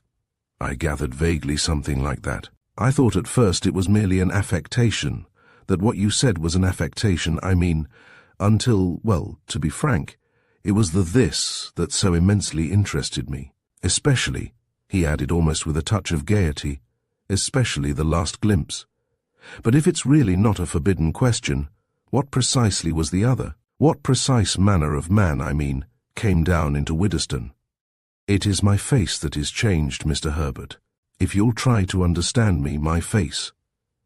What you see now is not what I really am, not what I was. Oh, it is all quite different. I know perfectly well how absurd it must sound, and you won't press me further. But that's the truth. That's what they have done for me. It seemed to Lawford as if a remote tiny shout of laughter had been suddenly caught back in the silence that had followed this confession. He peered in vain in the direction of his companion. Even his cigarette revealed no sign of him. I know, he went gropingly on. I felt it would sound to you like nothing but frantic, incredible nonsense. You can't see it. You can't feel it. You can't hear these hooting voices. It's no use at all blinking the fact. I am simply on the verge, if not over it, of insanity. As to that, Mr. Lawford, came the still voice out of the darkness, the very fact of your being able to say so seems to me all but proof positive that you're not. Insanity is on another plane, isn't it, in which one can't compare one's states. As for what you say being credible, take our precious noodle of a spook here. 99/100ths of this amiable world of ours would have guffawed the poor creature into imperceptibility ages ago. To such poor credulous creatures as my sister and I, he is no more and no less a fact, a personality, an amusing reality than, Well, this teacup. Here we are, amazing mysteries both of us in any case, and all round us are scores of books, dealing just with life, pure, candid, and unexpurgated, and there's not a single one among them but reads like a taradiddle. Yet grope between the lines of any autobiography. It's pretty clear what one has got, a feeble, timid, creeping attempt to describe the indescribable. As for what you say your case is, the bizarre, that kind very seldom gets into print at all. In all our make-believe, all our pretense, how, honestly, could it? But there, this is immaterial. The real question is, can I help? What I gather is this: you just trundled down into Widderstone all among the dead men, and but one moment I'll light up. A light flickered up in the dark, shading it in his hand from the night air straying through the open window. Herbert lit the 2 candles that stood upon the little chimney-piece behind Lawford's head. Then, sauntering over to the window again, almost as if with an affectation of nonchalance, he drew one of the shutters and sat down. Nothing much struck me, he went on, leaning back on his hands. I mean on Sunday evening, until you said goodbye. It was then that I caught in the moon a distinct glimpse of your face. This, said Lawford, with a sudden horrible sinking of the heart. Herbert nodded. The fact is, I have a print of it, he said. A print of it. A miserable little dingy engraving. Of this? Herbert nodded with eyes fixed. Where? That's the nuisance. I searched high and low for it the instant I got home. For the moment it has been mislaid, but it must be somewhere in the house and it will turn up all in good time. It's the frontispiece of one of a queer old hodgepodge of pamphlets, sewn up together by some amateur enthusiast in a marbled paper cover, confessions, travels, trials, and so on, all 18th century, and all in French. And mine? Said Lawford, gazing stonily across the candlelight. Herbert, from a head slightly stooping, gazed back in an almost bird-like fashion across the room at his visitor. Sabathia's, he said. Sabathia's. A really curious resemblance. Of course, I am speaking only from memory, and perhaps it's not quite so vivid in this light, but still astonishingly clear. Lawford sat drawn up, staring at his companion's face in an intense and helpless silence. His mouth opened, but no words came. Of course, began Herbert again, I don't say there's anything in it, except the mere coincidence. He paused and glanced out of the open casement beside him. But there's just one obvious question. Do you happen to know of any strain of French blood in your family? Lawford shut his eyes. Even memory seemed to be forsaking him at last. No, he said, after a long pause. There's a little Dutchy think on my mother's side, but no French. No Sabathia then? Said Herbert, smiling. And then there's another question. This change. Is it really as complete as you suppose? Has it? Please just warn me off if I am in the least intruding. Has it been noticed? Lawford hesitated. Oh, yes, he said slowly. It has been noticed, my wife, a few friends. Do you mind this infernal clatter? Said Herbert, laying his fingers on the open casement. No, no. And you think? My dear fellow, I don't think anything. It's all the craziest conjecture. Stranger things even than this have happened. There are dozens here, in print. What are we human beings after all? Clay in the hands of the potter. Our bodies are merely an inheritance, packed tight and corded up. We have practically no control over their main functions. We can't even replace a little fingernail.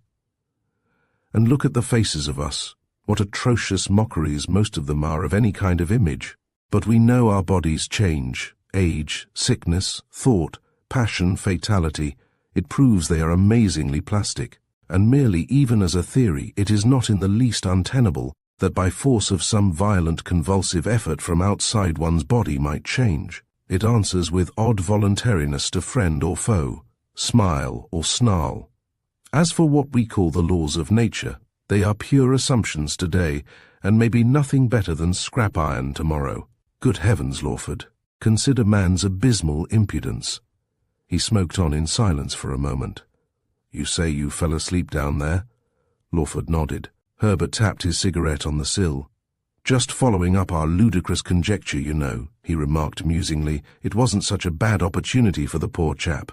But surely, said Lawford, speaking as it were, out of a dream of candlelight and reverberating sound and clearest darkness, towards this strange deliberate phantom with the unruffled clear-cut features. Surely then, in that case, he is here now. And yet, on my word of honor, though every friend I ever had in the world should deny it, I am the same. Memory stretches back clear and sound to my childhood. I can see myself with extraordinary lucidity, how I think, my motives and all that.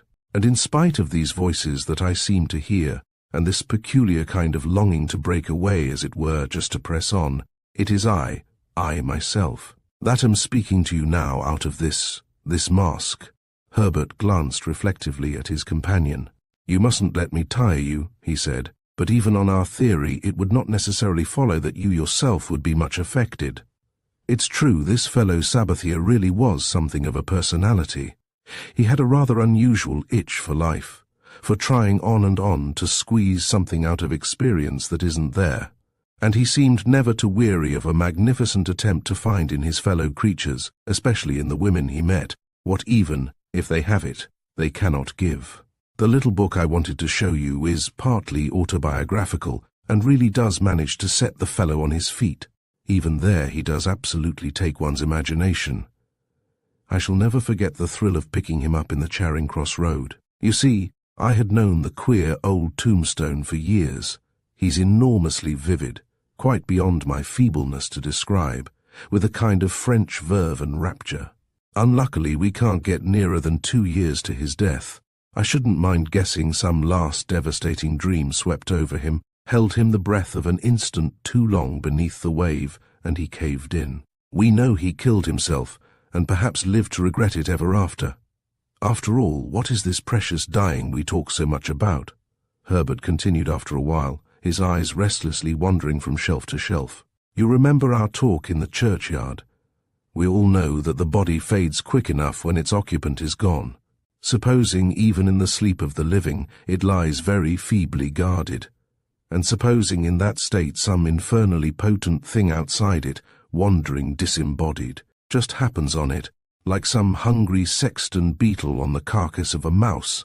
Supposing, I know it's the most outrageous theorizing, but supposing all these years of sun and dark, Sabathier's emanation, or whatever you like to call it, horribly restless, by some fatality longing on and on just for life, or even for the face, the voice of some impossible she whom he couldn't get in this muddled world, simply loathing all else. Supposing he has been lingering in ambush down beside those poor old dusty bones that had poured out for him such marrowy hospitality. Oh, I know it. The dead do.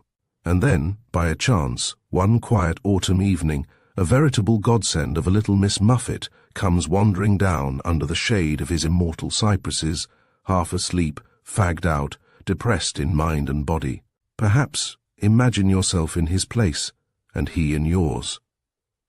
Herbert stood up in his eagerness, his sleek hair shining, the one clinching chance of a century. Wouldn't you have made a fight for it? Wouldn't you have risked the raid?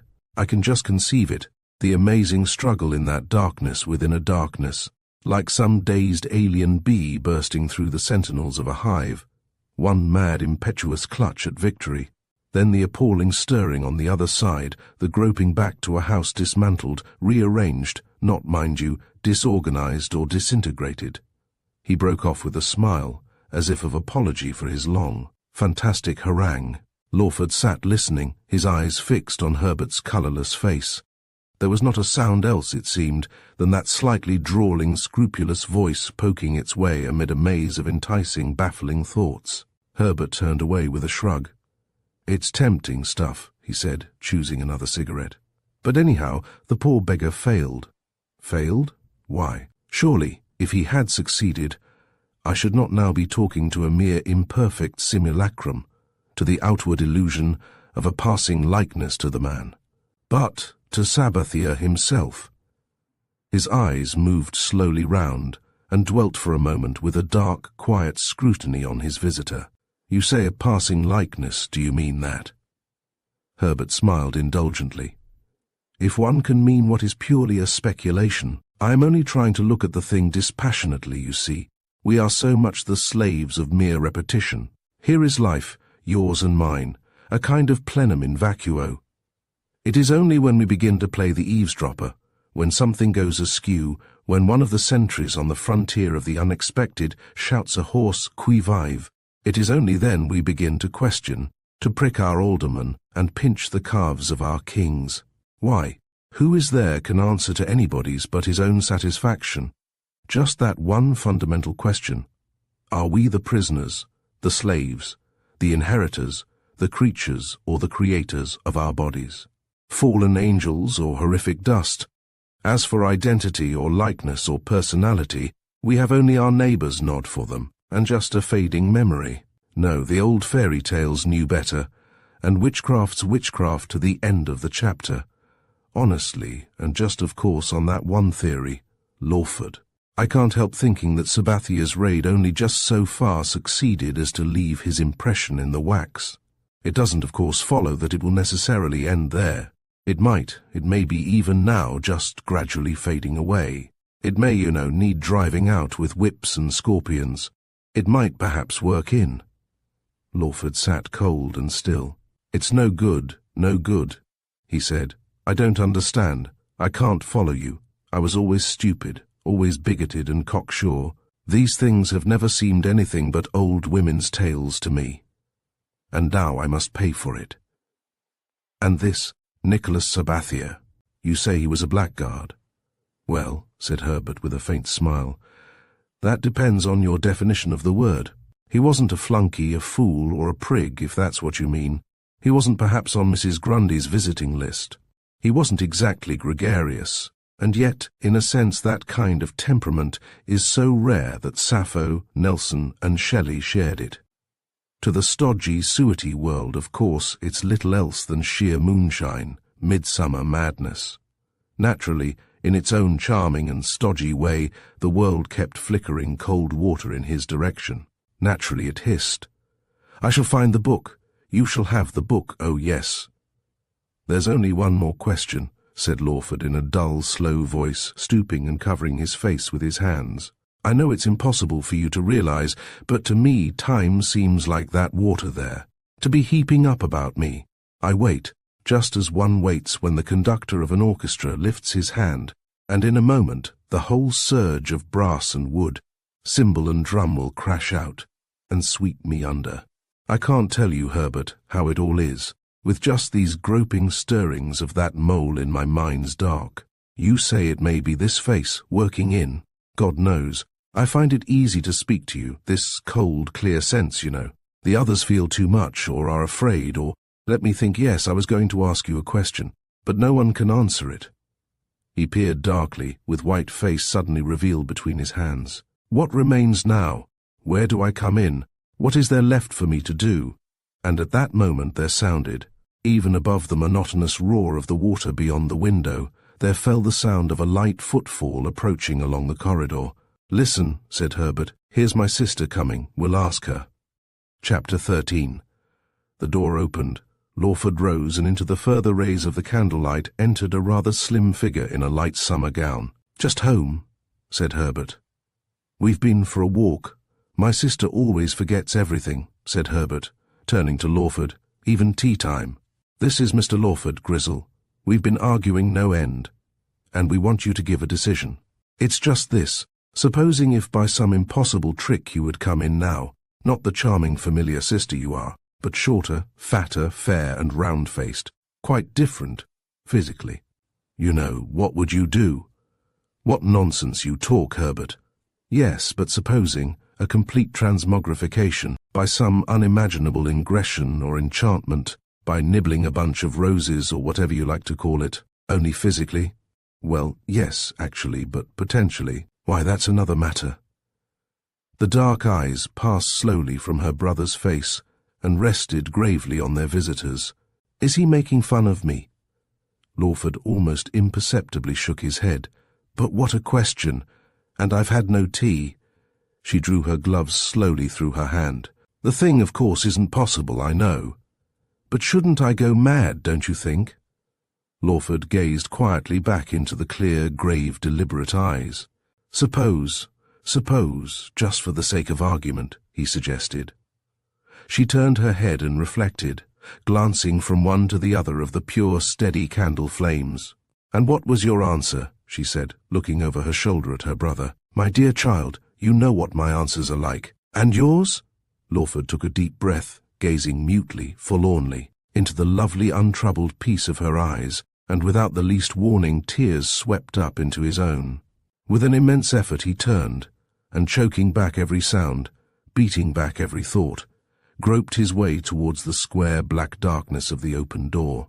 I must think," he managed to whisper, lifting his hand and steadying himself.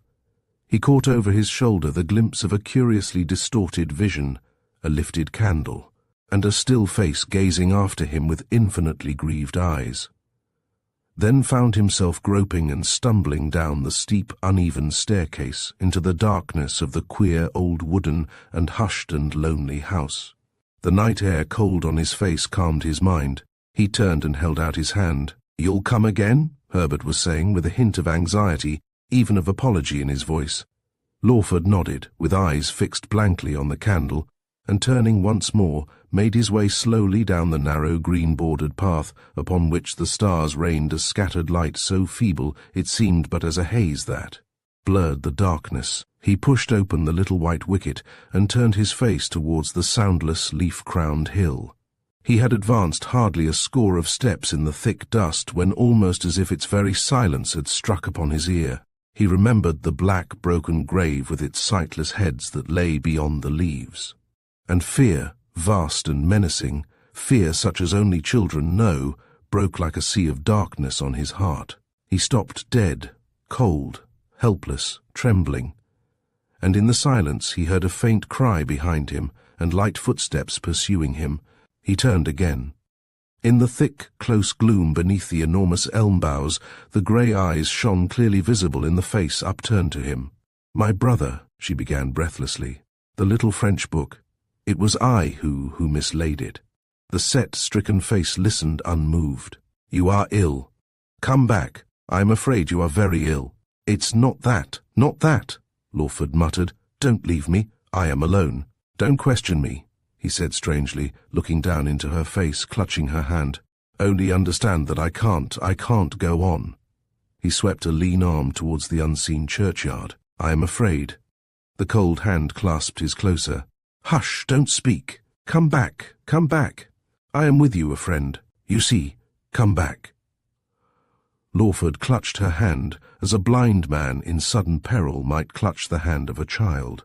He saw nothing clearly, spoke almost without understanding his words. "Oh, but he said, I must go on. You see, why, everything depends on struggling through the future. But if you only knew there." Again his arm swept out, and the lean, terrified face turned shuddering from the dark. "I do know, believe me, I can guess. See, I am coming with you, we will go together. As if I did not know what it is to be afraid. Oh, believe me, no one is near, we go on and see. It gradually lightens. How thankful I am I came." She had turned and they were steadily ascending as if pushing their way, battling on through some obstacle of the mind rather than of the senses beneath the star-powdered callous vault of night. And it seemed to Lawford as if, as they pressed on together, some obscure detestable presence as slowly, as doggedly had drawn, worsted aside. He could see again the peaceful outspread branches of the trees, the lich gate standing in clear-cut silhouette against the liquid dusk of the sky. A strange calm stole over his mind. The very meaning and memory of his fear faded out and vanished, as the passed-away clouds of a storm that leave a purer, serener sky. They stopped and stood together on the brow of the little hill, and Lawford, still trembling from head to foot, looked back across the hushed and lightless countryside. "It's all gone now," he said wearily, "and now there's nothing left. You see, I cannot even ask your forgiveness, and a stranger. Please don't say that unless a pilgrim too. I think surely you must own we did have the best of it that time. Yes, and I don't care who may be listening, but we did win through. What can I say? How shall I explain? How shall I make you understand?" The clear grey eyes showed not the faintest perturbation. "But I do indeed, in part I do understand, ever so faintly. And now I will come back with. They paused in the darkness face to face, the silence of the sky, arched in its vastness above the little hill, the only witness of their triumph. She turned unquestioningly, and laughing softly almost as children do, the stalking shadows of a twilight wood behind them, they trod in silence back to the house. They said goodbye at the gate, and Lawford started once more for home. He walked slowly, conscious of an almost intolerable weariness, as if his strength had suddenly been wrested away from him. And at some distance beyond the top of the hill, he sat down on the bank beside a nettled ditch, and with his book pressed down upon the wayside grass struck a match, and holding it low in the scented, windless air turned slowly the cockled leaf. Few of them were alike except for the dinginess of the print and the sinister smudge of the portraits. All were sewn roughly together into a mould-stained, marbled cover. He lit a second match, and as he did so glanced as if inquiringly over his shoulder, and a score or so of pages before the end, he came at last upon the name he was seeking, and turned the page. It was a likeness even more striking in its crudeness of ink and line and paper than the most finished of portraits could have been. It repelled, and yet it fascinated him. He had not for a moment doubted Herbert's calm conviction, and yet as he stooped in the grass, closely scrutinizing the blurred, obscure features, he felt the faintest surprise not so much at the significant resemblance but at his own composure, his own steady, unflinching confrontation with this sinister and intangible adversary. The match burned down to his fingers. It hissed faintly in the grass. He stuffed the book into his pocket and stared into the pale dial of his watch. It was a few minutes after 11. Midnight, then, would just see him in. He rose stiffly and yawned in sheer exhaustion. Then, hesitating, he turned his head and looked back towards the hollow. But a vague foreboding held him back. A sour and vacuous incredulity swept over him. What was the use of all this struggling and vexation? What gain in living on? Once dead, his sluggish spirit at least would find its rest. Dust to dust it would indeed be for him. What else, in sober earnest, had he been all his daily stolid life but half dead, scarce conscious, without a living thought or desire, in head or heart?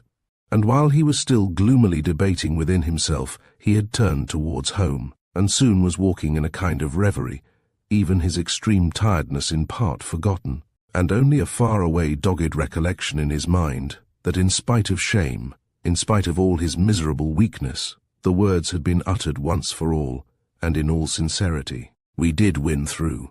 Yet a desolate and odd air of strangeness seemed to drape his unlighted house as he stood looking up in a kind of furtive communion with its windows. It affected him with that discomforting air of extreme and meaningless novelty that things very familiar sometimes take upon themselves.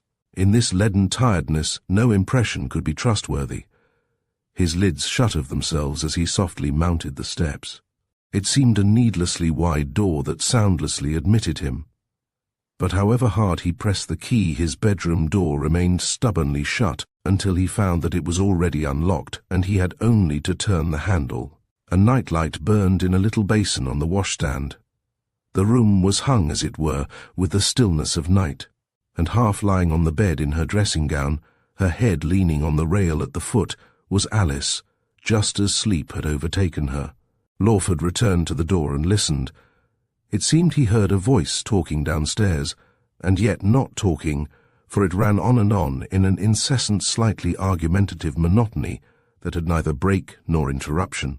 He closed the door, and stooping laid his hand softly on Alice's narrow, still childish hand that lay half-folded on her knee. Her eyes opened instantly and gazed widely into his face. A slow, vacant smile of sleep came and went, and her fingers tightened gently over his as again her lids drooped down over the drowsy blue eyes. At last, dear," she said. "I have been waiting such a time, but we mustn't talk much. Mother is waiting up, reading." Faintly through the close-shut door came the sound of that distant, expressionless voice, monotonously rising and falling. "Why didn't you tell me, dear?"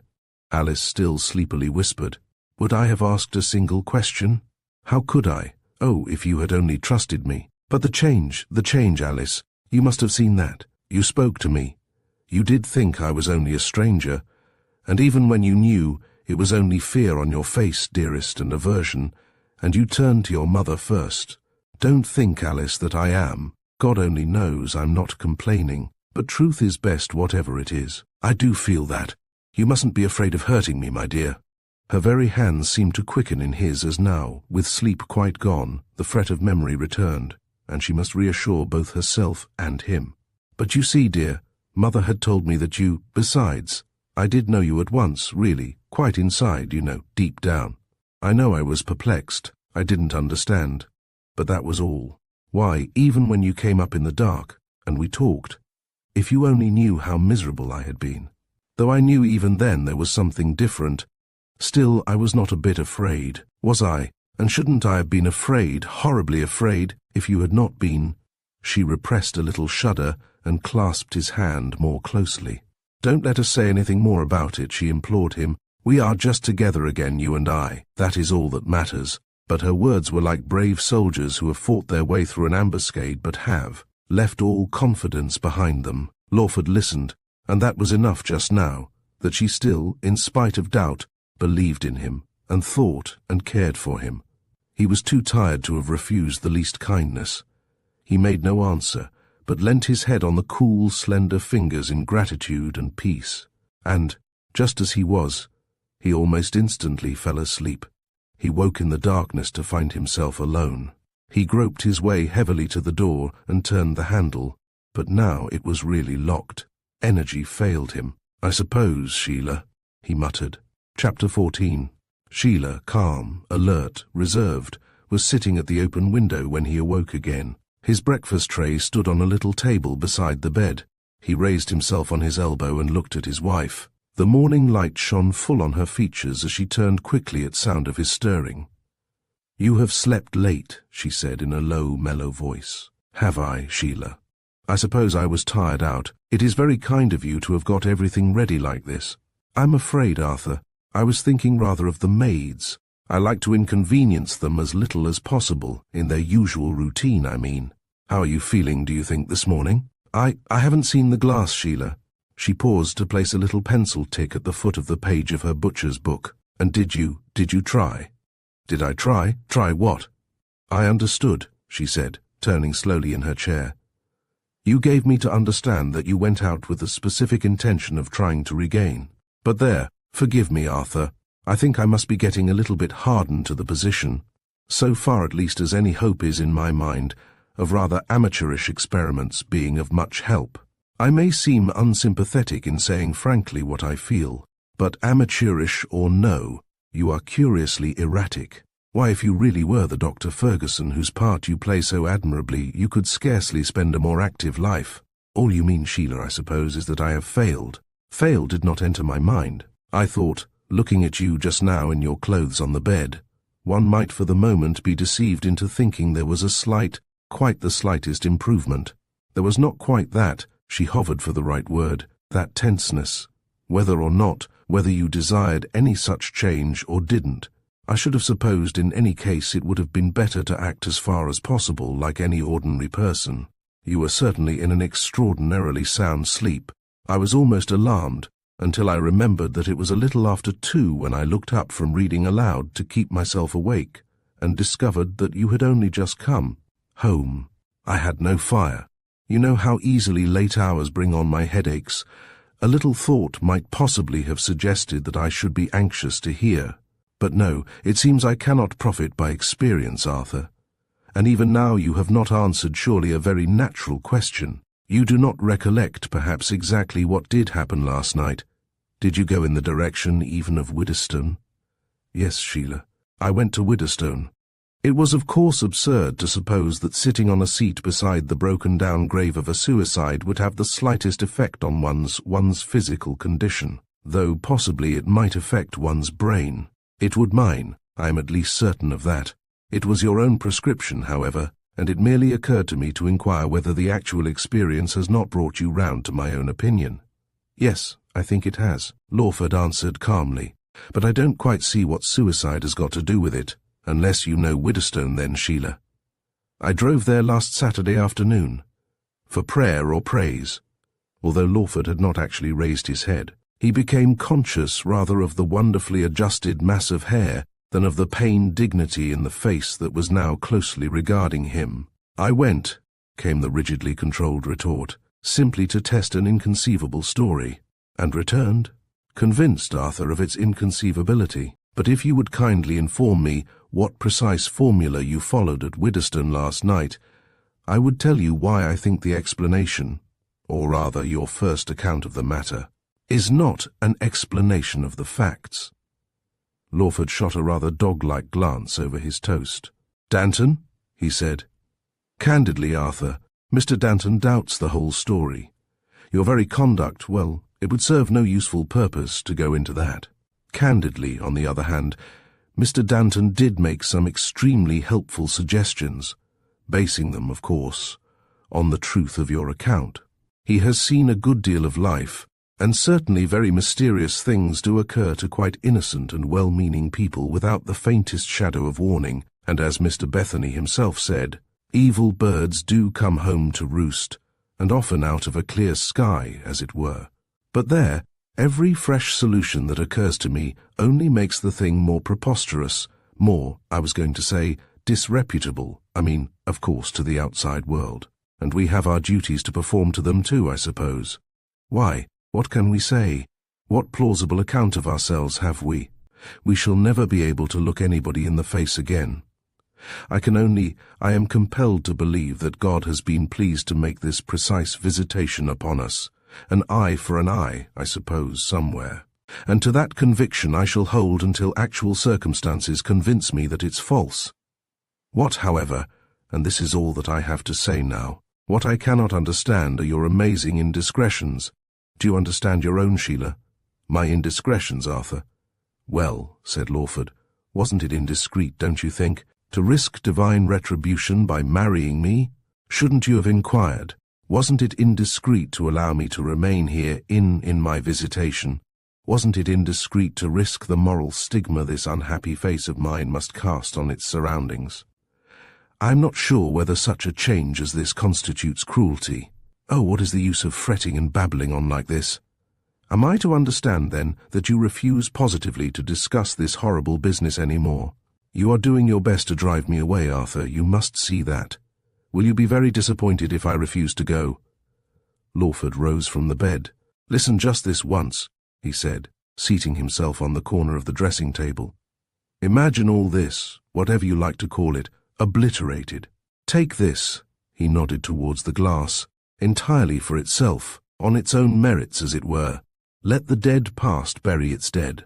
Which now, precisely, really do you prefer him? He jerked his head in the direction of the dispassionate youthful picture on the wall. Him or me? He was so close to her now that he could see the faintest tremor on the face that had suddenly become grey and still in the thin, clear sunshine. I own it, he went on slowly. The change is more than skin deep now. One can't go through what I've gone through these last few terrifying days, Sheila, unchanged. They have played the devil with my body, now begins the tampering with my mind. Not even Danton knows how it will end, but shall I tell you why you won't? Why you can't answer me that one question, him or me?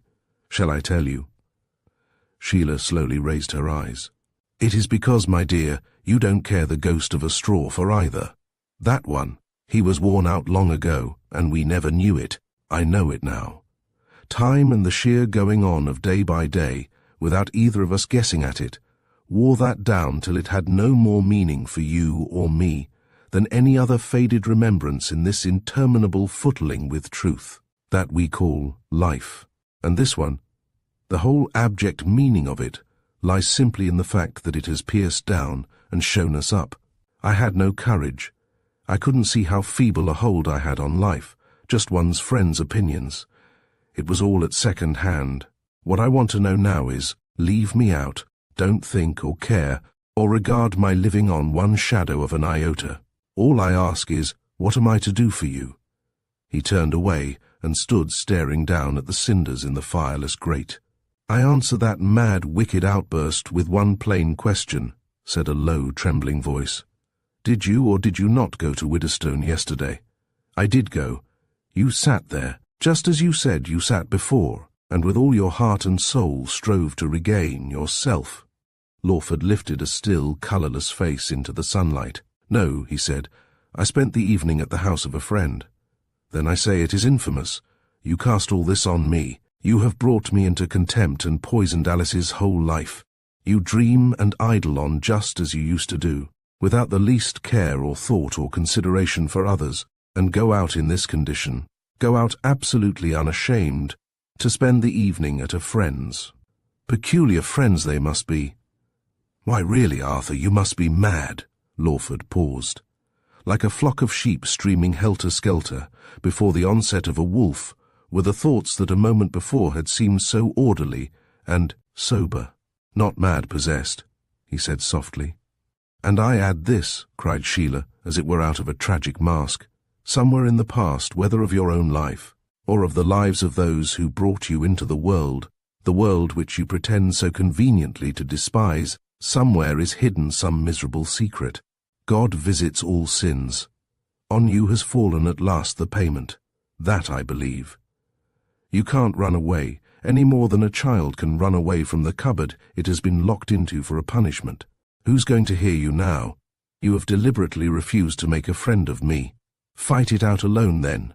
Lawford heard the door close, and the dying away of the sound that had been the unceasing accompaniment of all these later years, the rustling of his wife's skirts, her crisp, authoritative footstep, and he turned towards the flooding sunlight that streamed in on the upturned surface of the looking-glass. No clear, decisive thought came into his mind, only a vague recognition that so far as Sheila was concerned, this was the end. No regret, no remorse visited him. He was just alone again, that was all. Alone, as in reality he had always been alone, without having the sense or power to see or to acknowledge it. All he had said had been the mere flotsam of the moment, and now it stood stark and irrevocable between himself and the past. He sat down dazed and stupid. Again and again a struggling recollection tried to obtrude itself. Again and again he beat it back. And rather for something to distract his attention than for any real interest or enlightenment he might find in its pages, he took out the grimy dog's-eared book that Herbert had given him, and turned slowly over the leaves till he came to Sabathia once more. Snatches of remembrance of their long talk returned to him, but just as that dark, water-haunted house had seemed to banish remembrance, and the reality of the room in which he now sat, and of the old familiar life, so now the house, the faces of yesterday seemed in their turn unreal, almost spectral, and the thick print on the smudgy page no more significant than a story one reads and throws away. But a moment's comparison in the glass of the two faces side by side suddenly sharpened his attention. The resemblance was so oddly arresting, and yet, so curiously inconclusive. There was then something of the stolid old Saxon left, he thought, or had it been regained? Which was it? Not merely the complexity of the question, but a half-conscious distaste of attempting to face it, set him reading very slowly and laboriously, for his French was little more than fragmentary recollection, the first few pages of the life of this buried Sabathia. But with a disinclination, almost amounting to aversion, he made very slow progress. Many of the words were meaningless to him, and every other moment he found himself listening with intense concentration for the least hint of what Sheila was doing, of what was going on in the house beneath him. He had not very long to wait. He was sitting with his head leaning on his hand, the book unheeded beneath the other on the table, when the door opened again behind him, and Sheila entered. She stood for a moment, calm and dignified, looking down on him through her veil. Please understand, Arthur, that I am not taking this step in pique, or even in anger. It would serve no purpose to go on like this incessant heedlessness and recrimination. There have been mistakes, misconceptions perhaps, on both sides. To me, naturally, yours are most conspicuous. That need not, however, blind me to my own. She paused in vain for an answer. Think the whole thing over candidly and quietly, she began again in a quiet, rapid voice. Have you really shown the slightest regard, I won't say for me, or even for Alice, but for just the obvious difficulties and proprieties of our position? I have given up as far as I can, brooding on and on over the same horrible, impossible thoughts. I withdraw unreservedly what I said just now about punishment. Whatever the evidence, it is not even a wife's place to judge like that. You will forgive me that." Lawford did not turn his head. "Of course," he said, looking rather vacantly out of the window. "It was only in the heat of the moment, Sheila, though. Who knows? It may be true. Well," she took hold of the great brass knob at the foot of the bed with one gloved hand. "Well, I feel it is my duty to withdraw it. Apart from it, I see only too clearly that even though all that has happened in these last few days was in reality nothing but a horrible nightmare, I see that even then what you have said about our married life together can never be recalled. You have told me quite deliberately that for years past your life has been nothing but a pretense, a sham. You implied that mine had been too. Honestly, I was not aware of it, Arthur. But supposing all that has happened to you had been merely what might happen at any moment to anybody, some actual defacement, you will forgive me suggesting such a horrible thing. Why, if what you say is true, even in that case my sympathy would have been only a continual fret and annoyance to you. And this change, I own, is infinitely harder to bear. It would be an outrage on common sense and on all that we hold seemly and sacred in life, even in some trumpery story. You must see all that, Arthur." "Oh, yes," said Lawford, narrowing his eyes to pierce through the sunlight. "I see all that. Then we need not go over it all again. Whatever others may say or think, I shall still, at least so long as nothing occurs to the contrary, keep firmly to my present convictions. Mr. Bethany has assured me repeatedly that he has no misgivings, that he understands. And even if I still doubt it, which I don't, Arthur, though it would be rather trying to have to accept one's husband at second hand, as it were, I should have to be satisfied. I dare say even such an unheard-of thing as what we are discussing now, or something equally ghastly, does occur occasionally. In foreign countries, perhaps. I have not studied such things enough to say. We were all very much restricted in our reading as children, and I honestly think, not unwisely. It is enough for the present to repeat that I do believe, and that whatever may happen, and I know absolutely nothing about the procedure in such cases, but whatever may happen, I shall still be loyal. I shall always have your interests at heart." Her words faltered and she turned her head away. "You did love me once, Arthur, I can't forget that." The contralto voice trembled ever so little, and the gloved hand smoothed gently the brass knob beneath. "If," said Lawford, resting his face on his hands, and curiously watching the while his moving reflection in the looking-glass before him, "if I said I still loved you, what then? But you have already denied it, Arthur." "Yes, but if I said that too was said only in haste, that brooding over the trouble this metamorphosis was bringing on us all had driven me almost beyond endurance, supposing that I withdrew all that, and instead said now that I do still love you, just as I—" He turned a little and turned back again. "Like this?"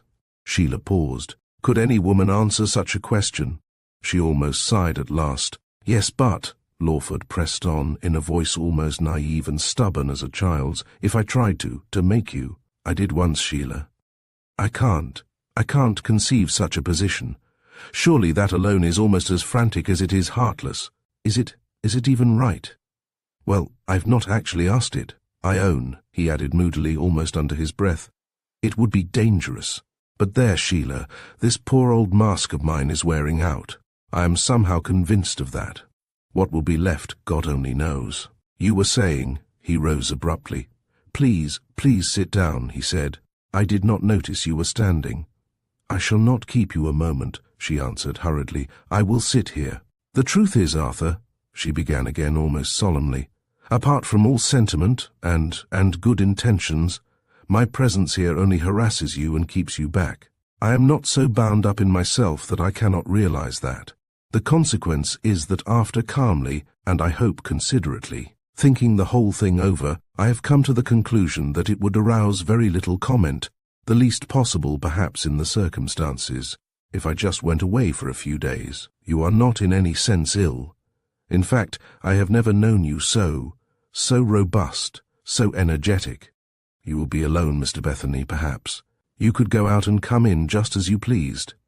Possibly, Sheila smiled frankly beneath her veil. Even this Dr. Ferguson you have invented will be a help. It's only the servants that remain to be considered. I should prefer to be quite alone. Then do not worry about them. I can easily explain. And if you would not mind letting her in, Mrs. Gull can come in every other day or so, just to keep things in order. She's entirely trustworthy and discreet. Or perhaps, if you would prefer, Mrs. Gull will do nicely, Sheila. It's very good of you to have given me so much thought. A long and rather arduous pause followed.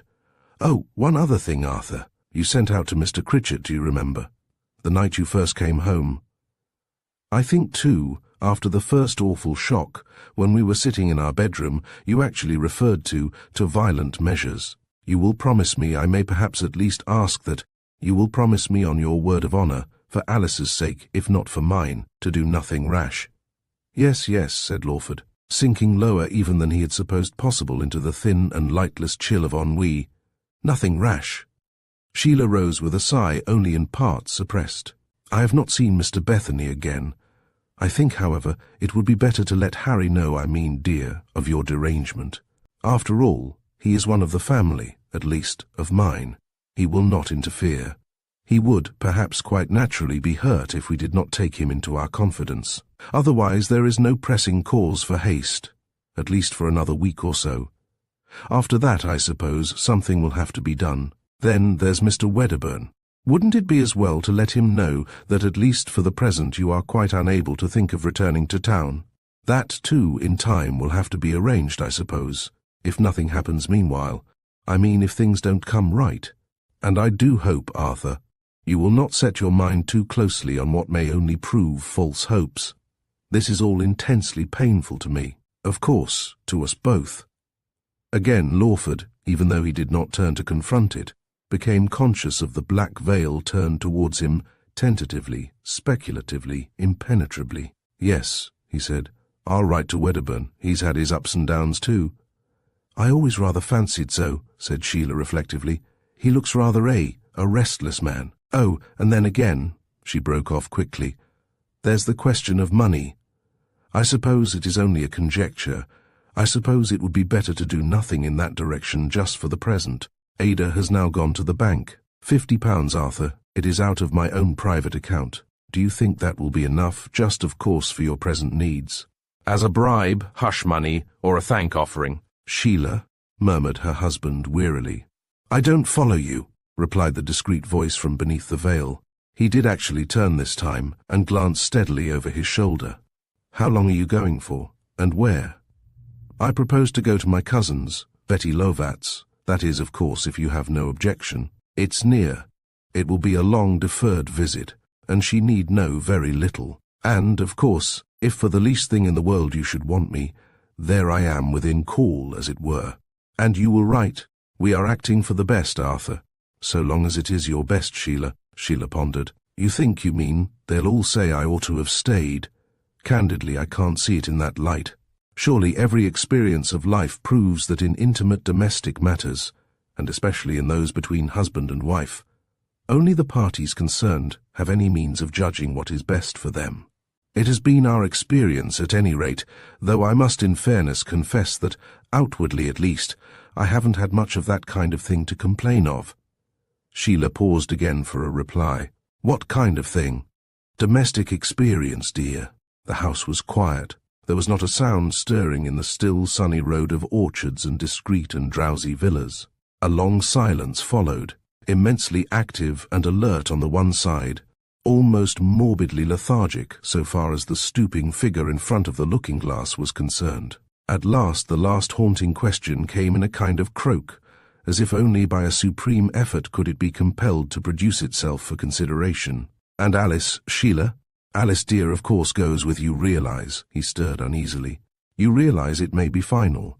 My dear Arthur, cried Sheila, it is surely, apart from mere delicacy, a parental obligation to screen the poor child from the shock. Could she be at such a time in any better keeping than her mother's? At present she only vaguely guesses. To know definitely that her father, infinitely worse than death, had... Oh, is it possible to realize anything in this awful cloud? It would kill her outright. Lawford made no stir. The quietest of raps came at the door. "The money from the bank, ma'am," said a faint voice. Sheila carefully opened the door a few inches. She laid the blue envelope on the dressing table at her husband's elbow.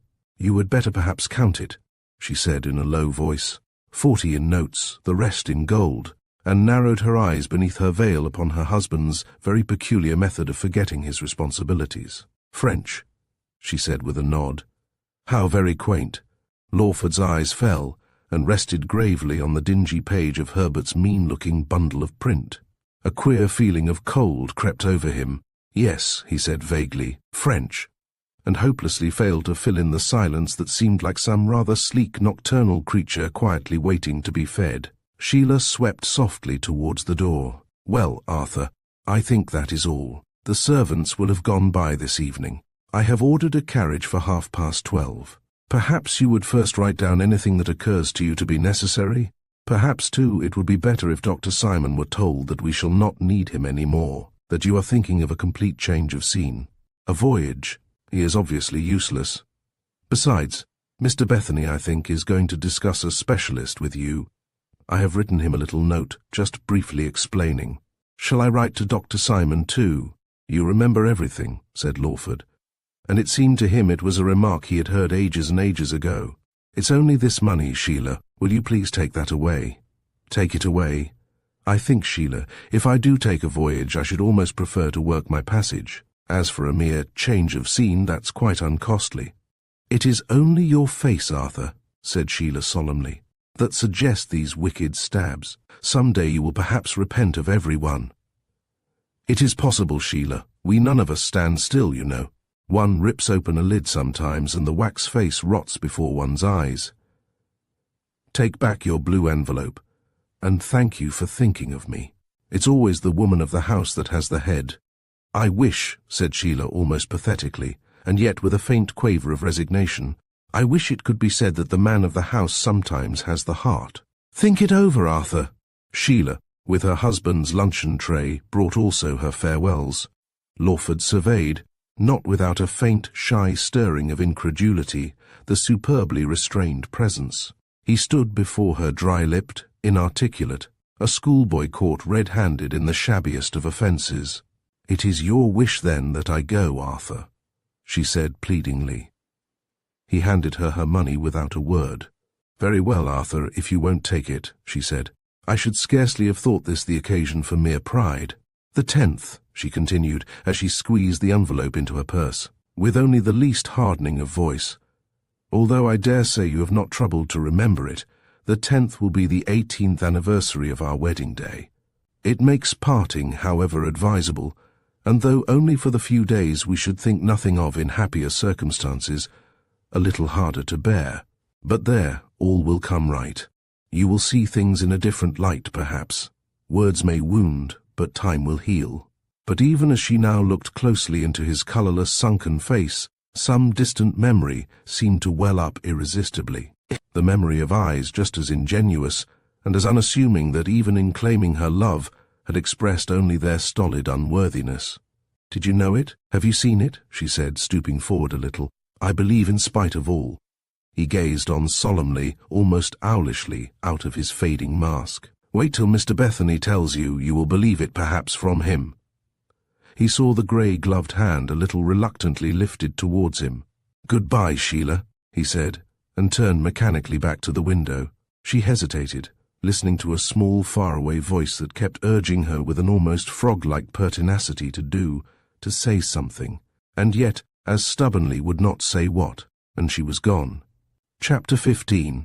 Raying and gleaming in the sunlight, the hired landau drove up to the gate. Lawford, peeping between the blinds, looked down on the coachman, with reins hanging loosely from his red squat-thumbed hand, seated in his tight livery and indescribable hat on the faded cushions. One thing only was in his mind, and it was almost with an audible cry that he turned towards the figure that edged, white and trembling, into the chill room, to fling herself into his arms. "Don't look at me," he begged her. "Only remember, dearest, I would rather have died down there and been never seen again than have given you pain.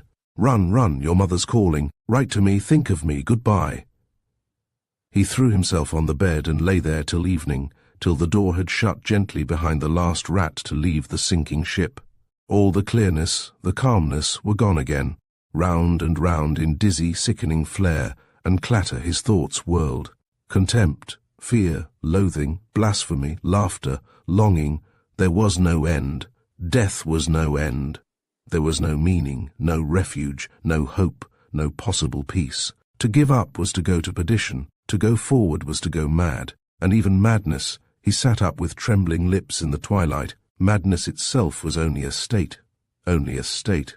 You might be bereaved, and the pain and hopelessness of that would pass. You might be cast out, betrayed, deserted, and still be you. Still find solitude lovely, and in a brave face a friend.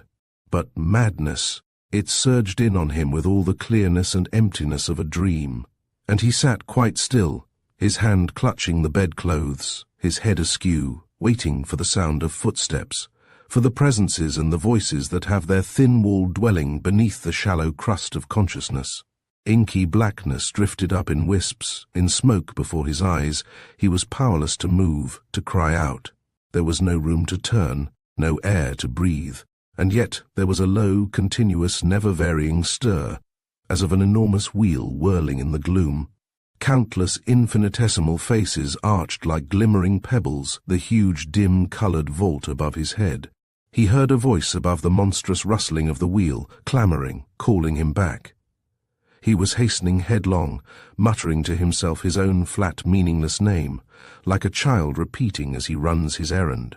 And then, as if in a charmed cold pool, he awoke and opened his eyes again on the gathering darkness of the great bedroom, and heard a quick, importunate, long-continued knocking on the door below, as of someone who had already knocked in vain. Cramped and heavy-limbed, he felt his way across the room and lit a candle. He stood listening a while, his eyes fixed on the door that hung a little open. All in the room seemed acutely, fantastically still. The flame burned dim, enesled in the sluggish air. He stole slowly to the door, looked out, and again listened. Again the knocking broke out, more impetuously and yet with a certain restraint and caution. Shielding the flame of his candle in the shell of his left hand, Lawford moved slowly, with chin uplifted, to the stairs. He bent forward a little and stood motionless and drawn up, the pupils of his eyes slowly contracting and expanding as he gazed down into the carpeted vacant gloom, past the dim lowering presence that had fallen back before him. His mouth opened. "Who's there?" At last he called. "Thank God, he heard Mr. Bethany mutter. "I mustn't call, Lawford," came a hurried whisper, as if the old gentleman were pressing his lips to speak through the letter-box. "Come down and open the door, there's a good fellow. I've been knocking no end of a time." "Yes, I am coming," said Lawford. He shut his mouth and held his breath, and stair by stair he descended, driving steadily before him the crouching, gloating, menacing shape, darkly lifted up before him against the darkness, contending the way with him. "Are you ill? Are you hurt? Has anything happened, Lawford?" came the anxious old voice again, striving in vain to be restrained. No, muttered Lawford. "I am coming slowly." He paused to breathe, his hands trembling, his hair lank with sweat, and still with eyes wide open, he descended against the phantom lurking in the darkness. An adversary that, if he should but for one moment close his lids, he felt would master sanity and imagination with its evil. "So long as you don't get in," he heard himself muttering. "So long as you don't get in, my friend." "What's that you're saying?" came up the muffled, querulous voice. "I can't for the life of me hear, my boy." Nothing, came softly the answer from the foot of the stairs. "I was only speaking to myself." Deliberately, with candle held rigidly on a level with his eyes, Lawford pushed forward a pace or two into the airless, empty drawing-room and grasped the handle of the door. He gazed in a while, a black oblique shadow flung across his face, his eyes fixed like an animal's, then drew the door steadily towards him, and suddenly some power that had held him tense seemed to fail. He thrust out his head, and his face quivering with fear and loathing, spat defiance as if in a passion of triumph into the gloom. Still muttering, he shut the door and turned the key. In another moment his light was gleaming out on the grey, perturbed face and black, narrow shoulders of his visitor. "You gave me quite a fright," said the old man almost angrily. "Have you hurt your foot or something?" "It was very dark," said Lawford. "Down the stairs." "What?" said Mr. Bethany still more angrily, blinking out of his unspectacled eyes. "Has she cut off the gas, then?" "You got the note?" said Lawford, unmoved. Yes, I got the note. Gone?" "Oh yes, all gone. It was my choice. I preferred it so." Mr. Bethany sat down on one of the hard old wooden chairs that stood on either side of the lofty hall, and breathing rather thickly, rested his hands on his knees. "What's happened?" he inquired, looking up into the candle. "I forgot my glasses, old fool that I am, and can't, my dear fellow, see you very plainly. But your voice—" "I think," said Lawford, "I think it's beginning to come back." "What, the whole thing?" "Oh no, my dear man. Be frank with me. Not the whole thing." "Yes," said Lawford, "the whole thing, very, very gradually, imperceptibly. I think even Sheila noticed. But I rather feel it than see it, that is all. I'm cornering him." "Him?" Lawford jerked his candle as if towards some definite goal. "In time," he said. The two faces with the candle between them seemed as it were to gain light each from the other. Well, said Mr. Bethany, "every man for himself, Lawford. It's the only way. But what's going to be done? We must be cautious, must think of the others." "Oh, that," said Lawford. "She's going to squeeze me out." "You've squabbled?" "Oh, but my dear, honest old idiot. There are scores of families here in this parish, within a stone's throw, that squabble, wrangle, all but politely tear each other's eyes out, every day of their earthly lives. It's perfectly natural. Where should we poor old busybodies be else? Peace on earth we bring, and it's mainly between husband and wife." "Yes," said Lawford, "but you see, this was not our earthly life. It was between—" Listen to the dear mystic," exclaimed the old creature scoffingly. "What depths we're touching. Here's the first serious break of his lifetime, and he's gone stark, staring transcendental. Ah, well." He paused and glanced quickly about him, with his curious bird-like poise of head. "But you're not alone here?" he inquired suddenly. "Not absolutely alone?" "Yes," said Lawford, "but there's plenty to think about and read. I haven't thought or read for years. No, nor I after 30, my dear boy. One merely annotates, and the book's called Life. Bless me, his solemn old voice is grinding epigrams out of even this poor old parochial barrel organ. You cannot be supposing you are the only serious person in the world. What's more, it's only skin deep." Lawford smiled. "Skin deep, but think quietly over it. You'll see I'm done." "Come here," said Mr. Bethany. "Where's the whiskey? Where's the cigars? You shall smoke and drink, and I'll watch.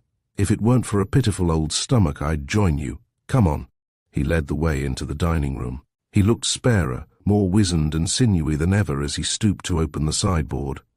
"Where on earth do they keep everything?" he was muttering to himself. Lawford put the candlestick down on the table. "There's only one thing," he said, watching his visitors rummaging. "What precisely do you think they will do with me?" "Look here, Lawford," snapped Mr. Bethany. "I've come round here, hooting through your letterbox, to talk sense, not sentiment. Why has your wife deserted you? Without a servant, without a single, it's perfectly monstrous. On my word of honour, I prefer it so. I couldn't have gone on. Alone I all but forget this lupus. Every turn of her little finger reminded me of it. We are all of us alone. Whether we know it or not, you said so yourself, and it's better to realize it stark and unconfused. Besides, you have no idea what odd things. There is something on the other side. I'll win through to that." Mr. Bethany had been listening attentively. He scrambled up from his knees with a half-empty siphon of soda water. "See here, Lawford," he said, "if you really want to know what's your most insidious and most dangerous symptom just now, it is spiritual pride. You've won what you think a domestic victory, and you can scarcely bear the splendor. Oh, you may shrug. Pray, what is this other side which the superior double-faced creature's going to win through to now?" He rapped it out almost bitterly, almost contemptuously. Lawford hardly heard the question. Before his eyes had suddenly arisen the peace, the friendly, unquestioning stillness, the thunderous lullaby old as the grave. It's only a fancy. It seemed I could begin again. Well, look here, said Mr. Bethany, his whole face suddenly lined and grey with age. You can't. It's the one solitary thing I've got to say, as I've said it to myself morn, noon and night these scores of years. You can't begin again. It's all a delusion and a snare. You say we're alone. So we are. The world's a dream, a stage, a mirage, a rack. Call it what you will, but you don't change. You're no illusion. There's no crying off for you, no ravelling out, no clean leaves. You've got this trouble, this affliction. My dear, dear fellow, what shall I say to tell you how I grieve and groan for you? Oh yes, and actually laughed. I confess it, a vile, hysterical laughter, to think of it. You've got this almost intolerable burden to bear. It's come like a thief in the night, but bear it you must, and alone. They say deaths are going to bed, I doubt it, but anyhow, life's a long undressing. We came in puling and naked, and every stitch must come off before we get out again. We must stand on our feet in all our Rabelaisian nakedness, and watch the world fade. Well then, and not another word of sense shall you worm out of my worn-out old brains after today. All I say is, don't give in. Why, if you stood here now, freed from this devilish disguise, the old fat sluggish fellow that sat and yawned his head off under my eyes in his pew the Sunday before last. If I know anything about human nature, I'd say it to your face, and a fig for your vanity and resignation. Your last state would be worse than the first. There! He bunched up a big white handkerchief and mopped it over his head. That's done, he said, and we won't go back. What I want to know now is, what are you going to do? Where are you sleeping? What are you going to think about? I'll stay. Yes, that's what it must be. I must stay. And I detest strange beds. I'll stay. You shan't be alone. Do you hear me, Lawford? You shan't be alone. Lawford gazed gravely. There is just one little thing I want to ask you before you go. I've wormed out an extraordinary old French book, and just as you say, to pass the time, I've been having a shot at translating it. But I'm frightfully rusty. It's old French. Would you mind having a look? Mr. Bethany blinked and listened. He tried for the 20th time to judge his friend's eyes, to gain as best he could some sustained and unobserved glance at this baffling face. Where is your precious French book? He said irritably. It's upstairs. Fire away then. Lawford rose and glanced about the room. What, no light there either? Snapped Mr. Bethany. Take this, I don't mind the dark. There'll be plenty of that for me soon. Lawford hesitated at the door, looking rather strangely back. No, he said. There are matches upstairs. He shut the door after him. The darkness seemed cold and still as water. He went slowly up, with eyes fixed wide on the floating luminous gloom, and out of memory seemed to gather, as faintly as in the darkness which they had exercised for him, the strange, pitiful eyes of the night before. And as he mounted, a chill, terrible, physical peace seemed to steal over him. Mr. Bethany was sitting, as he had left him, looking steadily on the floor when Lawford returned. He flattened out the book on the table with a sniff of impatience, and dragging the candle nearer and stooping his nose close to the fusty print, he began to read. Was this in the house? He inquired presently. No, said Lawford. It was lent to me by a friend, Herbert. Don't know him. Anyhow, precious poor stuff this is. This Sabathia, whoever he is, seems to be a kind of claptrap 18th century adventurer, who thought the world would be better off, apparently, for a long account of all his sentimental amours. Rousseau, with a touch of Don Quixote in his composition, and an echo of that Prince of Bogies Poe. What, in the name of wonder, induced you to fix on this for your holiday reading? Sabathia's alive, isn't he? I never said he wasn't. He's a good deal too much alive for my old wits, with his Mamselle this and Madame the other, interesting enough, perhaps, for the professional literary nose with a taste for patchouli. Yet I suppose even that is not a very rare character. Mr. Bethany peered up from the dingy book at his ingenuous questioner. I should say decidedly that the fellow was a very rare character. So long as by rare you don't mean good. It's one of the dullest stupidities of the present day, my dear fellow, to dote on a man simply because he's different from the rest of us. Once a man strays out of the common herd, he's more likely to meet wolves in the thickets than angels. From what I can gather in just these few pages, this Sabbathier appears to have been an amorous, adventurous, emotional Frenchman who went to the dogs as easily and as rapidly as his own nature and his period allowed. And I should say, Lawford, that he made precious bad reading for a poor old troubled hermit like yourself at the present moment. There's a portrait of him a few pages back. Mr. Bethany, with some little impatience, turned back to the engraving. Nicholas de Sabbathier, he muttered. Day, indeed. He poked in at the foxy print with narrowed eyes. I don't deny it's a striking, even perhaps a rather taking face. I don't deny it. He gazed on with an even more acute concentration, and looked up sharply. Look here, Lawford. What in the name of wonder? What trick are you playing on me now?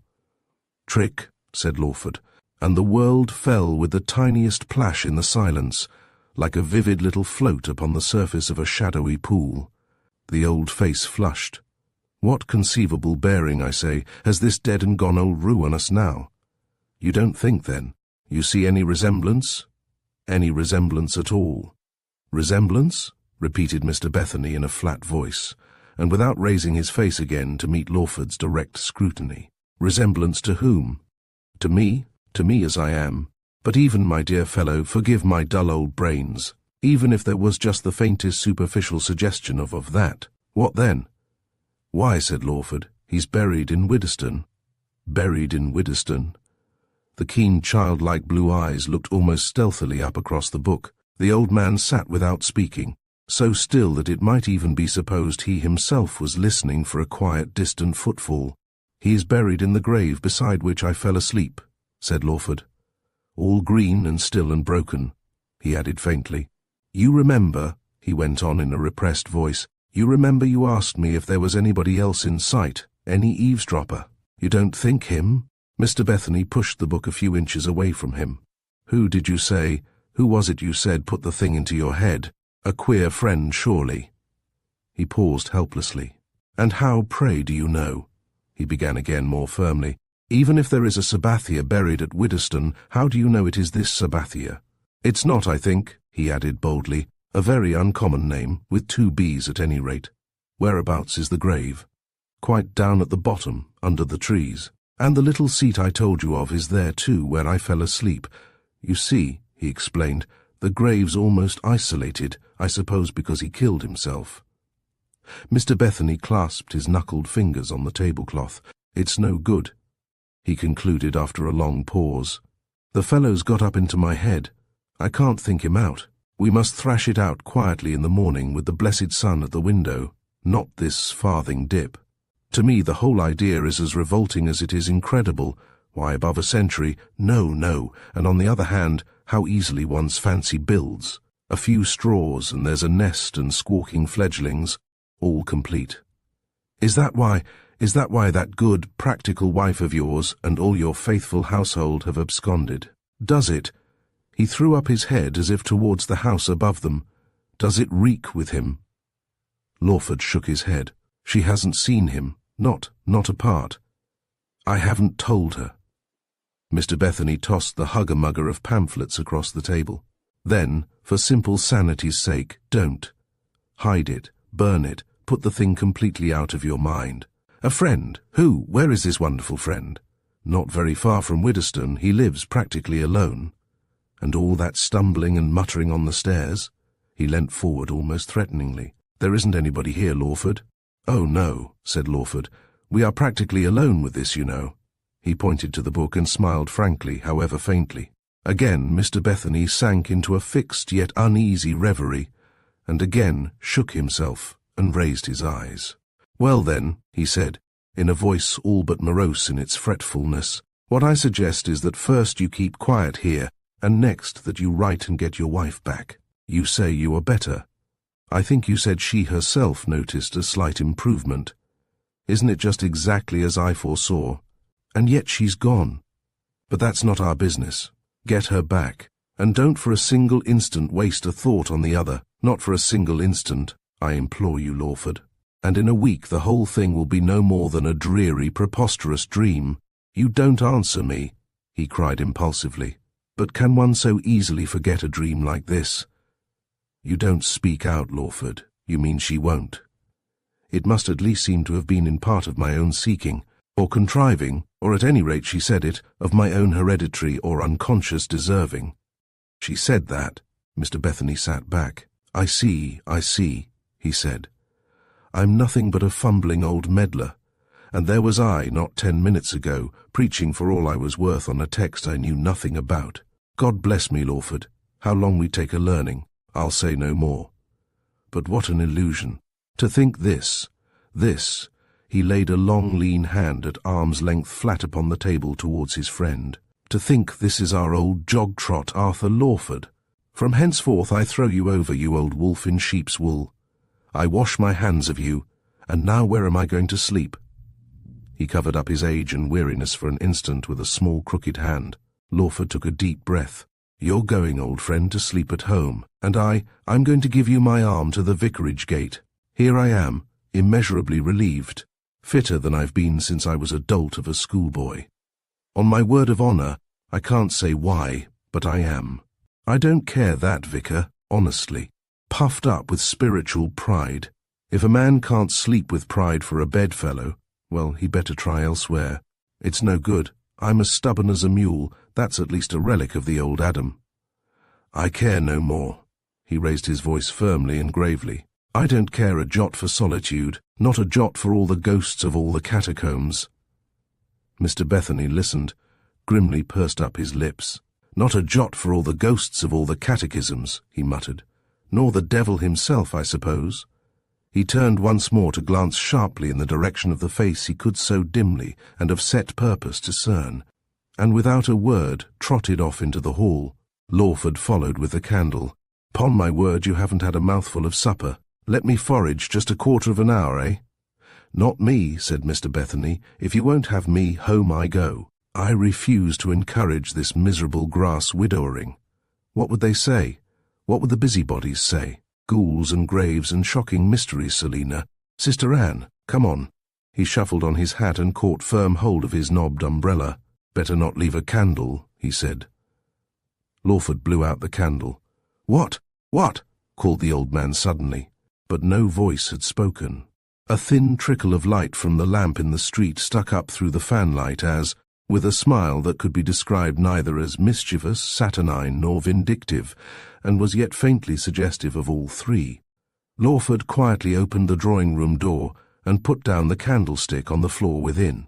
"What on earth, my good man, are you fumbling after now?" came the almost fretful question from under the echoing porch. "Coming, coming," said Lawford, and slammed the door behind them. Chapter 16. The first faint streaks of dawn were silvering across the stars when Lawford again let himself into his deserted house.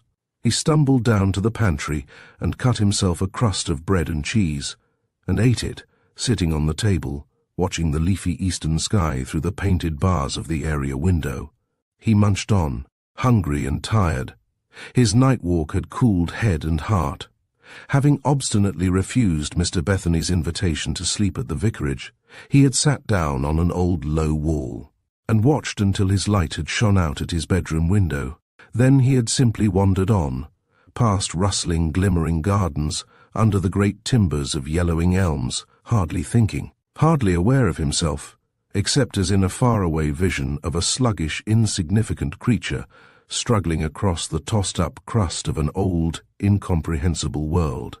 The secret of his content in that long, leisurely ramble had been that repeatedly, by a scarcely realized effort, it had not lain in the direction of Widdowston.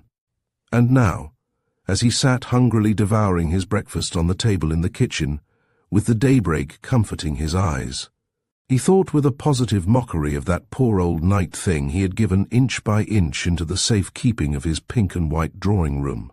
Don Quixote, Poe, Rousseau. They were familiar but not very significant labels to a mind that had found very poor entertainment in reading, but they were at least representative enough to set him wondering which of their influences it was that had inflated with such a gaseous heroism the Lawford of the night before. He thought of Sheila with a not unkindly smile, and of the rest.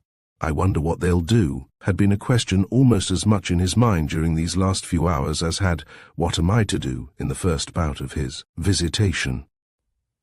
But the they was not very precisely visualized. He saw Sheila and Harry, and dainty pale blue Betty Lovat, and cautious old Wedderburn, and Danton, and Craik, and cheery gossipy Dr. Sutherland, and the verger, Mr. Dutton, and Critchett, and the gardener, and Ada, and the whole vague populous host that keep one as definitely in one's place in the world's economy as a firm-set pin the camphor moth. What his place was to be only time could show. Meanwhile there was in this loneliness at least a respite, solitude. He bathed his weary bones in it. He laved his eyelids in it, as in a woodland brook after the heat of noon. He sat on in calmest reverie till his hunger was satisfied.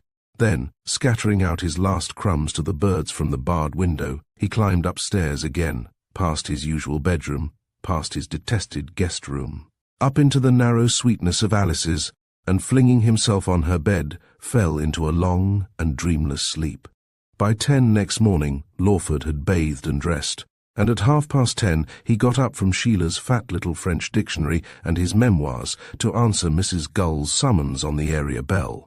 The little woman stood with arms folded over an empty and capacious bag, with an air of sustained melancholy on her friendly face. She wished him a very nervous good morning, and dived down into the kitchen. The hours dragged slowly by in a silence broken only by an occasional ring at the bell. About 3 she emerged from the house and climbed the area steps with her bag hooked over her arm. He watched the little black figure out of sight, watched a man in a white canvas hat ascend the steps to push a blue-printed circular through the letterbox. It had begun to rain a little. He returned to the breakfast room, and with the window wide open to the rustling coolness of the leaves, edged his way very slowly across from line to line of the obscure French print. Sabbathia, none the less, and in spite of his unintelligible literariness, did begin to take shape and consistency. The man himself, breathing and thinking, began to live for Lawford even in those few half-articulate pages, though not in quite so formidable a fashion as Mr. Bethany had summed him up. But as the west began to lighten with the declining sun, the same old disquietude, the same old friendless and foreboding ennui stole over Lawford's solitude once more. He shut his books, placed a candlestick and 2 boxes of matches on the hall table, lit a bead of gas, and went out into the rainy sweet streets again. At a mean little barber's, with a pole above his lettered door, he went in to be shaved, and a few steps further on, he sat down at the crumb-littered counter of a little baker's shop to have some tea. It pleased him almost to childishness to find how easily he could listen and even talk to the oiled and crimpy little barber, and to the pretty, consumptive-looking, print-dressed baker's wife. Whatever his face might now be conniving at, the Arthur Lawford of last week could never have hobnobbed so affably with his social inferiors, for no reason in the world, unless to spend a moment or two longer in the friendly baker's shop. He bought 6 penny worth of cakes. He watched them as they were deposited one by one in the bag, and even asked for one sort to be exchanged for another, flushing a little at the pretty compliment he had ventured on. He climbed out of the shop and paused on the wooden doorstep. "Do you happen to know Mr. Herbert Herberts?" he said. The baker's wife glanced up at him with clear, reflective eyes. "Mr. Herberts? That must be some little way off, sir. I don't know any such name, and I know most just round about like." "Well, yes, it is," said Lawford rather foolishly. "I hardly know why I asked. It's past the churchyard at Widdowston." "Oh, yes, sir," she encouraged him. "A big wooden-looking house." "Really, sir? Wooden?" Lawford looked into her face, but could find nothing more to say, so he smiled again rather absently, and ascended into the street. He sat down outside the churchyard gate on the very bank where he had in the sourness of the nettles first opened Sabbathia's memoirs. The world lay still beneath the pale sky. Presently the little fat rector walked up the hill, his wrists still showing beneath his sleeves. Lawford meditatively watched him pass by, a small boy with a switch, a tiny nose, and a swinging gallipot, his cheeks lit with the sunset, followed soon after. Lawford beckoned him with his finger and held out the bag of tarts. He watched him, half incredulous of his prize, and with many a cautious look over his shoulder, pass out of sight. For a long while he sat alone, only the evening birds singing out of the greenness and silence of the churchyard. What a haunting, inescapable riddle life was. Color suddenly faded out of the light streaming between the branches, and depression, always lying in ambush of the novelty of his freedom, began like mist to rise above his restless thoughts. It was all so devilish empty, this raft of the world floating under evening's shadow. How many sermons had he listened to, enriched with the simile of the ocean of life? Here they were, come home to roost. He had fallen asleep, ineffectual sailor that he was, and a thief out of the cloudy deep had stolen oar and sail and compass, leaving him adrift amid the riding of the waves. "Are they worth, do you think, quite a penny?" suddenly inquired a quiet voice in the silence. He looked up into the almost colourless face, into the grey eyes beneath their clear, narrow brows. "I was thinking," he said, "what a curious thing life is, and wondering. The first half is well worth the penny, its originality. I can't afford twopence. So you must give me what you were wondering." Lawford gazed rather blankly across the twilight fields. "I was wondering," he said with an oddly naive candour, "how long it took one to sink." "They say, you know," Grizzle replied solemnly, "drowned sailors float midway, suffering their sea change purgatory. But what a splendid pennyworth! All pure philosophy." "Philosophy," said Lawford. "I am a perfect fool. Has your brother told you about me?" She glanced at him quickly. "We had a talk. Then you do know." He stopped dead and turned to her. "You really realize it, looking at me now?" "I realize," she said gravely, "that you look even a little more pale and haggard than when I saw you first the other night. We both, my brother and I, you know, thought for certain you'd come yesterday. In fact, I went into the Widderstone in the evening to look for you, knowing your nocturnal habits." She glanced again at him with a kind of shy anxiety. Why is your brother so? Why does he let me bore him so horribly?" "Does he? He's tremendously interested, but then he's pretty easily interested when he's interested at all. If he can possibly twist anything into the slightest show of a mystery, he will. But of course, you won't, you can't, take all he says seriously. The tiniest pinch of salt, you know. He's an absolute fanatic at talking in the air. Besides, it doesn't really matter much. In the air. I mean, if once a theory gets into his head, the more far-fetched, so long as it's original, the better. It flowers out into a positive miracle of incredibilities. And of course you can rout out evidence for anything under the sun from his dingy old folios. Why did he lend you that particular book? Didn't he tell you that? Then? He said it was Sabathia. She seemed to think intensely for the merest fraction of a moment, and turned. Honestly, though, I think he immensely exaggerated the likeness. As for... He touched her arm, and they stopped again, face to face. "Tell me what difference exactly you see," he said. "I am quite myself again now, honestly. Please tell me just the very worst you think." "I think to begin with," she began, with exaggerated candour, "his is rather a detestable face." "And mine?" he said gravely. "Why, very troubled, oh yes, but his was like some bird of prey. Yours, what mad stuff to talk like this. Not the least symptom that I can see of. Why, the prey, you know." They had come to the wicket in the dark, thorny hedge. "Would it be very dreadful to walk on a little, just to finish?" "Very," she said, turning as gravely at his side. "What I wanted to say was," began Lawford, and forgetting altogether the thread by which he hoped to lead up to what he really wanted to say, broke off lamely, "I should have thought you would have absolutely despised a coward. It would be rather absurd to despise what one so horribly well understands. Besides, we weren't cowards. We weren't cowards a bit. My childhood was one long reiterated terror, nights and nights of it. But I never had the pluck to tell anyone. No one so much as dreamt of the company I had. Ah, and you didn't see either that my heart was absolutely in my mouth, that I was shriveled up with fear, even at sight of the fear on your face in the dark. There's absolutely nothing so catching. So, you see, I do know a little what nerves are, and dream too sometimes, though I don't choose charnel houses if I can get a comfortable bed. A coward. May I really say that to ask my help was one of the bravest things in a man I ever heard of. Bullets, that kind of courage, no real woman cares twopence for bullets. An old aunt of mine stared a man right out of the house with the thing in her face. Anyhow, whether I may or not, I do say it. So now we are quits.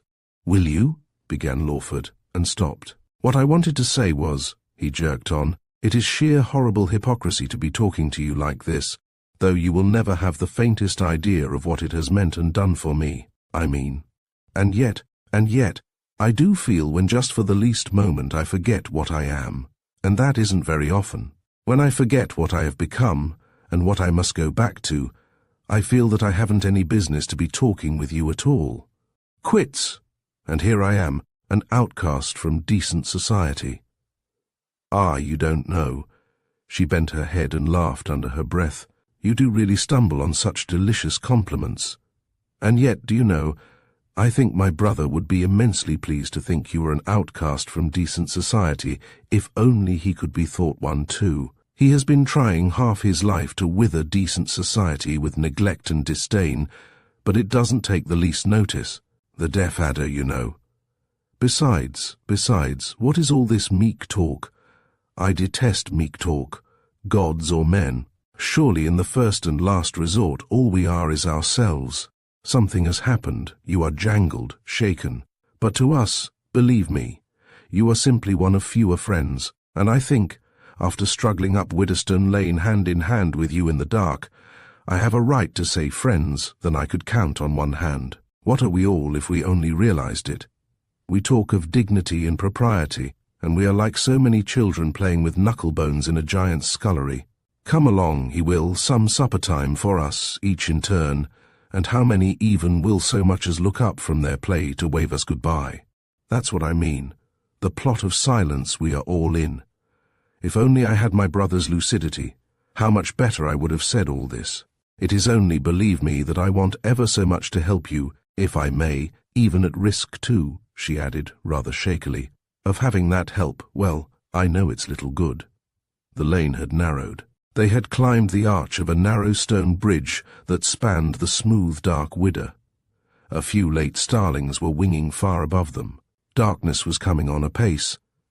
They stood for a while looking down into the black flowing water, with here and there the mild silver of a star dim leagues below.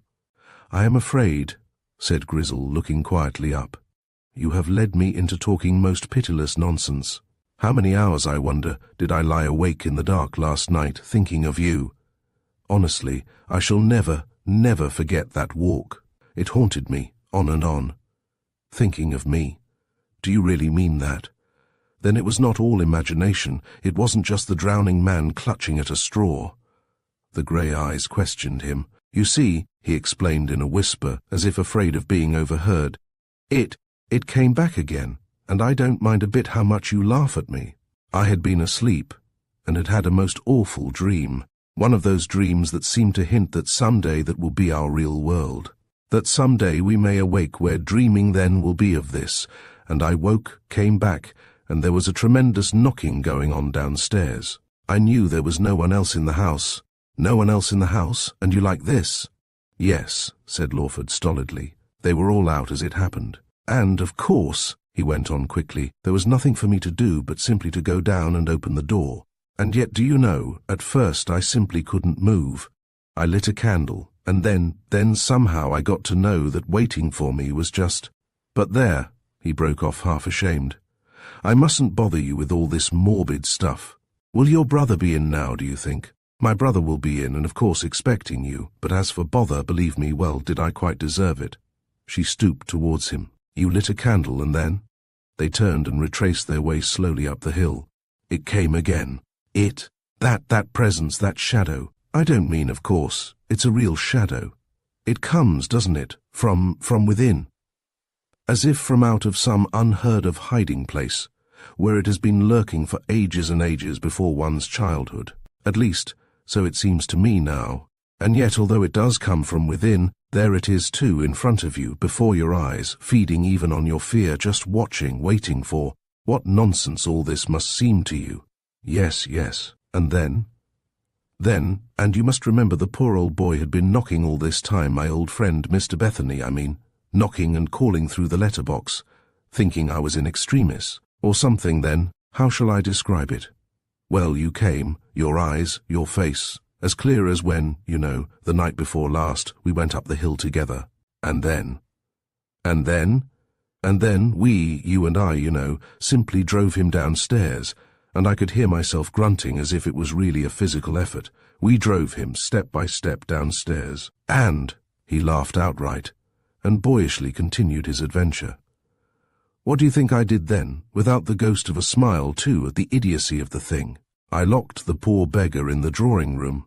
I saw him there, as plainly as I ever saw anything in my life, and the furniture glimmering, though it was pitch dark. I can't describe it. It all seemed so desperately real, absolutely vital then. It all seems so meaningless and impossible now. And yet, although I am utterly played out and done for, and however absurd it may sound, I wouldn't have lost it. I wouldn't go back for any bribe there is. I feel just as if a great bundle had been rolled off my back.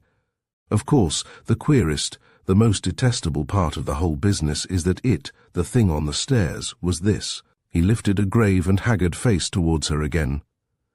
Or rather, he pointed with his stick towards the starry churchyard. "Sabathia," he said. Again they had paused together before the white gate, and this time Lawford pushed it open and followed his companion up the narrow path. She stayed a moment, her hand on the bell. "Was it my brother who actually put that horrible idea into your mind, about Sabathia?" "Oh no, not really put it into my head," said Lawford hollowly. "He only found it there, lit it up." She laid her hand lightly on his arm. "Whether he did or not," she said with an earnestness that was almost an entreaty, "of course, you must agree that we every one of us have some such experience, that kind of visitor, once at least in a lifetime." "Ah, but," began Lawford, turning forlornly away, "you didn't see, you can't have realized, the change." She pulled the bell almost as if in some inward triumph. "But don't you think," she suggested, that, like the other, might be, as it were, partly imagination too? If now you thought but a little old woman had opened the door, and the sentence for the moment was left unfinished. Chapter 17.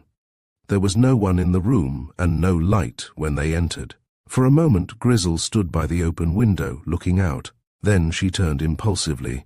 "My brother, of course, will ask you too," she said. "We had made up our minds to do so if you came again, but I want you to promise me now that you won't dream of going back tonight. That surely would be tempting, well, not Providence.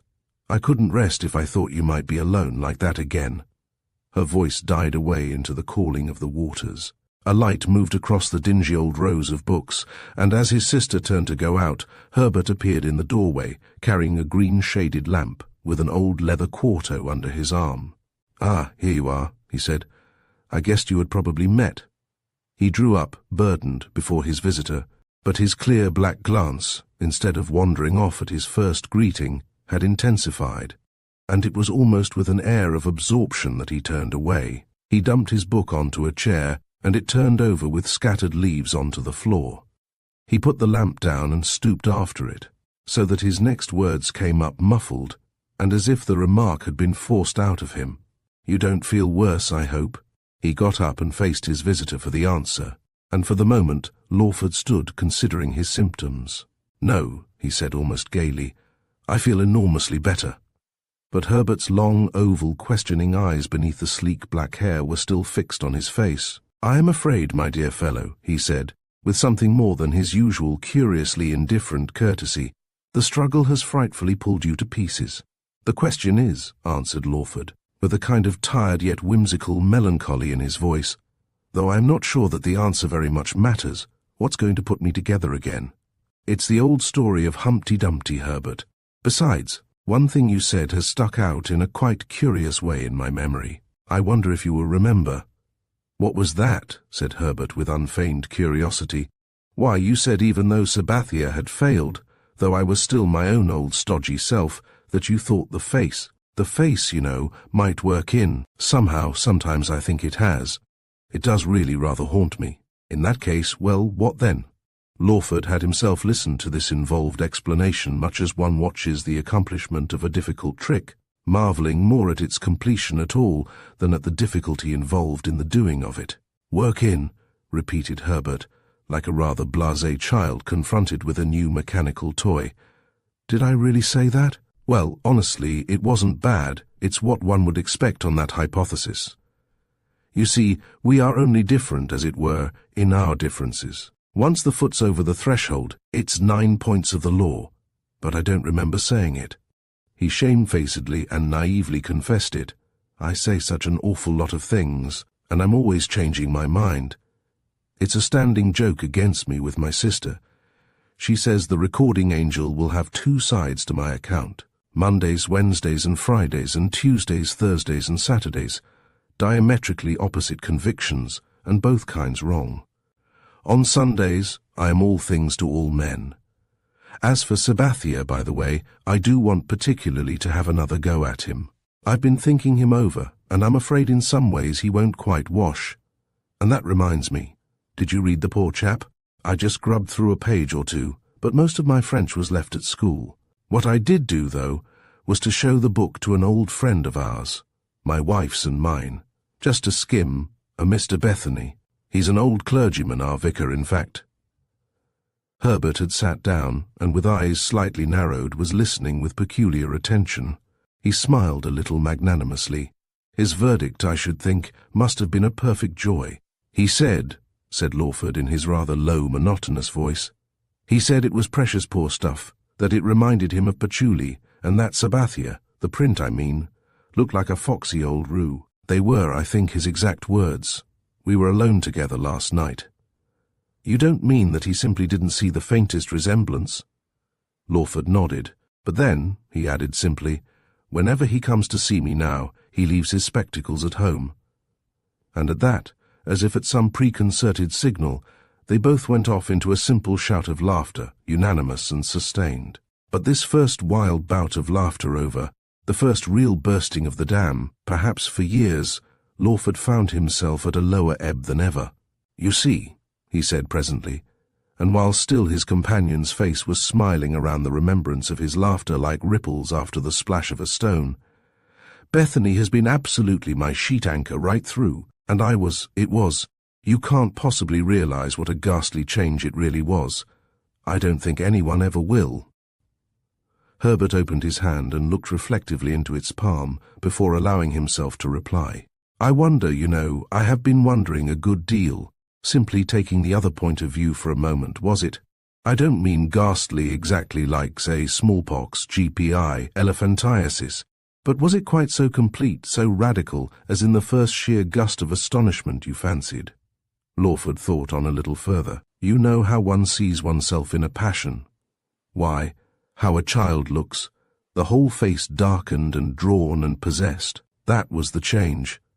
That's how it seems to come back to me. And somebody, dodging behind the eyes. Yes, more that than even any excessive change of feature, except, of course, that I also seemed, shall I ever forget that first cold, stifling stare into the looking-glass? I certainly was much darker, even my hair. But I've told you all this before, he added wearily, and the scores and scores of times I've thought it. I used to sit up there in the big spare bedroom my wife put me up in, simply gloating. My flesh seemed nothing more than an hallucination. There I was, haunting my body, an old grinning tenement, and all that I thought I wanted and couldn't do without. All I valued and prided myself on, stacked up in the drizzling street below. Why, Herbert, our bodies are only glass or cloud. They melt, don't they, like wax in the sun once we're out. But those first few days don't make very pleasant thinking. Friday night was the first, when I sat there like a twitching waxwork, soberly debating between Bedlam here and Bedlam hereafter. I even sometimes wonder whether its very repetition has not dulled the memory or distorted it. My wife, he added ingenuously, seems to think there are signs of a slight improvement, a going back, I mean, but I'm not sure whether she meant it.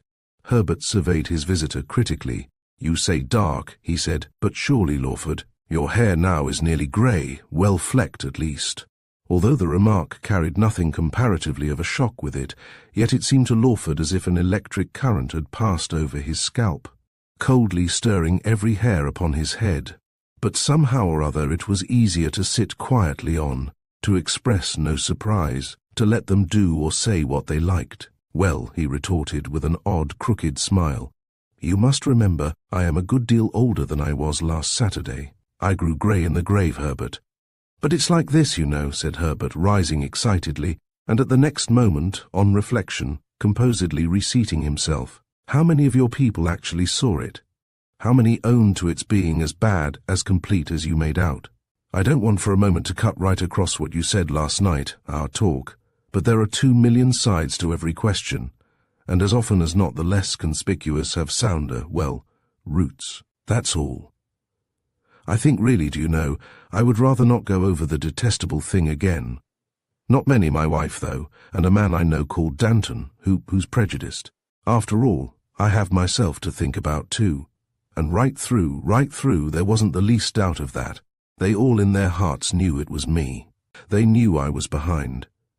I could feel that absolutely always. It's not just eyes and ears we use, there's us ourselves to consider, though God alone knows what that means. But the password was there, as you might say, and they all knew I knew it. All except... He looked up as if in bewilderment.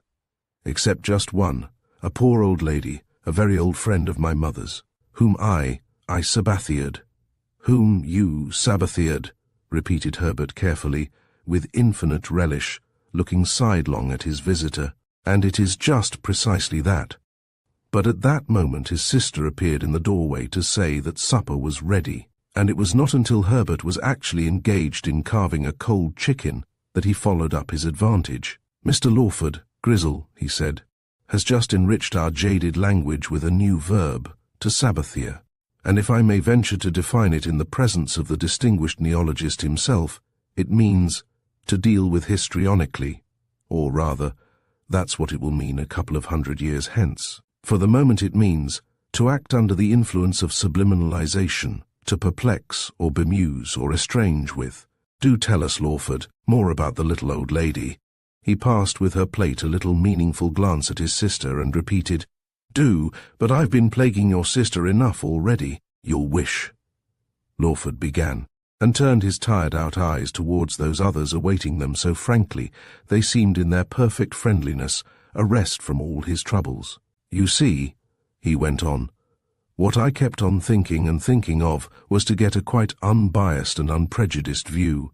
She had known me for years, though we had not actually met more than once or twice since my mother's death. And there she was, sitting with me at the other end of just such another little seat as, he turned to Herbert, as ours, at Widdowston. It was on Bewley Common, I can see it all now, it was sunset. And I simply turned and asked her in a kind of a whining, affected manner if she remembered me. And when after a long time she came round to owning that to all intents and purposes she did not, I professed to have made a mistake in recognizing her. I think, he added, glancing up from one to the other of his 2 strange friends, I think it was the meanest trick I can remember.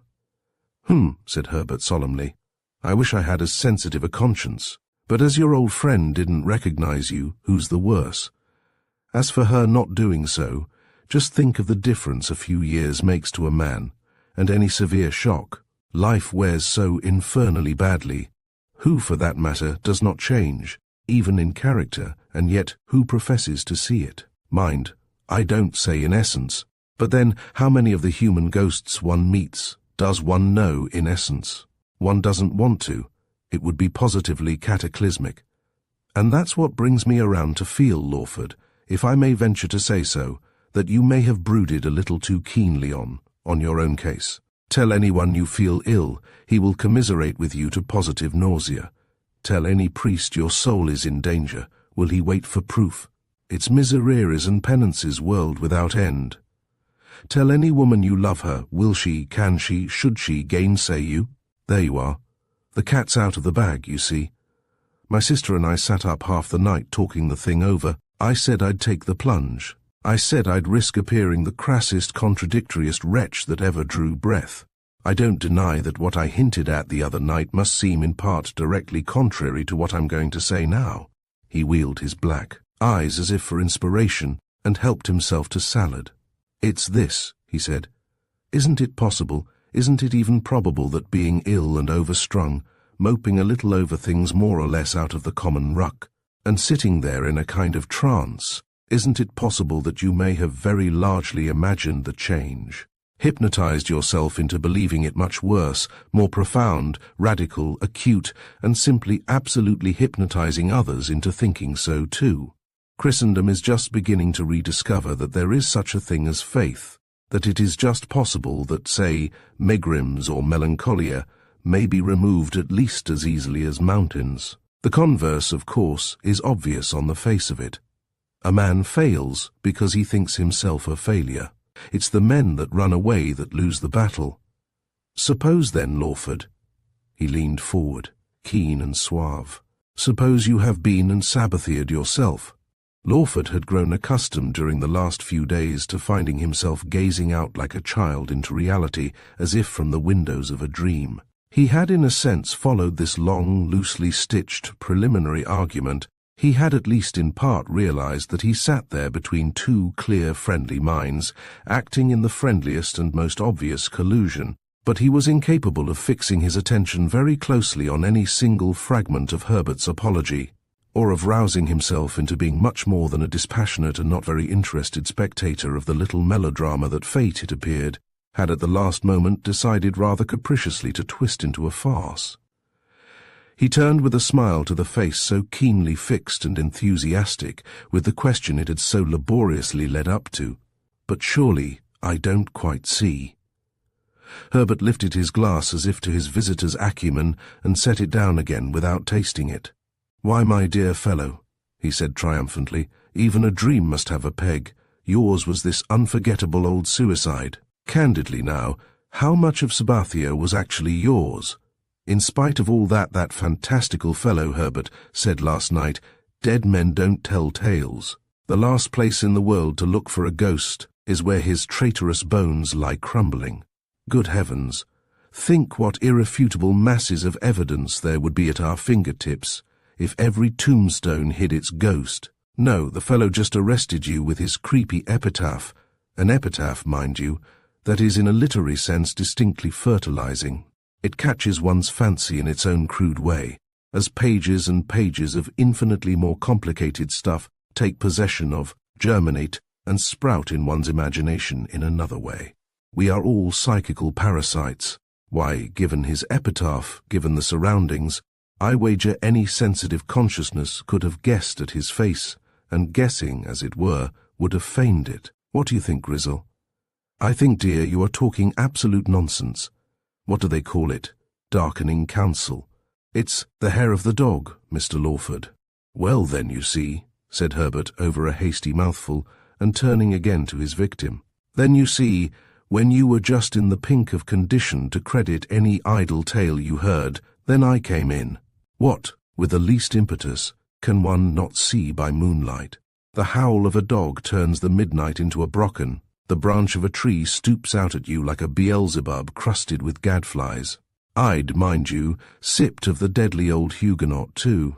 I'd listened to your innocent prattle about the child kicking his toes out on death's cupboard door. What more likely thing in the world, then, than that with that moon, in that packed air, I should have swallowed the bait whole, and seen Sabbathia in every crevice of your skin? I don't say there wasn't any resemblance. It was for the moment extraordinary. It was even when you were here the other night distinctly arresting. But now, poor old Grizzle, I'm nearly done. All I want to say is this, that if we had the foxy old Rue here now, and Grizel played Paris between the three of us, she'd hand over the apple not to you but to me. I don't quite see where poor Paris comes in, suggested Grizzle meekly. No, nor do I, said Herbert. All that I mean, sagacious child, is that Mr. Lawford no more resembles the poor wretch now than I resemble the Apollo Belvedere. If you had only heard my sister scolding me, railing at me for putting such ideas into your jangled head, they don't affect me one iota. I have, I suppose, what is usually called imagination, which merely means that I can sup with the devil, spoon for spoon, and could sleep in Bluebeard's linen closet without turning a hair. You, if I am not very much mistaken, are not much troubled with that very unprofitable quality, and so, I suppose, when a crooked and bizarre fancy does edge into your mind, it roots there. And that said, not without some little confusion and covert glance of inquiry at his sister, Herbert made all the haste he could to catch up the course that his companions had already finished. If only, Lawford thought, this insufferable weariness would lift a while he could enjoy the quiet, absurd, heedless talk and this very friendly topsy-turvy effort to ease his mind and soothe his nerves. He might even take an interest again in his case. "You see," he said, turning to Grizzle, "I don't think it really very much matters how it all came about. I never could believe it would last. It may perhaps, some of it at least, may be fancy. But then, what isn't? What is trustworthy? And now your brother tells me my hair's turning grey. I suppose I have been living too slowly, too sluggishly, and they thought it was high time to stir me up." He saw with extraordinary vividness the low-panelled room, the still listening face, the white muslin shoulders and dark hair, and the eyes that seemed to recall some far-off desolate longing for home and childhood. It was all a dream. That was the end of the matter. Even now, perhaps, his tired old stupid body was lying hunched up, drenched with dew upon the little old seat under the mist-wreathed branches. Soon it would bestir itself, and wake up and go off home to Sheila, to the old deadly round that once had seemed so natural and inevitable, to the old dull Lawford, eyes and brain and heart.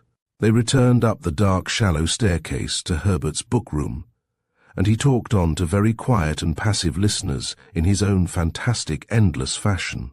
And ever and again Lawford would find himself intercepting fleeting and anxious glances at his face, glances almost of remorse and pity, and thought he detected beneath this irresponsible, contradictory babble an unceasing effort to clear the sky, to lure away too pressing memories, to put his doubts and fears completely to rest.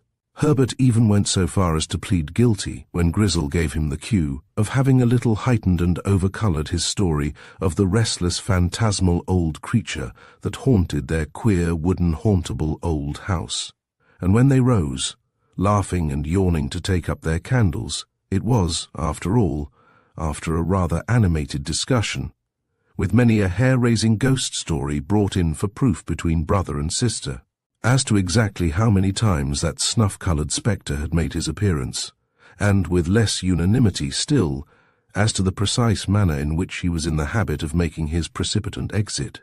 "You do at any rate acknowledge, Grizzle, that the old creature does appear, and that you saw him yourself step out into space when you were sitting down there under the willow-shelling peas. I've seen him twice for certain, once rather hazily. Sally saw him so plainly she asked his business. That's 5. I resign." "Acknowledge," said Grizzle. "Of course I do. I'd acknowledge anything in the world to save argument. Why, I don't know what I should do without him. If only, now Mr. Lawford would give him a fair chance to show himself reading quietly here about 10 minutes to 1, or shelling peas even, if he prefers it. If only he'd stay long enough for that, wouldn't it be the very thing for them both?" "Of course," said Herbert cordially, "the very thing." Lawford looked up at neither of them. He shook his head, but he needed little persuasion to stay at least one night. The prospect of that long, solitary walk, of that tired, stupid, stooping figure dragging itself along the interminable country roads, seemed a sheer impossibility. "It is not, it isn't, I swear it, the other that keeps me back," he had solemnly assured the friend that half smiled her relief at his acceptance. "But if you only knew how empty it's all got now, all reason gone even to go on at all." "But doesn't it follow? Of course it's empty, and now life is going to begin again. I assure you it is. I do indeed. Only have courage, just the will to win on." He said good night, shut to the latch door of his long, low room, ceilinged with rafters close under the steep roof, its brown walls hung with quiet, dark, pondering and beautiful faces looking gravely across at him. And with his candle in his hand he sat down on the bedside. All speculation was gone. The noisy clock of his brain had run down again. He turned towards the old oval looking-glass on the dressing-table, without the faintest stirring of interest, suspense, or anxiety. What did it matter what a man looked like? A now familiar but enfeebled and deprecating voice seemed to say. He knew that a change had come. Even Sheila had noticed it. And since then, what had he not gone through?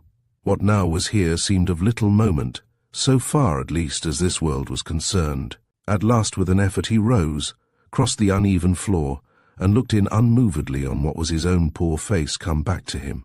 Changed indeed almost beyond belief from the sleek, self-satisfied, genial yet languid Arthur Lawford of the past years, and still haunted with some faint trace of the set and icy sharpness, and challenge, and affront of the dark adventurer, but that, how immeasurably dimmed and blunted and faded. He had expected to find it so. Would it, the thought vanished across his mind, would it have been as unmistakably there had he come hot-foot, fearing, expecting to find the other? But was he disappointed? He hardly knew how long he stood there, leaning on his hands, surveying almost listlessly in the candle-light that lined, bedraggled, grey, hopeless countenance, those dark-socketed, smouldering eyes, whose pupils even now were so dilated that a casual glance would have failed to detect the least hint of any iris. "It must have been something pretty bad you were, you know, or something pretty bad you did," they seemed to be trying to say to him, to drag us down to this.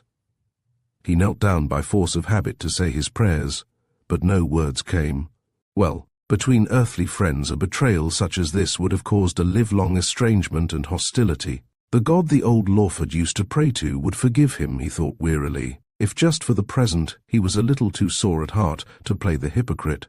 But if, while kneeling, he said nothing, he saw a good many things in such tranquillity and clearness as the mere eyes of the body can share but rarely with their sisters of the imagination. And now it was Alice who looked mournfully out of the dark at him, and now the little old charwoman, Mrs. Gull, with her bag hooked over her arm, climbed painfully up the area steps, and now it was the lean, vexed face of a friend, nursing some restless and anxious grievance against him, Mr. Bethany. And then, and ever again, it was the face of one who seemed pure dream and fantasy, and yet he listened intently and fancied even now he could hear the voices of brother and sister talking quietly and circumspectly together in the room beneath. Chapter 18. A quiet knocking aroused him in the long, tranquil bedroom, and Herbert's head was poked into the room. "There's a bath behind that door over there," he whispered, "or if you like I'm off for a bathe in the Widder. It's a luscious day. Shall I wait?" "All right," and the head was withdrawn. "Don't put much on," came the voice at the panel. "We'll be home again in 20 minutes. The green and brightness of the morning must have been prepared for overnight by spiders and the dew.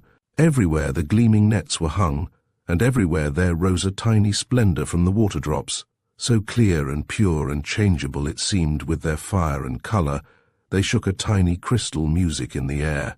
Herbert led the way along a clay downward path beneath hazels tossing softly together their twigs of nuts, until they came out into a rounded hollow that, mounded with time, sloped gently down to the green banks of the Widder. The water poured like clearest glass beneath a rain of misty sunbeams. "My sister always says that this is the very dell Boccaccio had in his mind's eye when he wrote the Decameron. There really is something almost classic in those pines.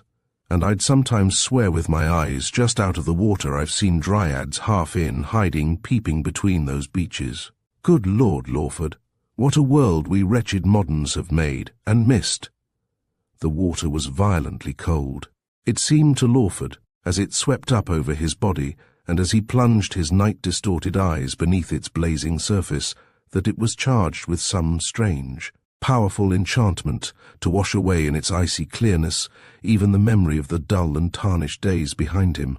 If one could but tie up anyhow that stained bundle of inconsequent memories called life, and fling it into a cupboard remoter even than Bluebeard's, and lock the door, and drop the quickly rusting key into these living waters. He dressed himself with window thrown open to the blackbirds and thrushes, and the occasional shrill solitary whistling of a robin. But, like the sour sweet fragrance of the briar, its wandering desolate burst of music had power to wake memory, and carried him instantly back to that first aimless descent into the evening gloom of Widderstone, from which it was in vain to hope ever to climb again.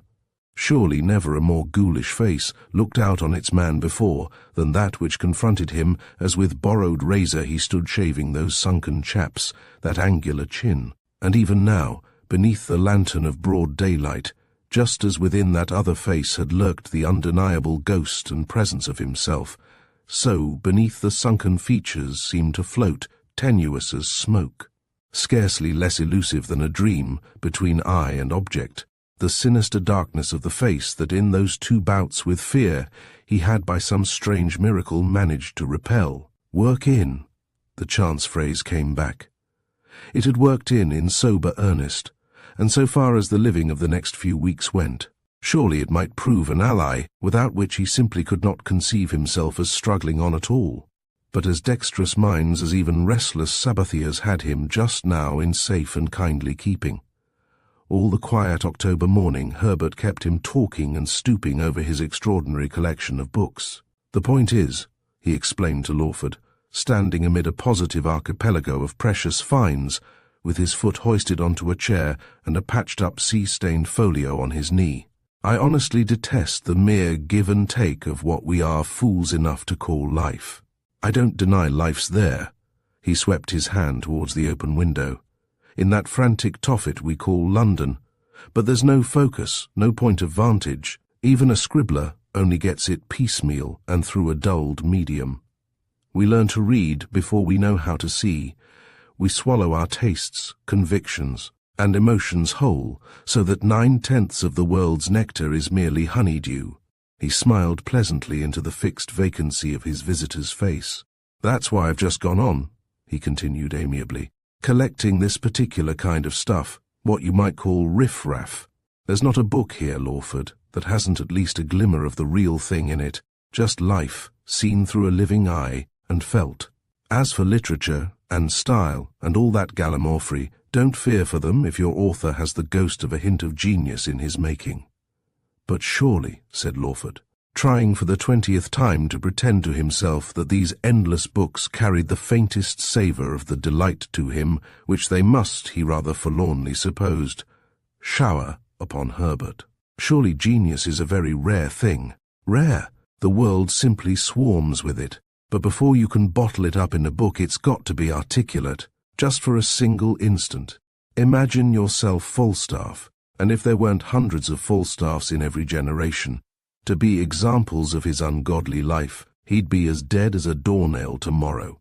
Imagine yourself Falstaff, and being so, sitting down to write Henry IV, or The Merry Wives. It's simply preposterous. You wouldn't be such a fool as to waste the time. A mere Elizabethan scribbler comes along with a gift of expression and an observant eye, lifts the bloated old tippler clean out of life, and swims down the ages as the greatest genius the world has ever seen.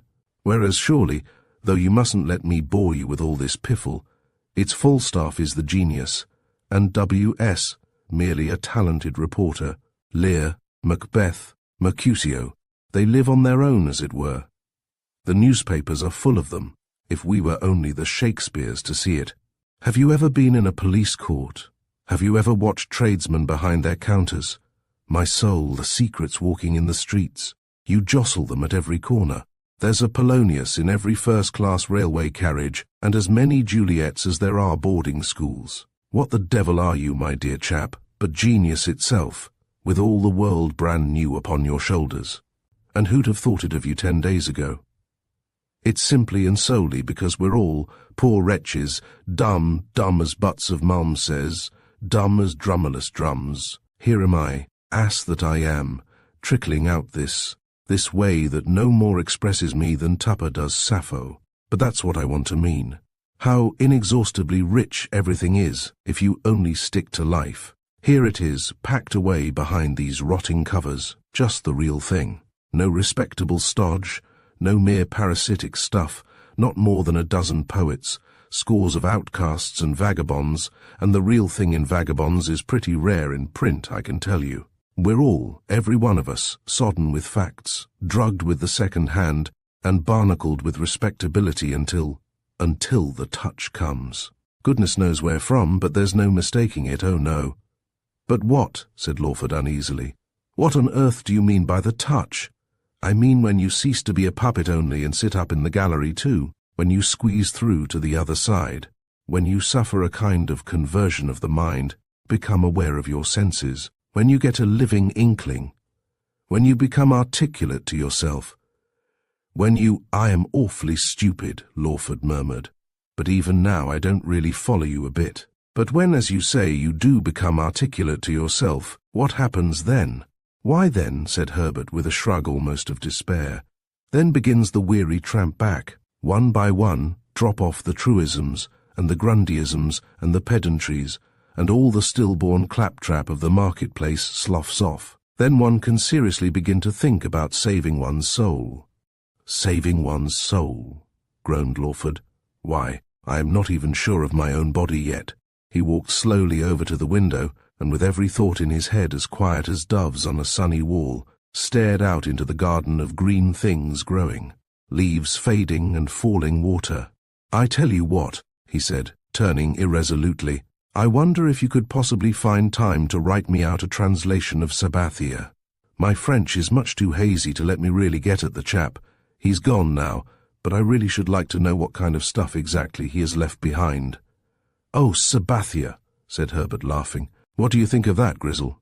He asked, turning to his sister, who at that moment had looked in at the door. Here's Mr. Lawford asking me to make a translation of Sabathia. Lunch, Lawford.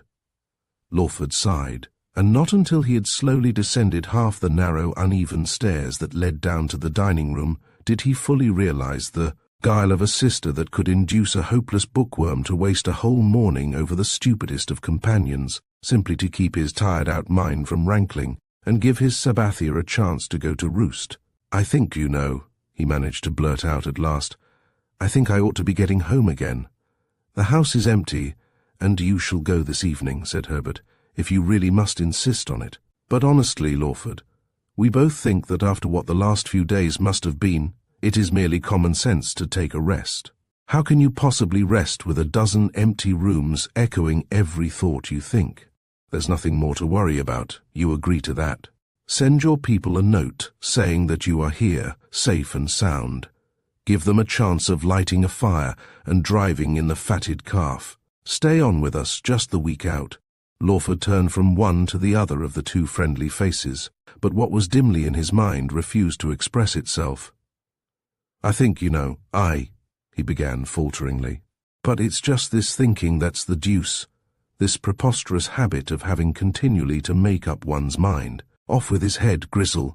My sister's going to take you for a picnic. We go every other fine afternoon, and you can argue it out with her. Once alone again with Grizzle, however, Lawford found talking unnecessary. Silences seemed to fall between them as quietly and restfully as evening flows into night.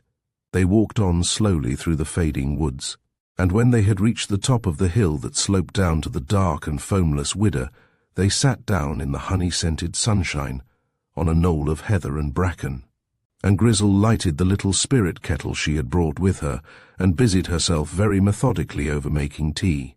That done, she clasped her hands round her knees and sat now gossiping, now silent in the pale autumnal beauty.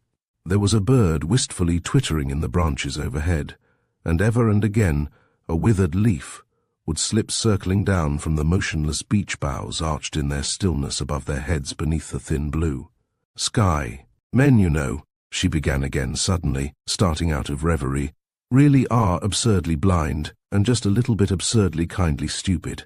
How many times have I been at the point of laughing out at my brother's delicious, naive subtleties? But you will understand, Mr. Lawford, that we are both doing our best to make amends. I understand, I do indeed, 1/10 part of all your kindness. Yes, but that's just it, that horrible word, kindness. If ever there were two utterly self-absorbed people, without a trace, with an absolute horror of kindness, it is just my brother and I. It's most of it false and most of it useless. We all surely must take what comes in this topsy-turvy world. I believe in saying out that the more one thinks about life, the worse it becomes. There are only two kinds of happiness in this world, a wooden posts and Prometheuses. And who ever heard of anyone having the impudence to be kind to Prometheus? As for a miserable medium like me, not quite a post and leagues from even envying a Prometheus, she's better for the powder without the jam. But that's all nothing. What I can't help thinking, and it's not a bit giving my brother away because we both think it, that it was partly our thoughtlessness that added at least something to the rest. It was perfectly absurd. He saw you were ill. He saw, he must have seen even in that first Sunday talk, that your nerves were all askew. And who doesn't know what nerves means nowadays? And yet he deliberately chattered. He loves it, just at large, you know, like me. I told him before I came out that I intended, if I could, to say all this. And now it's said you'll please forgive me for going back to it. Please don't talk about forgiveness. But when you say he chattered, you mean about Sabathia, of course. And that, you know, I don't care a fig for now. We can settle all that between ourselves, him and me, I mean. And now tell me candidly again, is there any prey in my face now? She looked up fleetingly into his eyes, leant back her head and laughed. Prey? There never was a glimpse. And change? Their eyes met again in an infinitely brief, infinitely bewildering argument. Really, really scarcely perceptible, she assured him, except, of course, how horribly, horribly ill you look. And that only seems to prove to me you must be hiding something else. No illusion on earth could have done that to your face. You think I know, he persisted, that I must be persuaded and cosseted and humoured. Yes, you do. It's my poor old sanity that's really in both your minds. Perhaps I am, not absolutely sound, anyhow. I've been watching it in your looks at each other all the time, and I can never, never say, never tell you what you have done for me. But you see, after all, we did win through. I keep on telling myself that. So that now it's purely from the most selfish and practical motives that I want you to be perfectly frank with me. I have to go back, you know, and some of them, one or two of my friends I mean, are not all on my side. Think of me as I was when you came into the room, 3 centuries ago, and you turned and looked, frowning at me in the candlelight. Remember that and look at me now. What is the difference? Does it shock you? Does it make the whole world seem a trick, a sham? Does it simply sour your life to think such a thing possible? Oh, the hours I've spent gloating on Widderstone's miserable mask of skin and bone, as I was saying to your brother only last night, and never knew until they shuffled me that the old self too was nothing better than a stifling, suffocating mask. But don't you see, she argued softly, turning her face away a little. You were a stranger then, though I certainly didn't mean to frown. And then a little while after we were, well, just human beings, shoulder to shoulder, and if friendship does not mean that, I don't know what it does mean. And now, you are, well, just you, the you know, of 3 centuries ago. And if you mean to ask me whether at any precise moment I have been conscious that this you I am now speaking to was not the you of last night, or of that dark climb up the hill, why, it is simply frantic to think it could ever be necessary to say over and over again, no. But if you mean, have you changed else? All I could answer is, don't we all change as we grow to know one another? What were just features, what just dingily represented one, as it were, is forgotten, or rather gets remembered. Of course, the first glimpse is the landscape under lightning, as it were, but afterwards isn't it surely like the alphabet to a child? What was first a queer angular scrawl becomes A, and is always ever after A, undistinguished, half forgotten, yet standing at last for goodness knows what real wonderful things, or for just the dry bones of soulless words. Is that it? She stole a sidelong glance into his brooding face, leaning her head on her hand. Yes, yes, came the rather dissatisfied reply. I do agree, perfectly. But then, you see, I told you I was going to talk of nothing but myself. What did at first happen to me was something much worse, and I suppose something quite different from that. And yet, didn't you tell us that of all your friends not one really denied in their hearts your, what they would call, I suppose, your identity, except that poor little offended old lady? And even she, if my intuition is worth a penny piece, even she, when you go soon and talk to her, will own that she did know you, and that it was not because you were a stranger that she was offended, but because you so ungenerously pretended to be one. That was a little mad now, if you like. Oh yes, said Lawford, I'm going to ask her forgiveness. I don't know what I didn't vow to take her for a peace offering if the chance should ever come, and the courage to make my peace with her. But now that the chance has come, and I think the courage, it is the desire that's gone. I don't seem to care either way. I feel as if I had got past making my peace with anyone. But this time no answer helped him out. After all, he went plodding on, there is more than just the mere day-to-day to consider. and one doesn't realize that one's face actually is one's fortune without a shock, and that gone, one is, as your brother said, just like a bee come back to the wrong hive. It undermines, he smiled rather bitterly, one's views rather, and it certainly shifts one's friends. If it hadn't been just for my old, he stopped dead, and again pushed slowly on. If it hadn't been for our old friend, Mr. Bethany, I doubt if we should now have had a soul on our side. I once read somewhere that wolves always chase the old and weak and maimed out of the pack. And after all, what do? Where do we keep the homeless and the insane? And yet, you know, he added ruminatingly, it is not as if mine was ever a particularly lovely or lovable face, while as for the poor wretch behind it, well, I really cannot see what meaning, or life even, he had before. Before? Lawford met bravely the clear, whimsical eyes. Before I was Sabathiad. Grisel laughed outright. You think, he retorted almost bitterly, you think I am talking like a child. Yes, she sighed cheerfully, I was quite envying you. Well, there I am, said Lawford, inconsequently. And now, well, now, I suppose, the whole thing's to begin again. I can't help beginning to wonder what the meaning of it all is, why one's duty should always seem so very stupid a thing. And then, too, what can there be on earth that even a buried Sabathia could desire? He glanced up in a really animated perplexity at the still dark face turned in the evening light towards the darkening valley, and perplexity deepened into a disquieted frown, like that of a child who is roused suddenly from a daydream by the half-forgotten question of a stranger. He turned his eyes almost furtively away, as if afraid of disturbing her, and for a while they sat in silence. At last he turned again almost shyly. I hope some day you will let me bring my daughter to see you. Yes, yes, said Grisel eagerly. We should both love it, of course. Isn't it curious? I simply knew you had a daughter. Sheer intuition. I say someday, said Lawford. I know, though, that someday will never come. Wait, just wait, replied the quiet, confident voice. That will come too. One thing at a time, Mr. Lawford. You've won your old self back again. You'll win your old love of life back again in a little while. Never fear. Oh, don't I know that awful Land's End after illness, and that longing too, that gnawing longing too, for Ultima Thule. So, it's a bargain between us that you bring your daughter soon. She busied herself over the tea things. And, of course, she added, as if it were an afterthought, looking across at him in the pale green sunlight as she knelt, you simply won't think of going back tonight. Solitude, I really do think, solitude just now would be absolute madness. You'll write today and go perhaps tomorrow. Lawford looked across in his mind at his square, ungainly house, full fronting the afternoon sun. He tried to repress a shudder. I think, do you know, I ought to go today. Well, why not? Why not? Just to reassure yourself that all's well, and come back here to sleep.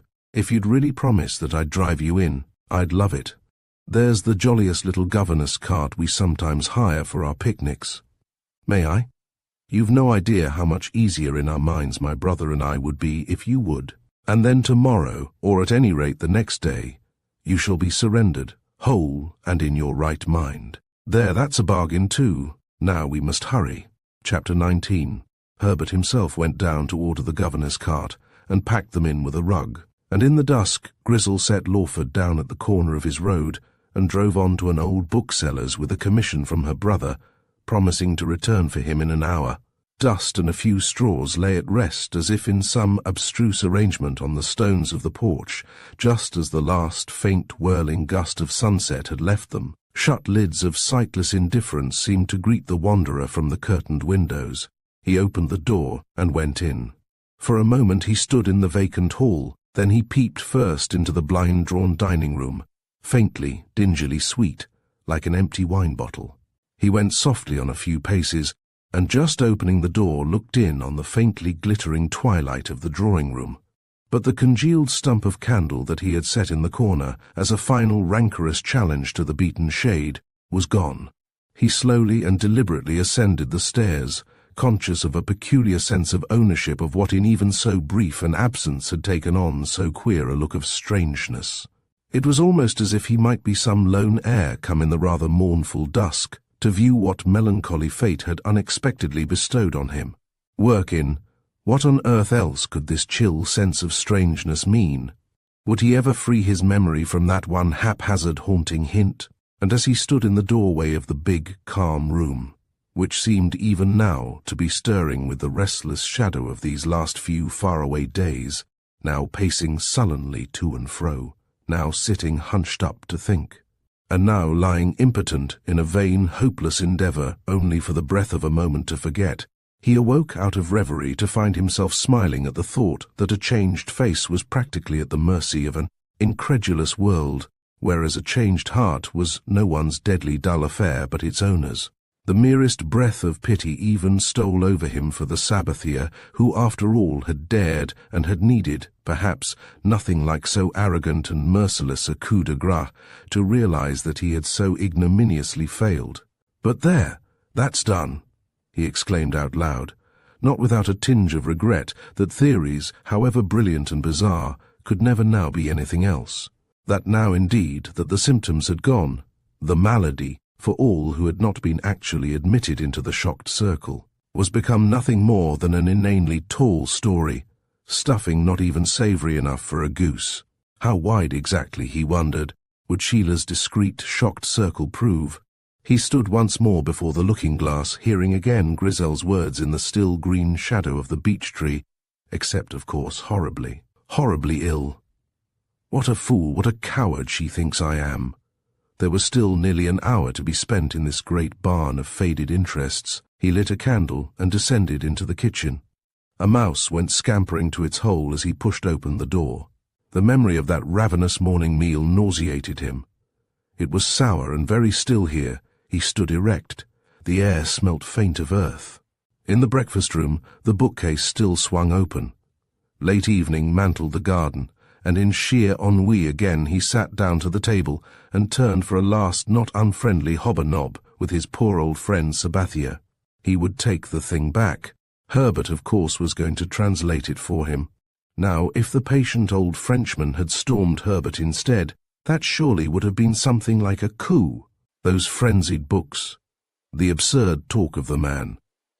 Herbert was perfectly right. He could have entertained 50 old Huguenots without turning a hair. "I'm such an awful stodge." He turned the woolly leaves over very slowly. He frowned impatiently, and from the end backwards turned them over again.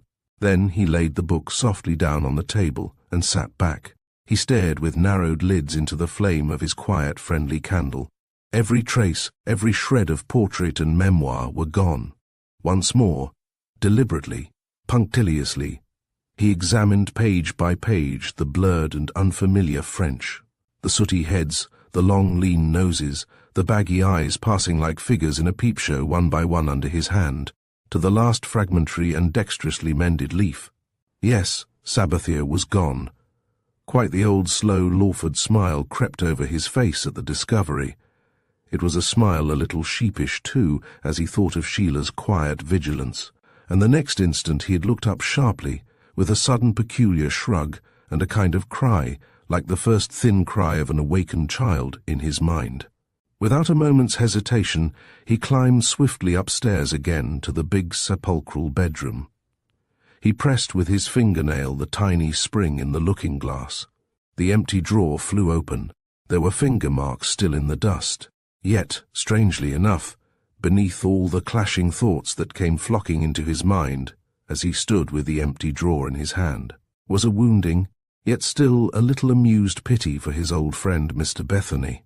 So far as he himself was concerned, the discovery, well, he would have plenty of time to consider everything that could possibly now concern himself. Anyhow, it could only simplify matters. He remembered waking to that old wave of sickening horror on the first unhappy morning. He remembered the keen yet owlish old face blinking its deathless friendliness at him, and the steady pressure of the cold, skinny hand. As for Sheila, she had never done anything by halves, certainly not when it came to throwing over a friend no longer necessary to one's social satisfaction. But she would edge out cleverly, magnanimously, triumphantly enough, no doubt, when the day of reckoning should come, the day when, her nets wide spread, her bait prepared, He must stand up before her outraged circle and positively prove himself her lawful husband, perhaps even to the very imprint of his thumb. "Poor old thing," he said again. And this time his pity was shared almost equally between both witnesses to Mr. Bethany's ingenuous little document, the loss of which had fallen so softly and pathetically that he felt only ashamed of having discovered it so soon.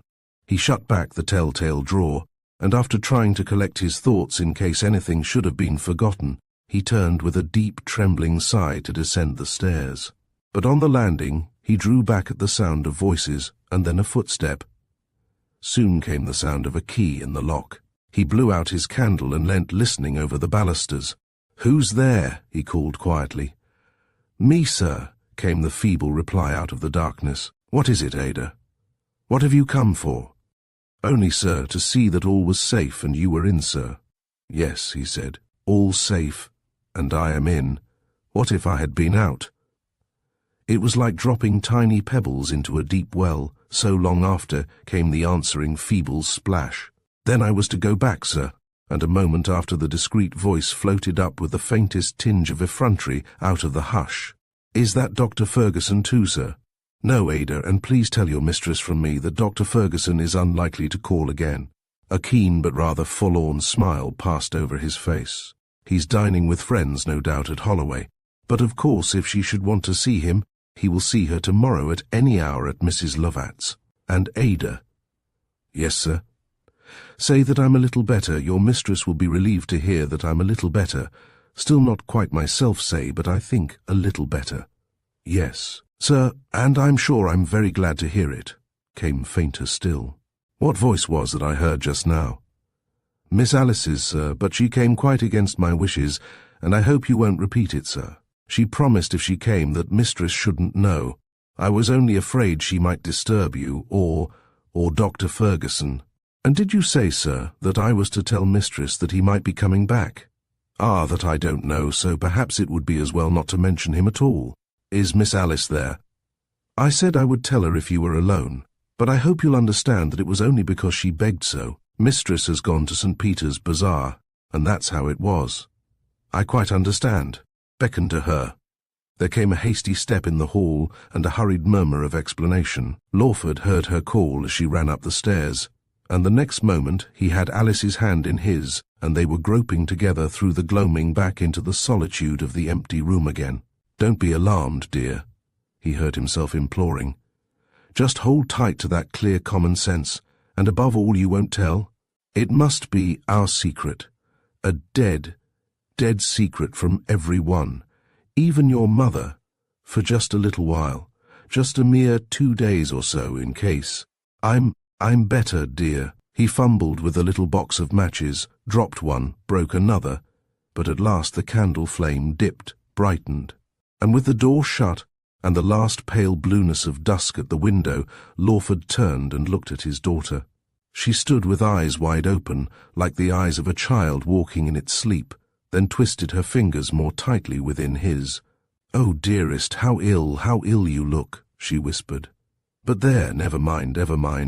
It was all a miserable dream then. It can't come back. I don't think I could bear its coming back, and Mother told me such curious things, as if I were a child and understood nothing. And even after I knew that you were you, before I sat up here in the dark to see you, she said that you were gone and would never come back, that a terrible thing had happened, a disgrace which we must never speak of, and that all the other was only a pretense to keep people from talking. But I did not believe then, and how could I believe afterwards? There, never mind now, dear, what she said. It was all meant for the best, perhaps. But here I am, and not nearly so ill as I look, Alice, and there's nothing more to trouble ourselves about, not even if it should be necessary for me to go away for a time. And this is our secret. Mind, ours only, just a dead secret between you and me." They sat for a while without speaking or stirring, and faintly along the hushed road, Lawford heard in the silence a leisurely indolent beat of little hoofs approaching and the sound of wheels. A sudden wave of feeling swept over him. He took Alice's quiet, loving face in his hands and kissed her passionately. "Do not so much as think of me yet, or doubt, or question. Only love me, dearest. And soon. And soon. We'll just begin again, won't we? All three of us together, just as we used to be. I didn't mean to have said all those horrid things about Mother. She was only dreadfully anxious and meant everything for the best. You'll let me tell her soon? The haggard face turned slowly, listening. I hear, I understand, but I can't think very clearly now, Alice. I can't, dear. My miserable old tangled nerves. I just stumble along as best I can. You'll understand better when you get to be a poor old thing like me. We must do the best we can. And of course you'll see, Dilly, how awfully important it is not to raise false hopes. You understand? I mustn't risk the least thing in the world, must I? And now goodbye, only for a few hours now. And not a word to a single living soul. He extinguished the candle again and led the way to the top of the stairs. Are you there, Ada? Yes, sir, answered the quiet, imperturbable voice from under the black straw brim. Alice went slowly down, but at the foot of the stairs, looking out into the cold, blue, lamplit street, she paused as if at a sudden recollection, and ran hastily up again. There was nothing more, dear, she said, leaning back to peer up. Nothing more? What? She stood panting a little in the darkness, listening to some cautious yet uneasy thought that seemed to haunt her mind. I thought, it seemed there was something we had not said, something I could not understand. But there, it is nothing. You know what a fanciful old silly I am. You do love me, quite as much as ever. More, sweetheart, more. Good night again, then, and God bless you, dear. The outer door closed softly, the footsteps died away. Lawford still hesitated. He took hold of the stairs above his head as he stood on the landing and leaned his head upon his hands, striving calmly to disentangle the perplexity of his thoughts. His pulses were beating in his ear with a low, muffled roar. He looked down between the blinds to where against the blue of the road, beneath the straggling yellow beams of the lamp, stood the little cart, and drooping. Shaggy Pony, and Grizzle sitting quietly there awaiting him. He shut his eyes as if in hope, by some convulsive effort of mind, to break through this subtle glass-like atmosphere of dream that had stolen over consciousness, and blotted out the significance, almost the meaning of the past. He turned abruptly. Empty as the empty rooms around him, unanswering were mind and heart. Life was a tale told by an idiot, signifying nothing. He paused at the head of the staircase. And even then the doubt confronted him. Would he ever come back? Who knows, he thought, and again stood pondering, arguing, denying. At last he seemed to have come to a decision. He made his way downstairs, opened and left ajar a long, narrow window in a passage to the garden beyond the kitchen. He turned on his heel as he reached the gate and waved his hand, as if in a kind of forlorn mockery, towards the darkly glittering windows. The drowsy pony awoke at touch of the whip. Grizzle lifted the rug and squeezed a little closer into the corner. She had drawn a veil over her face, so that to Lawford her eyes seemed to be dreaming in a little darkness of their own as he laid his hand on the side of the cart.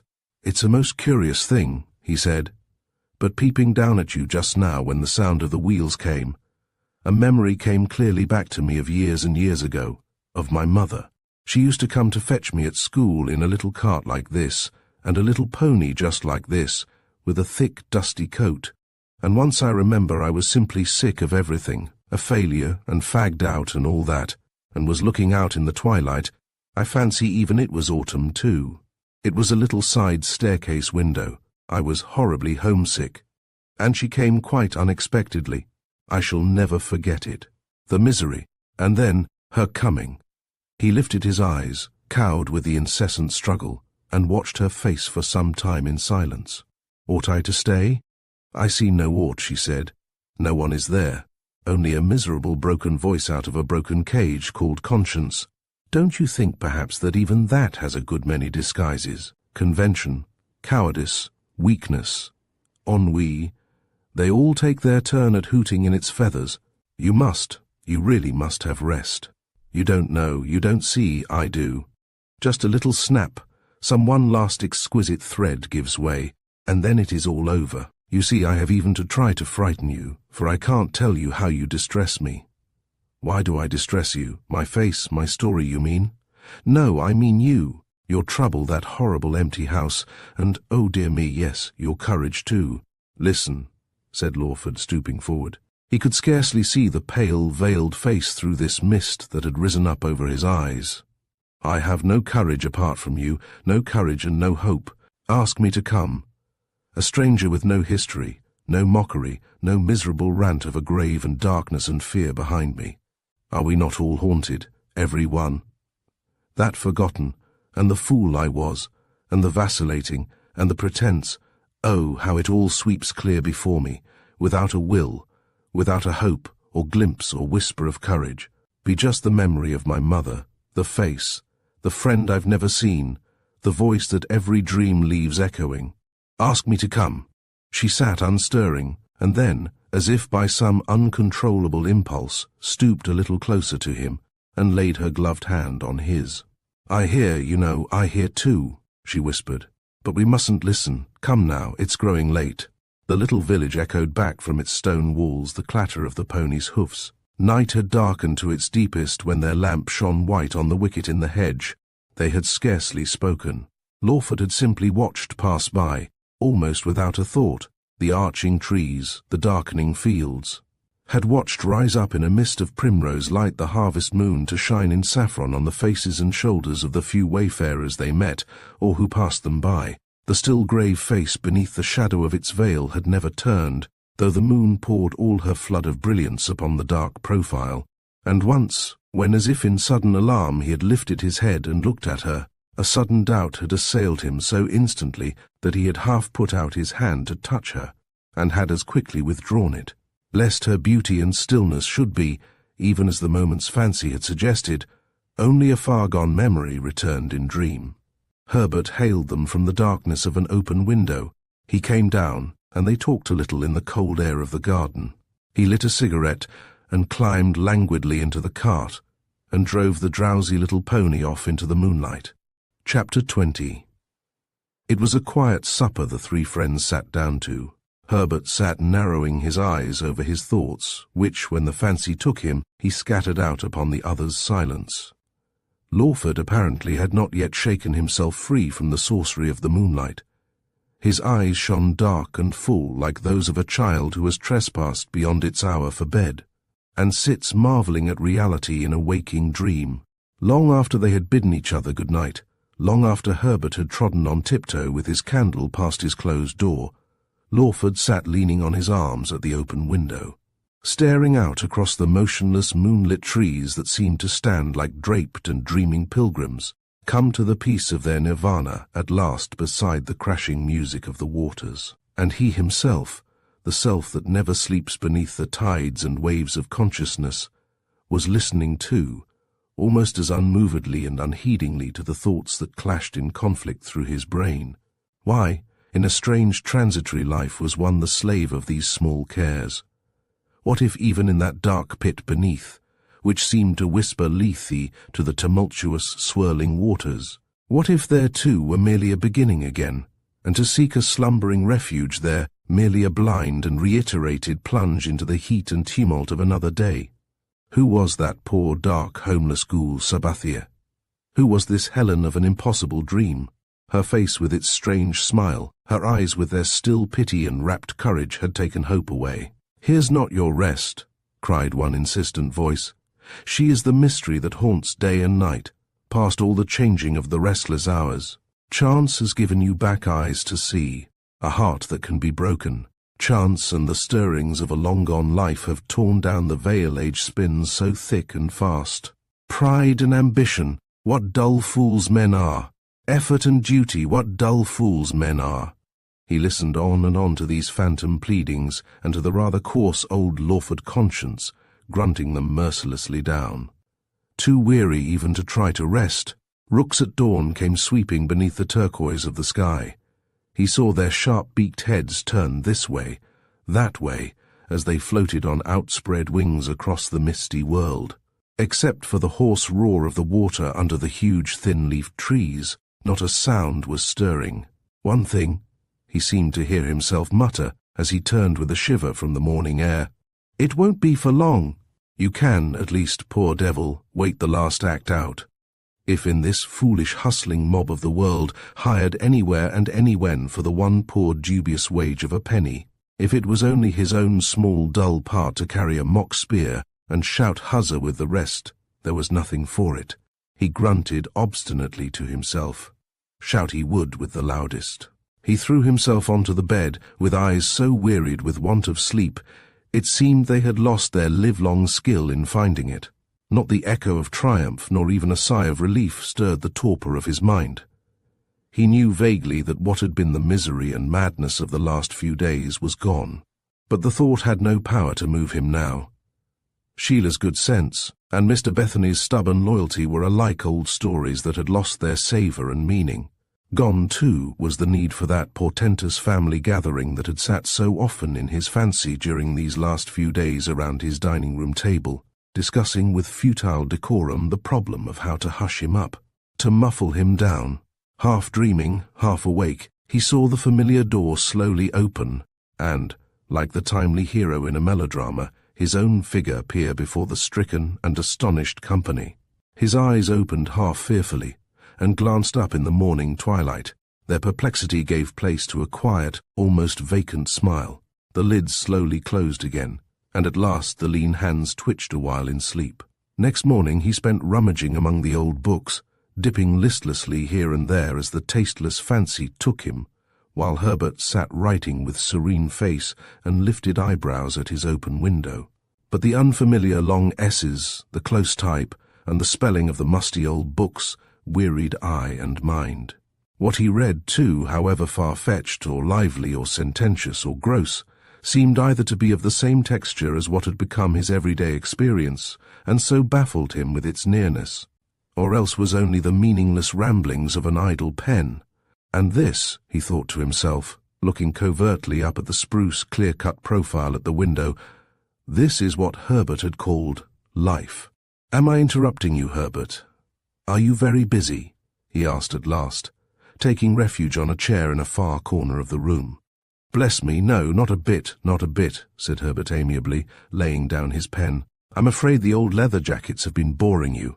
It's a habit, this beastly reading, this gorge and glint and fever all at second hand. Purely a bad habit, like morphia, like laudanum. But once in, you know there's no recovery. Anyhow, I'm neck-deep, and to struggle would be simply to drown. I was only going to say how sorry I am for having left Sabbathier at home." "My dear fellow," began Herbert reassuringly. "It was only because I wanted so very much to have your translation. I get muddled up with other things groping through the dictionary." Herbert surveyed him critically. "What exactly is your interest now, Lawford? You don't mean that my old theory has left any sting now?" "No sting, oh no. I was only curious. But you yourself still think it really, don't you?"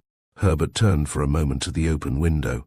"I was simply trying then to find something to fit the facts as you experience them. But now that the facts have gone, and they have, haven't they? Exit, of course, my theory." "I see," was the cryptic answer. "And yet, Herbert," Lawford solemnly began again, "it has changed me, even in my way of thinking. When I shut my eyes now, I only discovered it by chance. I see immediately faces quite strange to me, or places, sometimes thronged with people, and once an old well with someone sitting in the shadow. I can't tell you how clearly, and yet it is all altogether different from a dream. Even when I sit with my eyes open, I am conscious, as it were, of a kind of faint, colourless mirage. In the old days, I mean before Widderstone, what I saw was only what I'd seen already. Nothing came uncalled for, unexplained. This makes the old life seem so blank. I did not know what extraordinarily real things I was doing without, and whether for that reason or another, I can't quite make out what in fact I did want then, and was always fretting and striving for. I can see no wisdom or purpose in anything now but to get to one's journey's end, as quickly and bravely as one can. And even then, even if we do call life a journey, and death the inn we shall reach at last in the evening when it's over, that too, I feel, will be only as brief a stopping place as any other inn would be. Our experience here is so scanty and shallow, nothing more than the moment of the continual present. Surely that must go on, even if one does call it eternity. and so we shall all have to begin again. Probably Sabathier himself. But there, what on earth are we, Herbert, when all is said? Who is it has done all this for us? What kind of self? And to what possible end? Is it that the clockwork has been wound up and must still jolt on a while with jarring wheels? Will it never run down, do you think? Herbert smiled faintly but made no answer. You see, continued Lawford, in the same quiet, dispassionate undertone, I wouldn't mind if it was only myself, but there are so many of us, so many selves, I mean, and they all seem to have a voice in the matter. What is the reality to this infernal dream? The reality is, Lawford, that you are fretting your life out over this rotten illusion. Be guided by me just this once. We'll go, all three of us, a good 10-mile walk today, and thoroughly tire you out. And tonight you shall sleep here, a really sound, refreshing sleep. Then tomorrow, whole and hale, back you shall go, honestly. It's only professional strong men should ask questions. Babes like you and me must keep to slops. So, though Lawford made no answer, it was agreed. Before noon, the three of them had set out on their walk across the fields, and after rambling on just as caprice took them, past reddening blackberry bushes and copses of hazel and flaming beech, they sat down to spread out their meal on the slope of a hill, overlooking quiet ploughed fields and grazing cattle. Herbert stretched himself with his back to the earth and his placid face to the pale vacant sky, while Lawford, even more dispirited after his walk, wandered up to the crest of the hill. At the foot of the hill, upon the other side, lay a farm and its outbuildings, and a pool of water beneath a group of elms. It was vacant in the sunlight, and the water vividly green with a scum of weed. And about half a mile beyond stood a cluster of cottages and an old towered church. He gazed idly down, listening vaguely to the wailing of a curlew flitting anxiously to and fro above the broken solitude of its green hill, and it seemed as if a thin and dark cloud began to be quietly withdrawn from over his eyes. Hill and wailing cry and barn and water faded out, and he was staring as if in an endless stillness at an open window against which the sun was beating in a bristling torrent of gold. While out of the garden beyond came the voice of some evening bird, singing with such an unspeakable ecstasy of grief, it seemed it must be perched upon the confines of another world. The light gathered to a radiance almost intolerable, driving back with its raining beams some memory, forlorn, remorseless, remote. His body stood dark and senseless, rocking in the air on the hillside as if bereft of its spirit. Then his hands were drawn over his eyes. He turned unsteadily and made his way, as if through a thick, drizzling haze, slowly back. "What is that there?" he said almost menacingly, standing with bloodshot eyes looking down upon Herbert. "That." "What?" said Herbert, glancing up startled from his book. "Why, what's wrong, Lawford?" "That," said Lawford sullenly, yet with a faintly mournful cadence in his voice. "Those fields and that old empty farm, that village over there. Why did you bring me here?" Griselle had not stirred. "The village." "Shh," she said, catching her brother's sleeve. "That's Detcham, yes, Detcham." Lawford turned wide, vacant eyes on her. He shook his head and shuddered. No, not Detcham. I know it, but it has gone out of my mind. Not Detcham, I've been there before. Don't look at me. Horrible, horrible. It takes me back, I can't think. I stood there, trying, it's all in a blur. Don't ask me a dream." Grizzle leaned forward and touched his hand. "Don't think, don't even try. Why should you? We can't. We mustn't go back." Lawford, still gazing fixedly, turned again a darkened face towards the steep of the hill. "I think you know," he said, stooping and whispering. He would know the window and the sun and the singing. And oh, of course it was too late. You understand. Too late. And once. You can't go back. Oh, no. You won't leave me? You see, if you go, it would only be all. I could not be quite so alone. But Detcham, perhaps you will not trust me, tell me.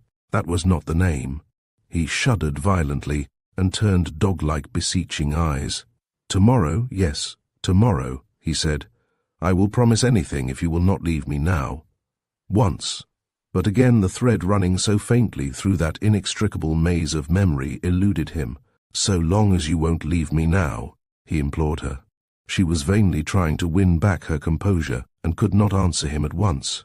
In the evening after supper, Grizzle sat her guest down in front of a big wood fire in the old book-room, where, staring into the playing flames, he could fall at peace into the almost motionless reverie which he seemed merely to harass and weary himself by trying to disperse. She opened the little piano at the far end of the room and played on and on as fancy led, Chopin and Beethoven, a fugue from Bach, and lovely forlorn old English airs, till the music seemed not only a voice persuading, pondering and lamenting, but gathered about itself the hollow surge of the water and the darkness, wistful and clear as the thoughts of a solitary child. Ever and again a log burnt through its strength, and falling amid sparks, stirred like a restless animal. The stillness, or Herbert in his corner, lifted his head to glance towards his visitor and to turn another page. At last the music, too, fell silent, and Lawford stood up with his candle in his hand and eyed with a strange fixity brother and sister. His glance wandered slowly round the quiet flame-lit room. "You won't," he said, stooping towards them as if in extreme confidence. "You won't much notice. They come and go. I try not to speak. It's the only way through. It is not that I don't know they're only dreams, but if once the others thought there had been any tampering," he tapped his forehead meaningly. "Here, if once they thought that, it would, be quite over then. How could I prove?" He turned cautiously towards the door, and with laborious significance nodded his head at them. Herbert bent down and held out his long hands to the fire. "Tampering, my dear chap, that's what the lump said to the leaven." Yes, said Lawford, putting out his hand. "But you know what I mean, Herbert. Anything I tried to do then would be quite hopeless. That would be poisoning the wells." They watched him out of the room, and listened till quite distinctly, in the still night-shaded house, they heard his door gently close. Then, as if by consent, they turned and looked long and questioningly into each other's faces. "Then you are not afraid?" Herbert said quietly. Grizzle gazed steadily on, and almost imperceptibly shook her head. "You mean?" He questioned her, but still he had again to read her answer in her eyes. "Oh, very well, Grizzle," he said quietly. "You know best," and returned once more to his writing. For an hour or two Lawford slept heavily, so heavily that when a little after midnight he awoke, with his face towards the uncurtained window, though for many minutes he lay brightly confronting all Orion, that from blazing helm to flaming dog-at heel filled high the glimmering square, he could not lift or stir his cold and leaden limbs. He rose at last and threw off the burden of his bedclothes and rested a while, as if freed from the heaviness of an unrememberable nightmare. But so clear was his mind, and so extraordinarily refreshed, he seemed in body that sleep for many hours would not return again.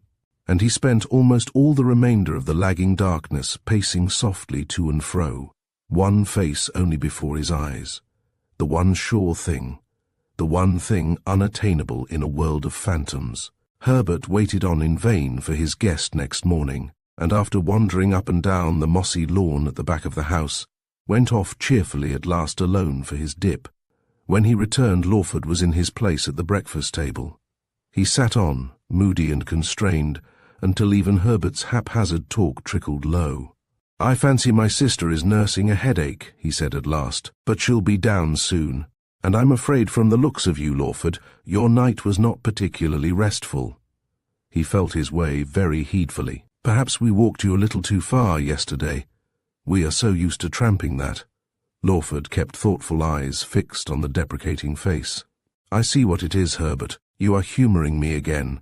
I have been racking my brains in vain to remember what exactly did happen yesterday. I feel as if it was all sunk oceans deep in sleep.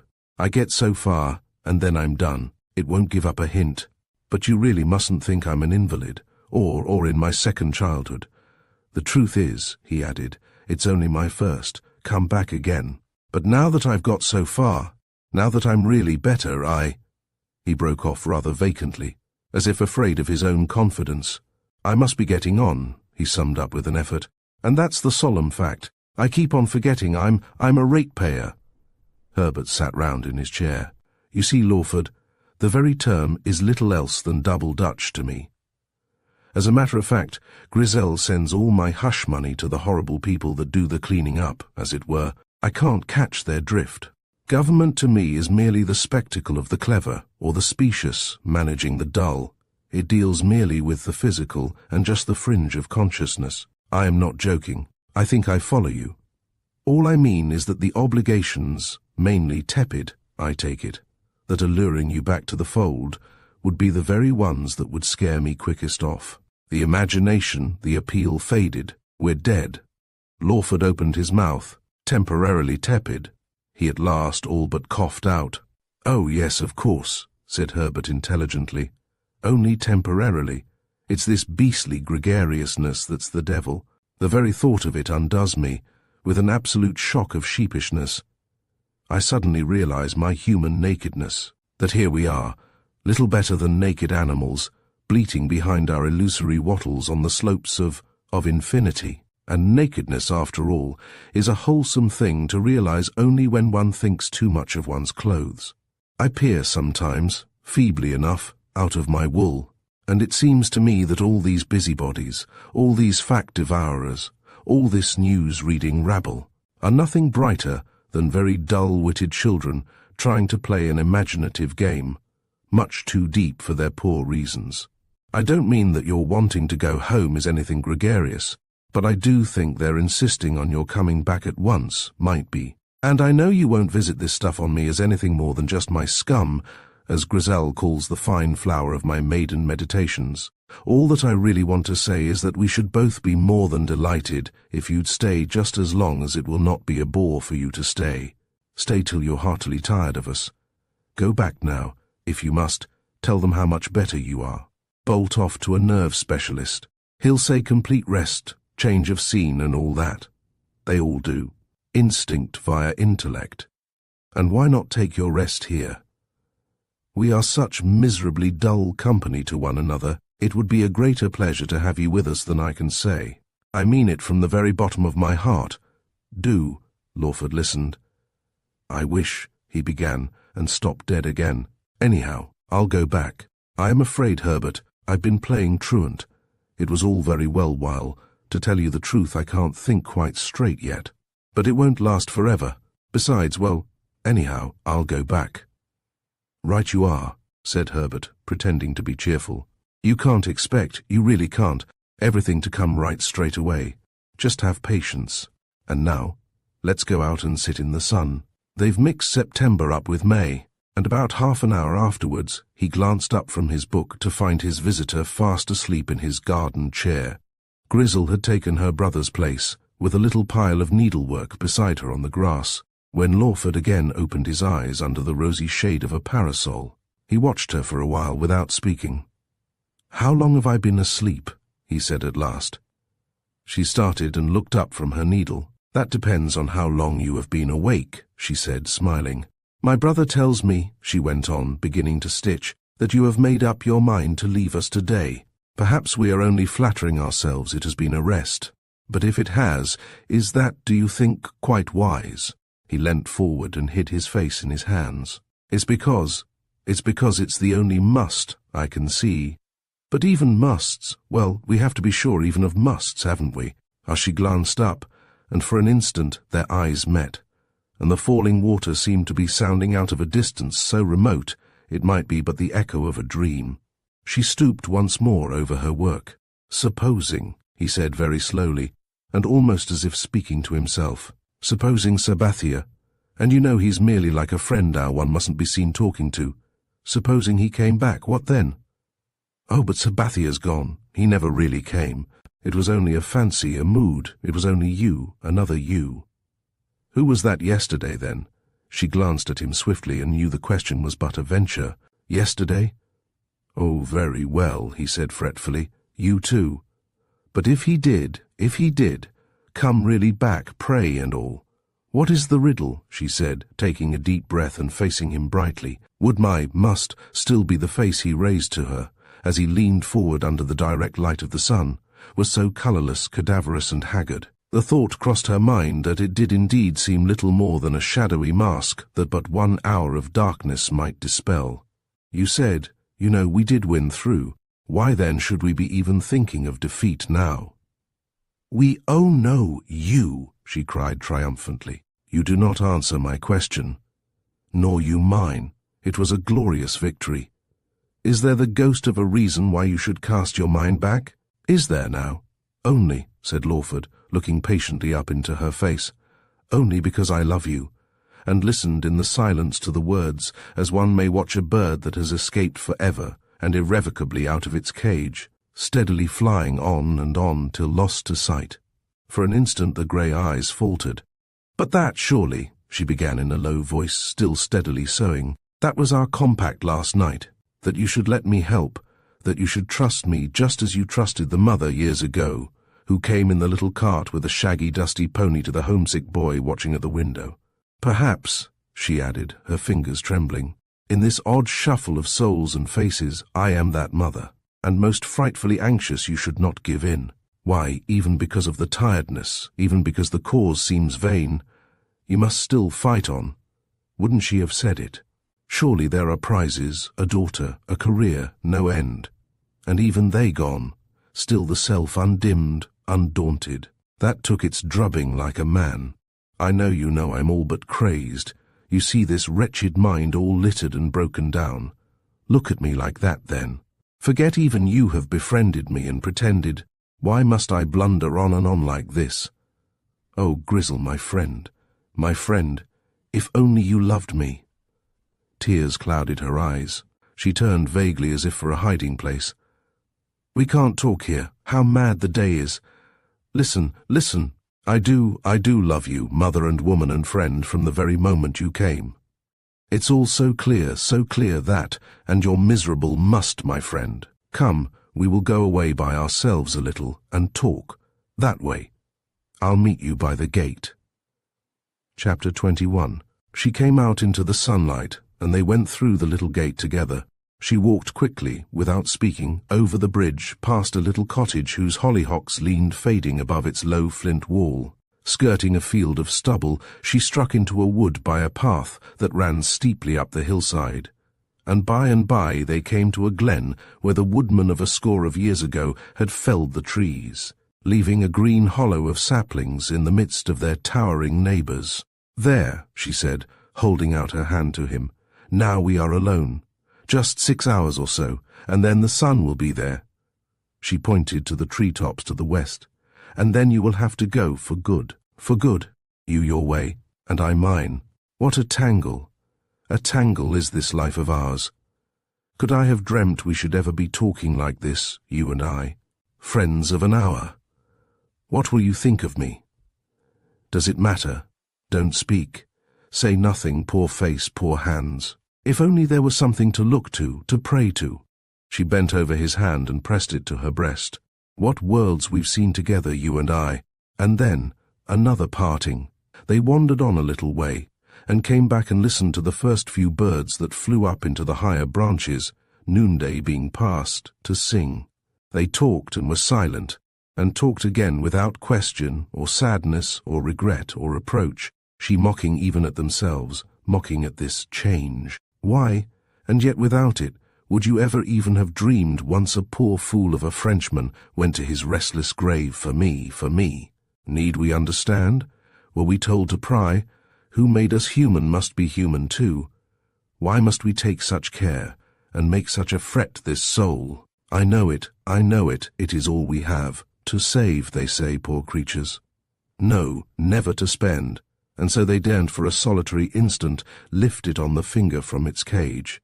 Well, we have, and now, soon, back it must go, and try its best to whistle the day out. And yet, do you know, perhaps the very freedom does a little shake its monotony.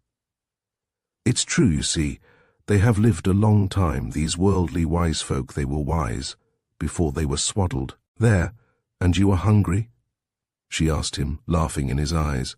Of course you are. Scarcely a mouthful since that first still wonderful supper. And you haven't slept a wink, except like a tired-out child after its first party, on that old garden chair. I sat and watched, and yes, almost hoped you'd never wake in case. Come along, see, down there. I can't go home just yet. There's a little old inn. We'll go and sit down there, as if we were really trying to be romantic. I know the woman quite well. We can talk there, just the day out.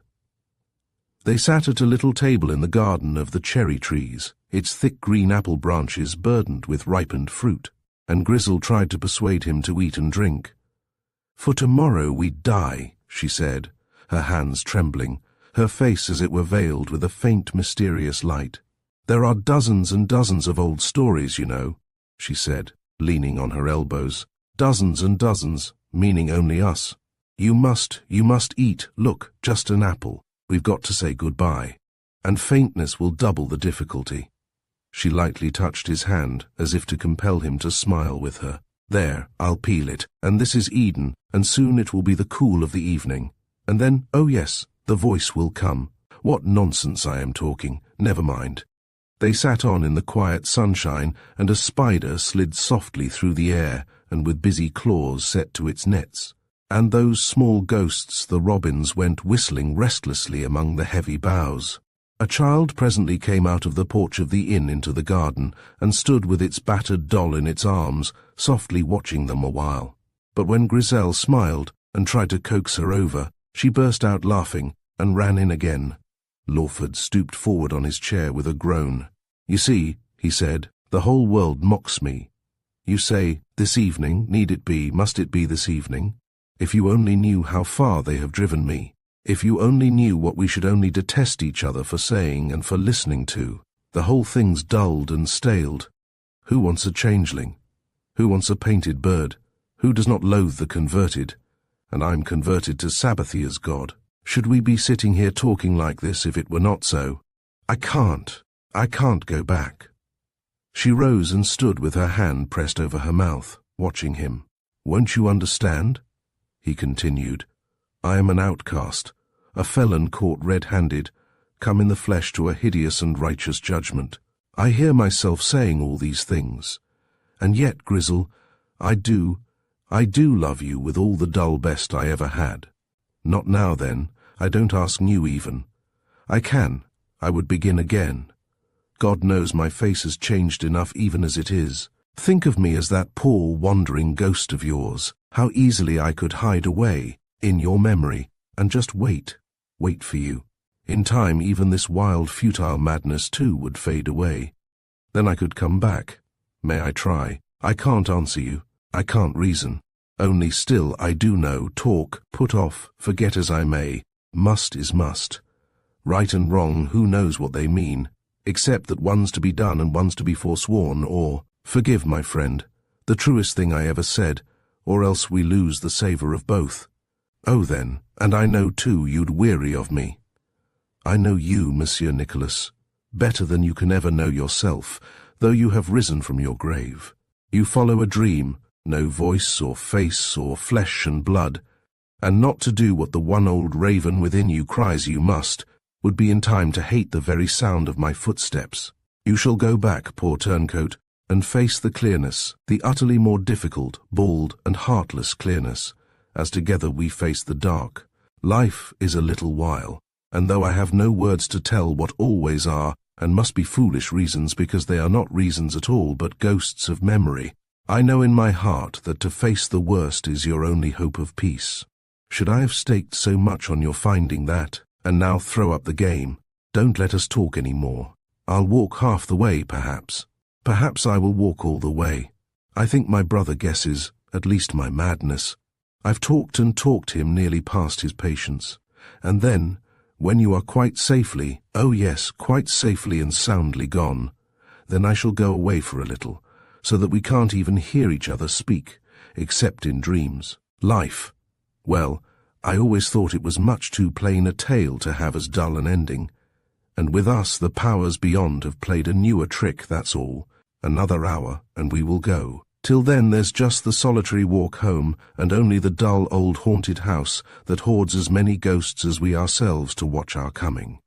Evening began to shine between the trees. They seemed to stand aflame, with a melancholy rapture in their uplifted boughs above their fading coats. The fields of the garnered harvest shone with a golden stillness, a whir with shimmering flocks of starlings. and the old birds that had sung in the spring sang now amid the same leaves, grown older too to give them harbourage. Herbert was sitting in his room when they returned, nursing his teacup on his knee while he pretended to be reading, with elbow propped on the table. "Here's Nicholas Sabathia, my dear, come to say goodbye a while," said Grizzle. She stood for a moment in her white gown, her face turned towards the clear green twilight of the open window. "I have promised to walk part of the way with him, but I think first we must have some tea. No, he flatly refuses to be driven. We are going to walk." The two friends were left alone, face to face with a rather difficult silence, only the least degree of nervousness apparent, so far as Herbert was concerned, in that odd, aloof, sustained air of impersonality that had so baffled his companion in their first queer talk together. "Your sister said just now, Herbert," blurted Lawford at last.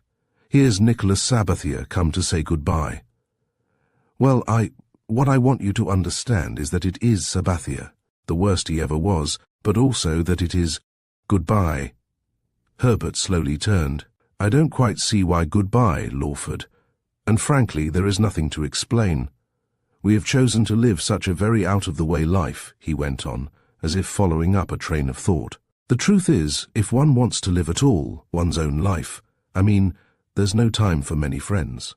And just steadfastly regarding your neighbour's tale as you follow it down into the nowhere, it's that seems to me the deadliest form of hypnotism. One must simply go one's own way, doing one's best to free one's mind of cant, and I dare say clearing some excellent stuff out with the rubbish.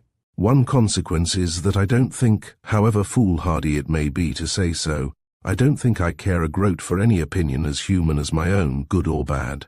My sister's a million times a better woman than I am a man. What possibly could there be, then, for me to say?" He turned with a nervous smile. "Why should it be goodbye?" Lawford glanced involuntarily towards the door that stood in shadow duskily ajar. "Well," he said, "we have talked, and we think it must be that until, at least," he smiled faintly, "I can come as quietly as your old ghost you told me of, and in that case it may not be so very long to wait." Their eyes met fleetingly across the still listening room. "The more I think of it," Lawford pushed slowly on, "the less I understand the frantic purposelessness of all that has happened to me. Until I went down, as you said, a godsend of a little Miss Muffet, and the inconceivable farce came off, I was fairly happy, fairly contented to dance my little wooden dance, and wait till the showman should put me down into his box again. And now, well, here I am. The whole thing has gone by, and scarcely left a trace of its visit. Here I am for all my friends to swear to. And yet, Herbert, if you'll forgive me troubling you with this stuff about myself, not a single belief or thought or desire remains unchanged. You will remember all that, I hope. It's not, of course, the ghost of an apology, only the mere facts." Herbert rose and paced slowly across to the window. "The longer I live, Lawford, the more I curse this futile gift of speech. Here am I, wanting to tell you, to say out frankly what, if mind could appeal direct to mind, would be merely as the wind passing through the leaves of a tree with just one multitudinous rustle, but which, if I tried to put into words, well, daybreak would find us still groping on."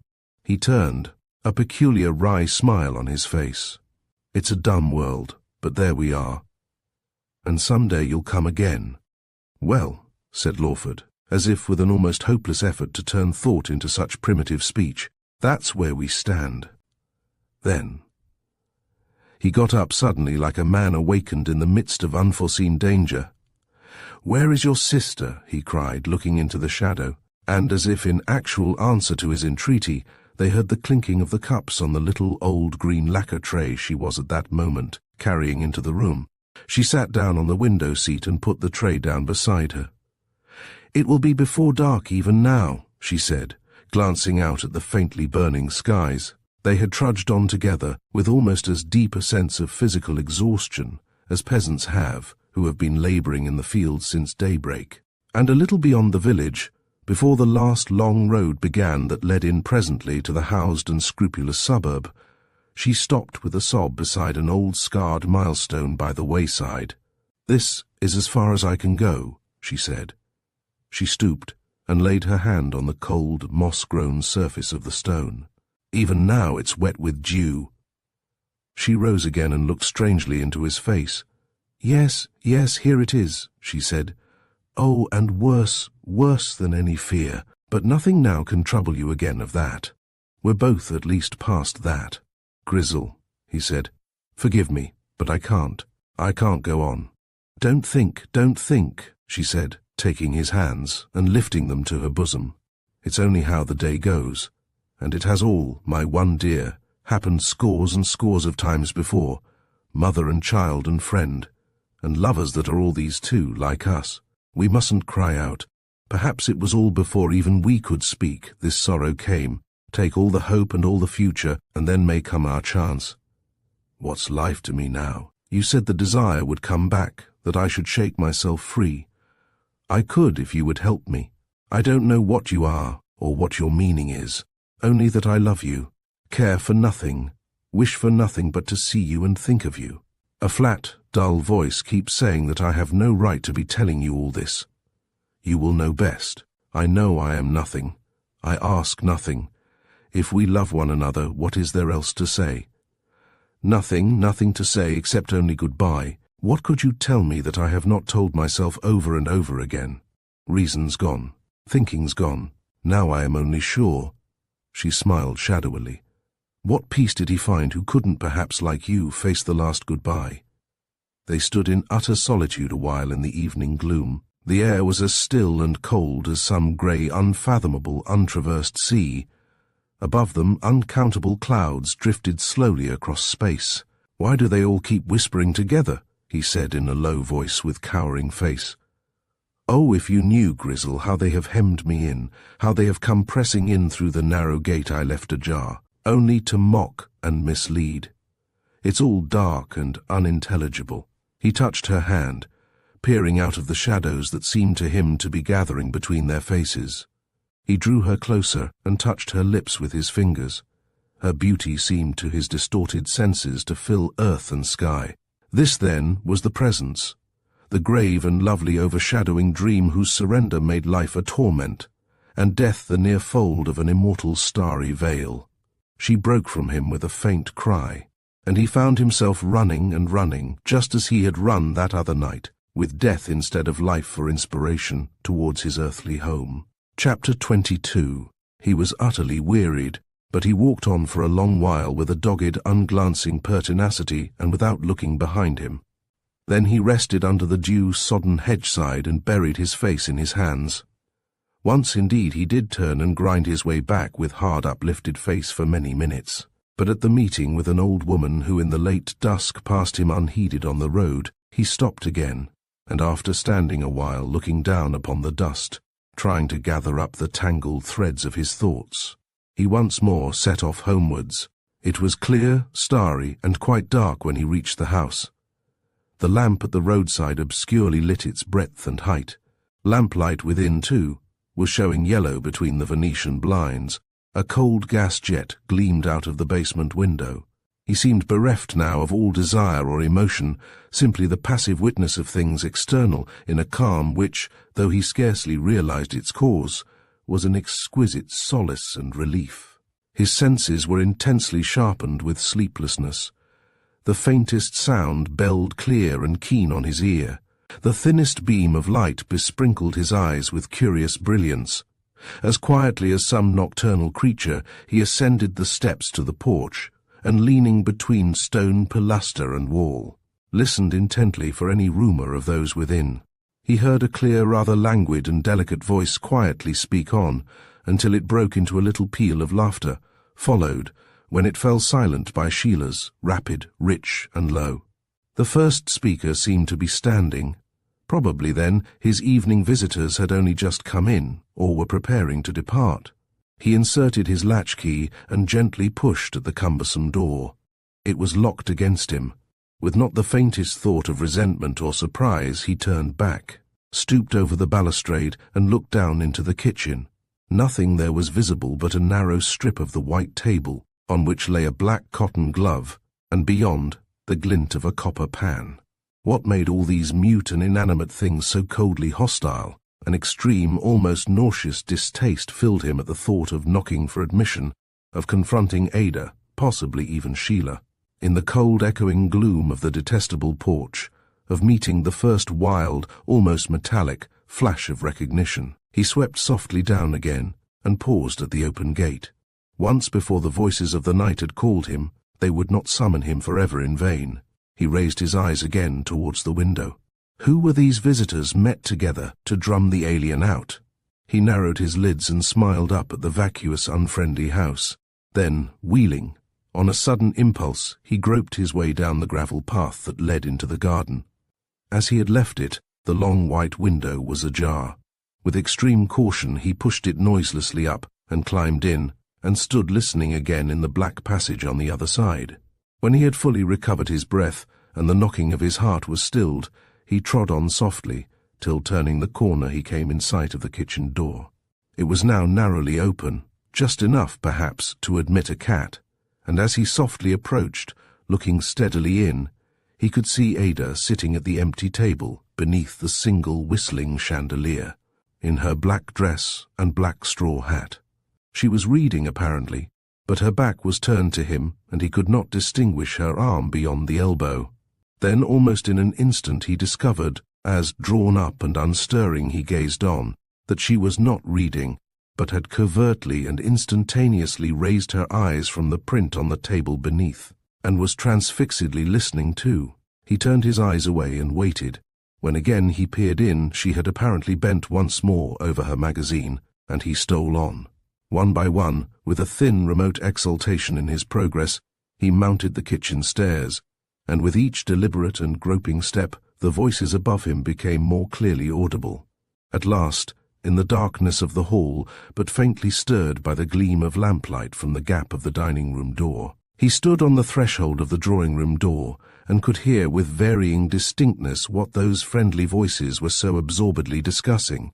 His ear seemed as exquisite as some contrivance of science, registering passively the least sound, the faintest syllable, and like it, in no sense meddling with the thought that speech conveyed. He simply stood listening, fixed and motionless, like some uncouth statue in the leafy hollow of a garden, stony, unspeculating. Oh, but you either refuse to believe, Betty, or you won't understand that it's far worse than that.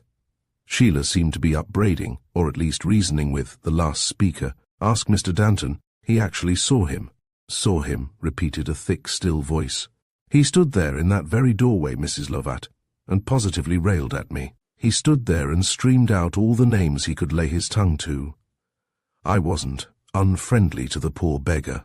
When Bethany let me into it, I thought it was simply, I did indeed, Mrs. Lawford, a monstrous exaggeration. Flatly, I didn't believe it, shall I say that? But when I stood face to face with him, I could have taken my oath that that was no more poor old Arthur Lawford than, well, I won't repeat what particular word occurred to me. But there, the corpulent shrug was almost audible. We all know what old Bethany is. A sterling old chap, mind you. So far as mere character is concerned, the right man in the right place, but as gullible and as soft-hearted as a tom-tit. I've said all this before, I know, Mrs. Lawford, and been properly snubbed for my pains. But if I had been Bethany, I'd have sifted the whole story at the beginning, the moment he put his foot into the house. Look at that Tichborne fellow. Went for months and months, just picking up one day what he floored old Hawkins, wasn't it? With the next. But of course, he added gloomily, now that's all too late. He's moaned himself into a tolerably tight corner.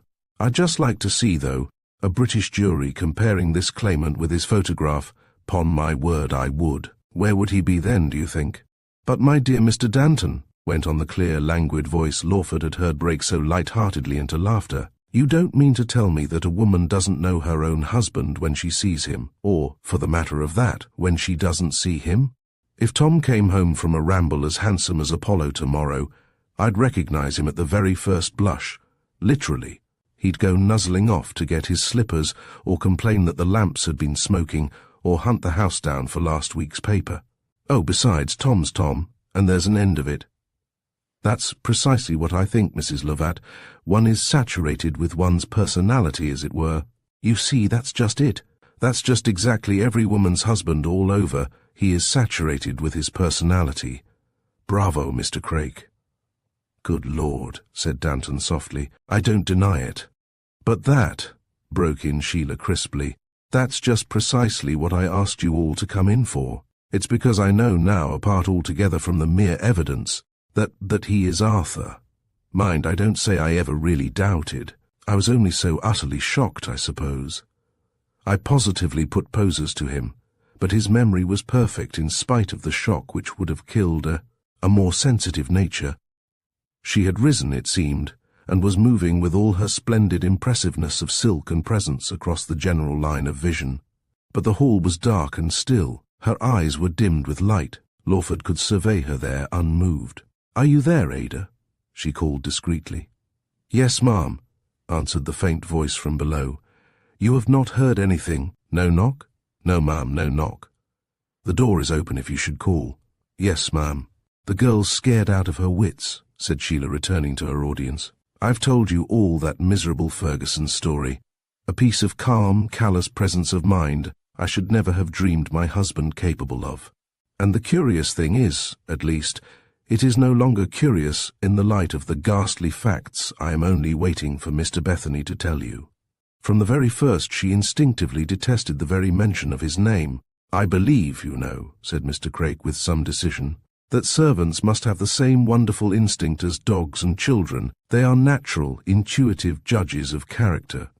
"Yes," said Sheila gravely, "and it's only through that I got to hear of the mysterious friend in the little pony carriage. Ada's magnificently loyal, I will say that." "I don't want to suggest anything, Mrs. Lawford," began Mr. Craik rather hurriedly, "but wouldn't it perhaps be wiser not to wait for Mr. Bethany? It is not at all unusual for him to be kept a considerable time in the vestry after service, and today is the feast of St. Michael's and All Angels, you know. Mightn't your husband be, coming back, don't you think?" "Craik's right, Mrs. Lawford. It's not a bit of good waiting. Bethany would stick there till midnight if any old woman's spiritual state could keep her going so long. Here we all are, and at any moment we may be interrupted. Mind you, I promise nothing, only that there shall be no scene. But here I am, and if he does come knocking and ringing and lunging out in the disgusting manner, well, all I ask is permission to speak for you. 'Pon my soul, to think what you must have gone through. It isn't the place for ladies just now, honestly it ain't. Besides, supposing the romantic lady of the pony carriage has friends. Are you a pugilist, Mr. Craik? I hope I could give some little account of myself, Mrs. Lovat, but you need have no anxiety about that. There, Mr. Danton. So as there is not the least cause for anxiety, even if poor Arthur should return to his earthly home, may we share your dreadful story at once, Sheila, and then, perhaps, hear Mr. Bethany's exposition of it when he does arrive. We are amply guarded. Honestly, you know, you are a bit of a skeptic, Mrs. Lovat, pleaded Danton playfully. I've seen him, and seeing is disbelieving, I suppose. Now then, Sheila. I don't think there's the least chance of Arthur returning tonight, said Sheila solemnly. I am perfectly well aware it's best to be as cheerful as one can, and as resolved, but I think, Betty, when even you know the whole horrible secret, you won't think Mr. Danton was horrified for nothing. The ghastly, the awful truth is that my husband, there is no other word for it, is possessed. Possessed, Sheila. What in the name of all the creeps is that? Well, I dare say Mr. Craik will explain it much better than I can. By a devil, dear. The voice was perfectly poised and restrained, and Mr. Craik did not see fit for the moment to embellish the definition. Lawford, with an almost wooden immobility, listened on. But the devil, or a devil, isn't there a distinction? Inquired Mrs. Lovat. It's in the Bible, Betty, over and over again. It was quite a common thing in the Middle Ages. I think I'm right in saying that. Am I not? Mr. Craik? Mr. Craik must have solemnly nodded or abundantly looked his unwilling affirmation. And what has been, continued Sheila temperately, I suppose maybe again. When the fellow began raving at me the other night, began Danton huskily, as if out of an unfathomable pit of reflection, among other things he said that I haven't any wish to remember, was that I was a skeptic. and Bethany said ditto to it. I don't mind being called a skeptic. Why, I said myself Mrs. Lovat was a skeptic just now, but when it comes to devils, Mrs. Lawford, I may be convinced about the other, but devils? Well, I've been in the city nearly 25 years, and it's my impression human nature can raise all the devils we shall ever need. And another thing, he added as if inspired, and with an immensely intelligent blink, is it just precisely that word in the revised version, eh, Craig? I'll certainly look it up, Danton, but I take it that Mrs. Lawford is not so much insisting on the word as on the manifestation, and I'm bound to confess that the Society for Psychical Research, which has among its members quite eminent and entirely trustworthy men of science, I am bound to admit they have some very curious stories to tell. The old idea was, you know, that there are 72 princely devils and as many as 7 million, commoners. It may very well sound quaint to our ears, Mrs. Lovat, but there it is. But whether that has any bearing on what you were saying, Danton, I can't say. Perhaps Mrs. Lawford will throw a little more light on the subject when she tells us on what precise facts her distressing theory is based.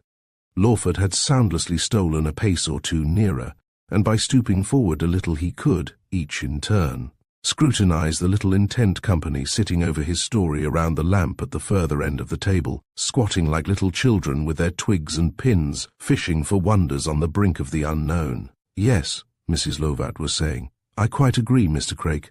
72 princes and no princesses. Oh, these masculine prejudices. But do throw a little more modern light on the subject, Sheila.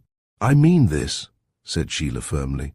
When I went in for the last time to say goodbye, and of course it was at his own wish that I did leave him, and precisely why he wished it is now unhappily only too apparent, I had brought him some money from the bank. £50, I think, yes, £50, and quite by the merest chance, I glanced down, in passing, at a book he had apparently been reading, a book which he seemed very anxious to conceal with his hand. Arthur is not a great reader, though I believe he studied a little before we were married, and well, I detest anything like subterfuge, and I said it out without thinking, Why, you're reading French, Arthur. He turned deathly white, but made no answer. And can't you even confide to us the title, Sheila? Sighed Mrs. Lovat reproachfully. Wait a minute, said Sheila. You shall make as much fun of the thing as you like, Betty, when I've finished. I don't know why, but that peculiar stealthy look haunted me. Why French? I kept asking myself. Why French? Arthur hasn't opened a French book for years. He doesn't even approve of the Entente. His argument was that we ought to be friends with the Germans because they are more hostile. Never mind. When Ada came back the next evening and said he was out, I came the following morning, by myself, and knocked. No one answered, and I let myself in. His bed had not been slept in. There were candles and matches all over the house, one even burnt nearly to the stick on the floor in the corner of the drawing-room. I suppose it was foolish, but I was alone, and just that, somehow, horrified me. It seemed to point to such a peculiar state of mind. I hesitated. What was the use of looking further? Yet something seemed to say to me, and it was surely providential, go downstairs. And there in the breakfast room the first thing I saw on the table was this book. A dingy, ragged, bleared, patched up, a horrible, a loathsome little book, and I have read bits too here and there, and beside it was my own little school dictionary, my own child's. She looked up sharply. What was that? Did anybody call? Nobody, I heard, said Danton, staring stonily round. It may have been the passing of the wind, suggested Mr. Craik, after a pause. Peep between the blinds, Mr. Craik. It may be poor Mr. Bethany confronting pneumonia in the porch. There's no one there, Mrs. Lovat, said the curate, returning softly from his errand. Please continue your narrative, Mrs. Lawford. We are panting for the devil, my dear. Well, I sat down and very much against my inclination turned over the pages. It was full of the most revolting confessions and trials, so far as I could see. In fact, I think the book was merely an amateur collection of horrors. And the faces, the portraits. Well then, can you imagine my feelings when towards the end of the book, about 30 pages from the end, I came upon this, gloating up at me from the table in my house before my very eyes? She cast a rapid glance over her shoulder, and gathering up her silk skirt, drew out from the pocket beneath the few crumpled pages, and passed them without a word to Danton. Lawford kept him plainly in view, as lowering his great face, he slowly stooped, and holding the loose leaves with both fat hands between his knees, stared into the portrait. Then he truculently lifted his cropped head. "What did I say?" he said. "What did I say? What did I tell old Bethany in this very room? What do you think of that, Mrs. Lovat, for a portrait of Arthur Lawford? What do you make of that, Craik, eh? Devil, eh?" Mrs. Lovat glanced with arched eyebrows, and with her fingertips handed the sheets on to her neighbour, who gazed with a settled and mournful frown, and returned them to Sheila. She took the pages, folded them, and replaced them carefully in her pocket. She swept her hands over her skirts, and turned to Danton. "You agree?" she inquired softly. "It's like." "Like? It's the livin' livid image. The livin' image," he repeated, stretching out his arm, as he stood there that very night. "What will you say, then?" said Sheila quietly. "What will you say if I tell you that that man, Nicholas de Sabathia, has been in his grave for over 100 years? Danton's little eyes seemed, if anything, to draw back even further into his head. "I'd say, Mrs. Lawford, if you'll excuse the word, that it might be a damn horrible coincidence. I'd go farther, an almost incredible coincidence. But if you want the sober truth, I'd say it was nothing more than a crafty, clever, abominable piece of trickery. That's what I'd say. Oh, you don't know, Mrs. Lovat. When a scamp's a scamp, he'll stop at nothing. I could tell you some tales." "Ah, but that's not all," said Sheila, eyeing them steadfastly one by one. "We all of us know that my husband's story was that he had gone down to Widderstone, into the churchyard, for his convalescent ramble. That story's true. We all know that he said he had had a fit, a heart attack, and that a kind of stupor had come over him. I believe on my honour that's true too. But no one knows but he himself and Mr. Bethany and I that it was a wretched broken grave, quite at the bottom of the hill, that he chose for his resting place. Nor, and I can't get the scene out of my head, nor that the name on that one solitary tombstone down there was this." Danton rolled his eyes. "I don't begin to follow," he said stubbornly. "You don't mean," said Mr. Craik, who had not removed his gaze from Sheila's face, "I am not to take it that you mean, Mrs. Lawford, the other." "Yes," said Sheila. She patted her skirts. "Sabathia's." "You mean," said Mrs. Lovat crisply, "that the man in the grave is the man in the book, and that the man in the book is poor Arthur's changed face?"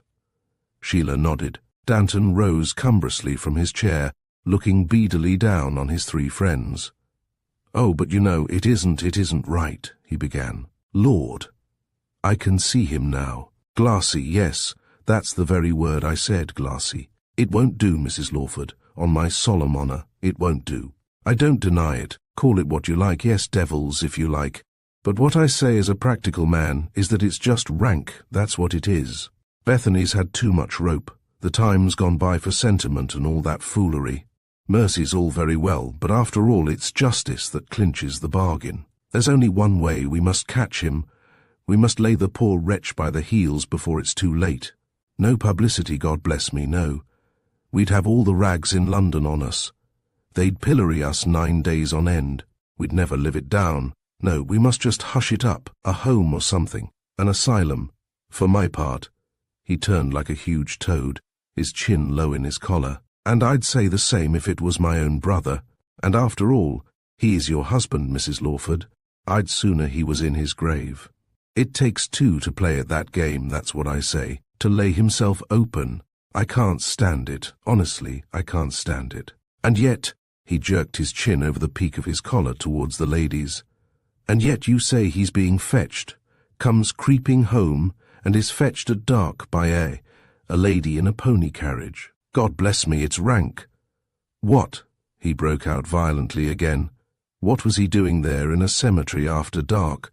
Do you think that beastly Frenchman would have played such a trick on Craik here? Would he have tried his little game on me? Deviltry be it, if you prefer the word, and all deference to you, Mrs. Lawford. But I know this. A couple of 100 years ago, they would have burnt a man at the stake for less than 1/10 of this. Ask Craik here. I don't know how, and I don't know when, his mother, I've always heard say, was a little eccentric, but the truth is he's managed by some unholy legerdemain to get the thing at his fingers' ends. That's what it is. Think of that unspeakable book. Left open on the table. Look at his Ferguson game. It's our solemn duty to keep him for good and all out of mischief. It reflects all round. There's no getting out of it, we're all in it. And tar sticks. And then there's poor little Alice to consider, and you yourself, Mrs. Lawford. I wouldn't give the fellow, friend though he was, in a way, it isn't safe to give him 5 minutes freedom. We've simply got to save you from yourself, Mrs. Lawford, that's what it is, and from old-fashioned sentiment. And I only wish Bethany was here now to dispute it. He stirred himself down, as it were, into his clothes, and stood in the middle of the hearthrug, gently oscillating, with his hands behind his back. But at some faint rumour, out of the silent house, his posture suddenly stiffened, and he lifted a little, with heavy, steady lids, his head. "What is the matter, Danton?" said Mr. Craik in a small voice. "Why are you listening?"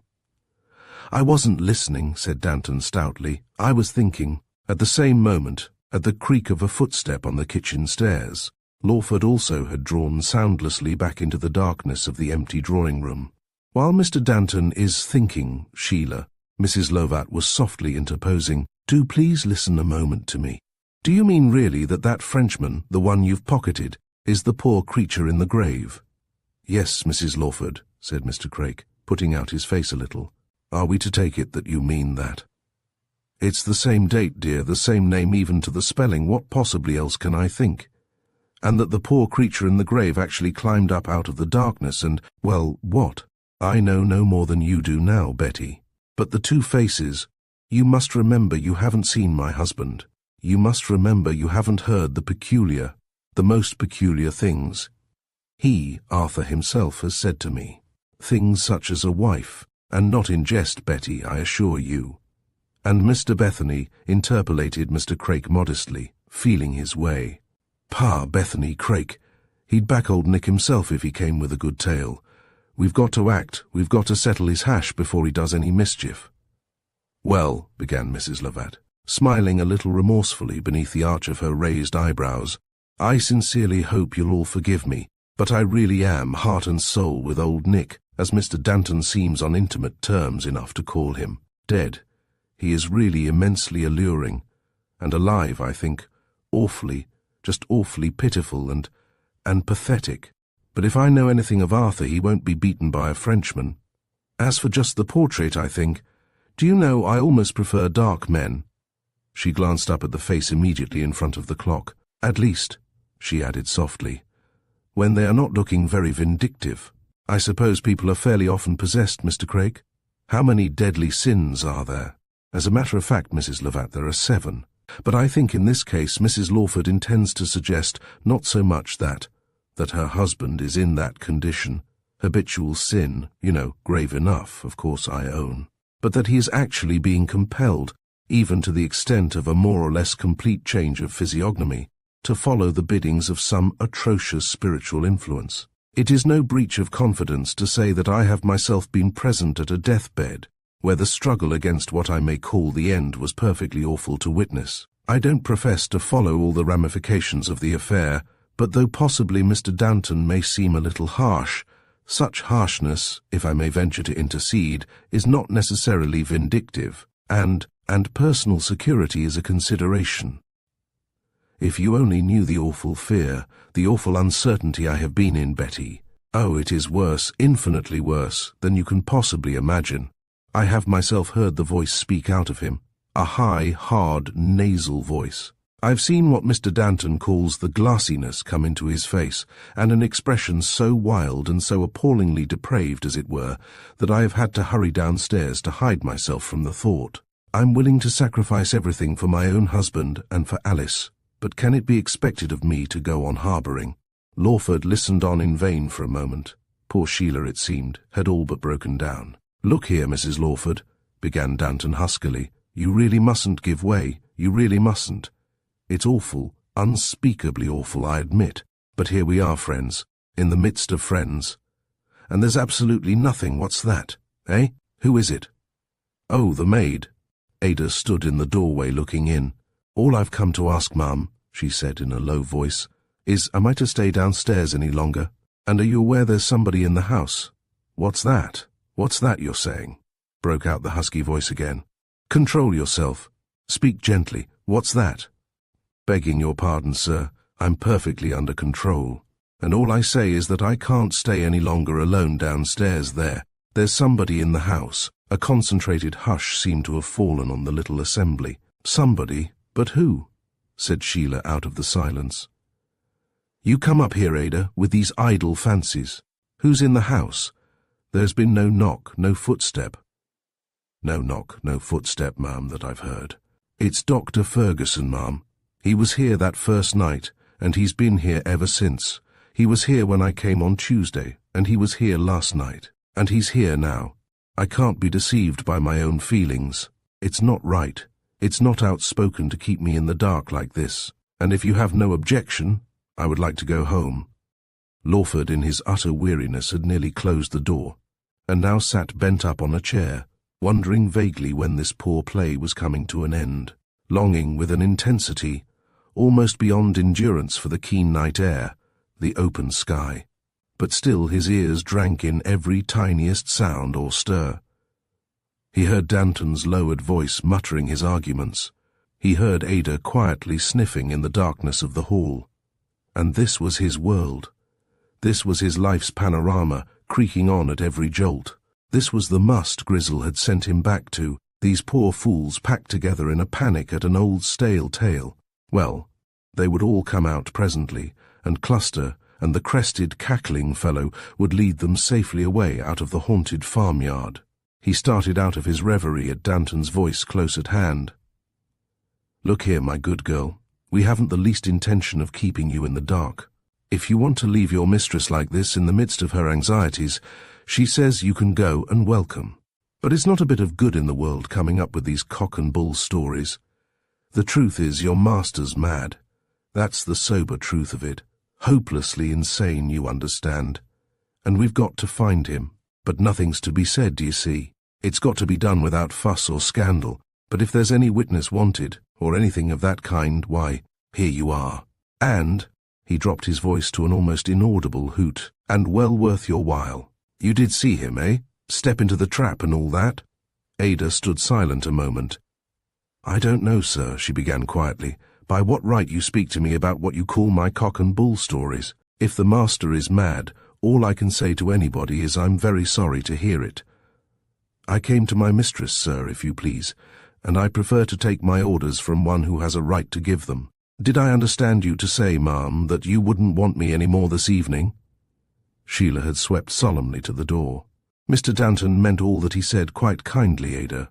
I can perfectly understand your feelings perfectly, and I am very much obliged to you for all your kindness to me in very trying circumstances. We are all agreed. We are forced to the terrible conclusion which Mr. Danton has just expressed, and I know I can rely on your discretion. Don't stay on a moment if you really are afraid.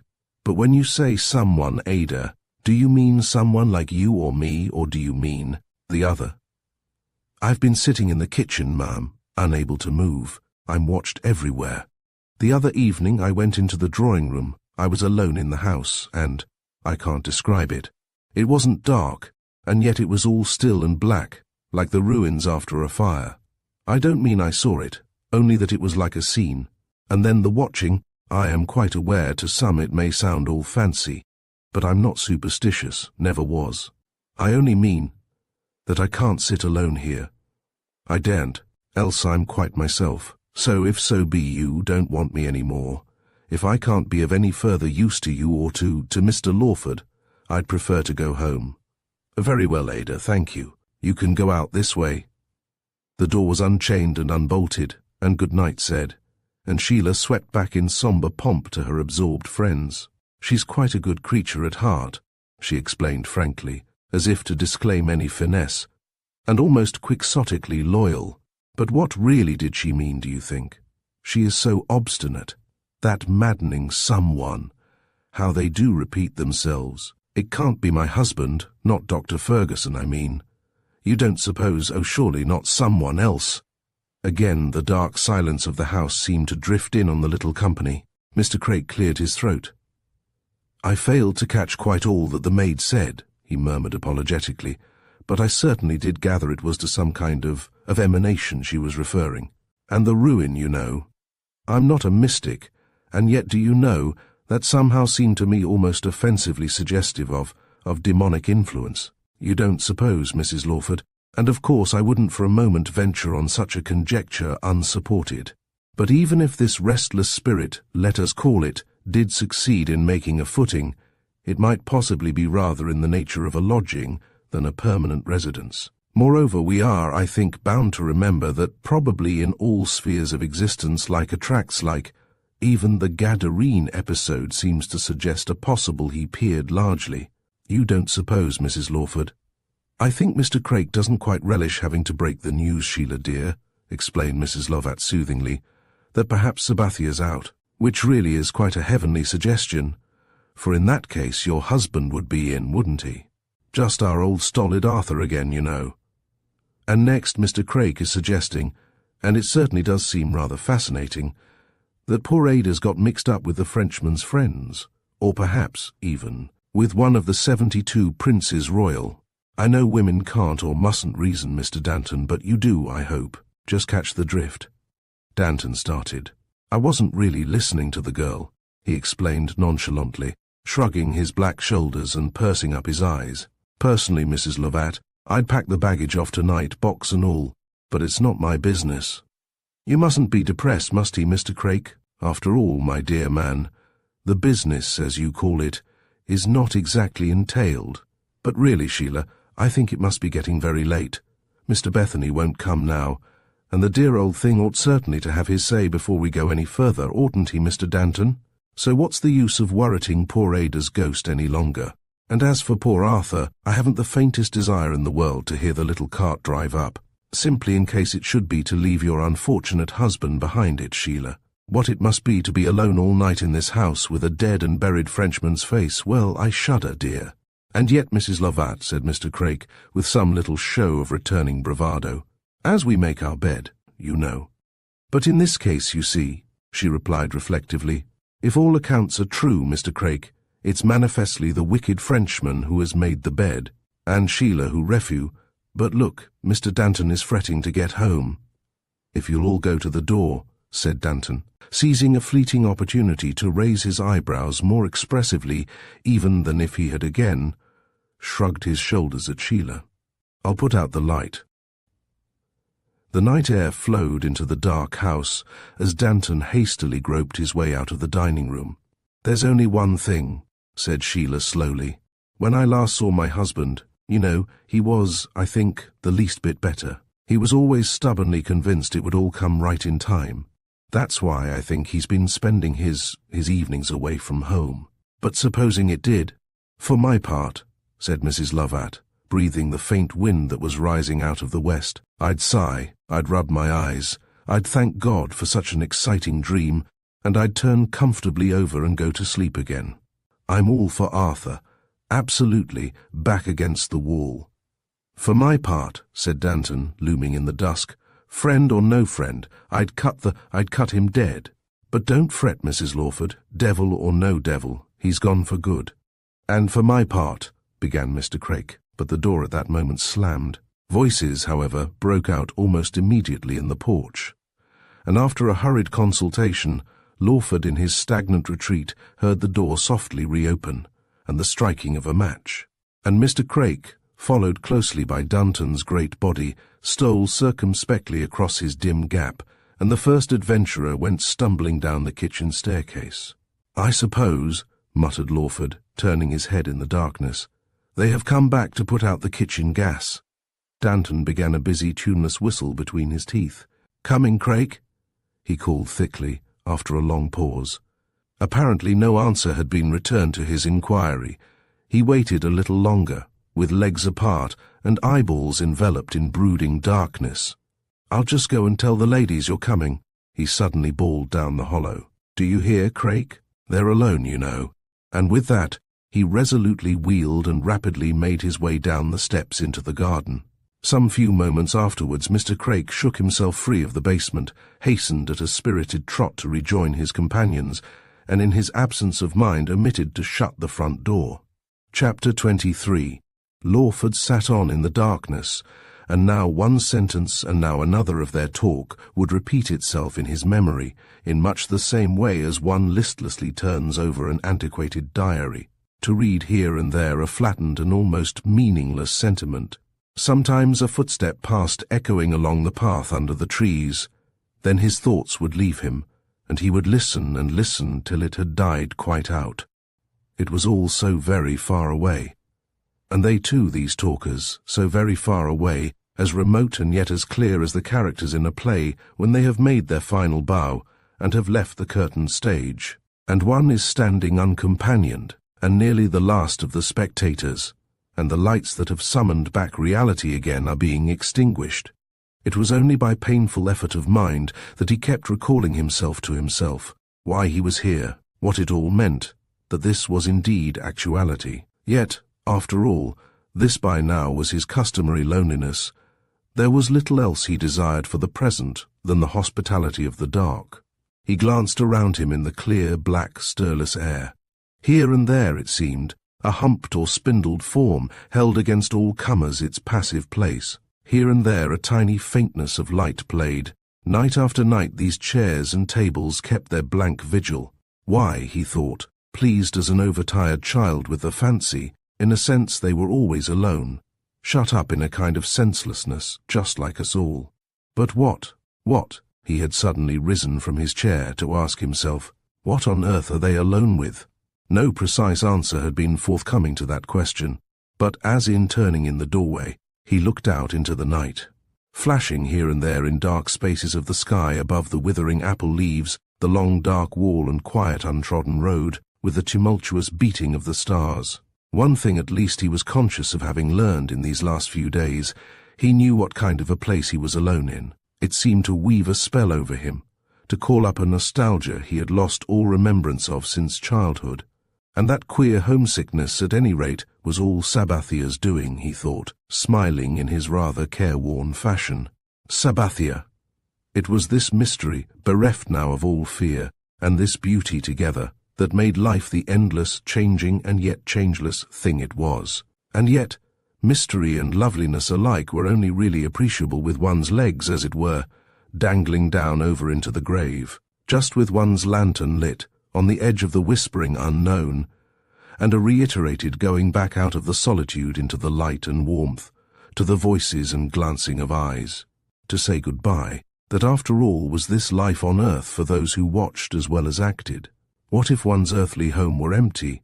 Still the restless, fretted traveller must tarry, for the horrible worst of it is, my friend, he said, as if to some silent companion listening behind him, the worst of it is, your way was just simply solely suicide. What was it Herbert had called it?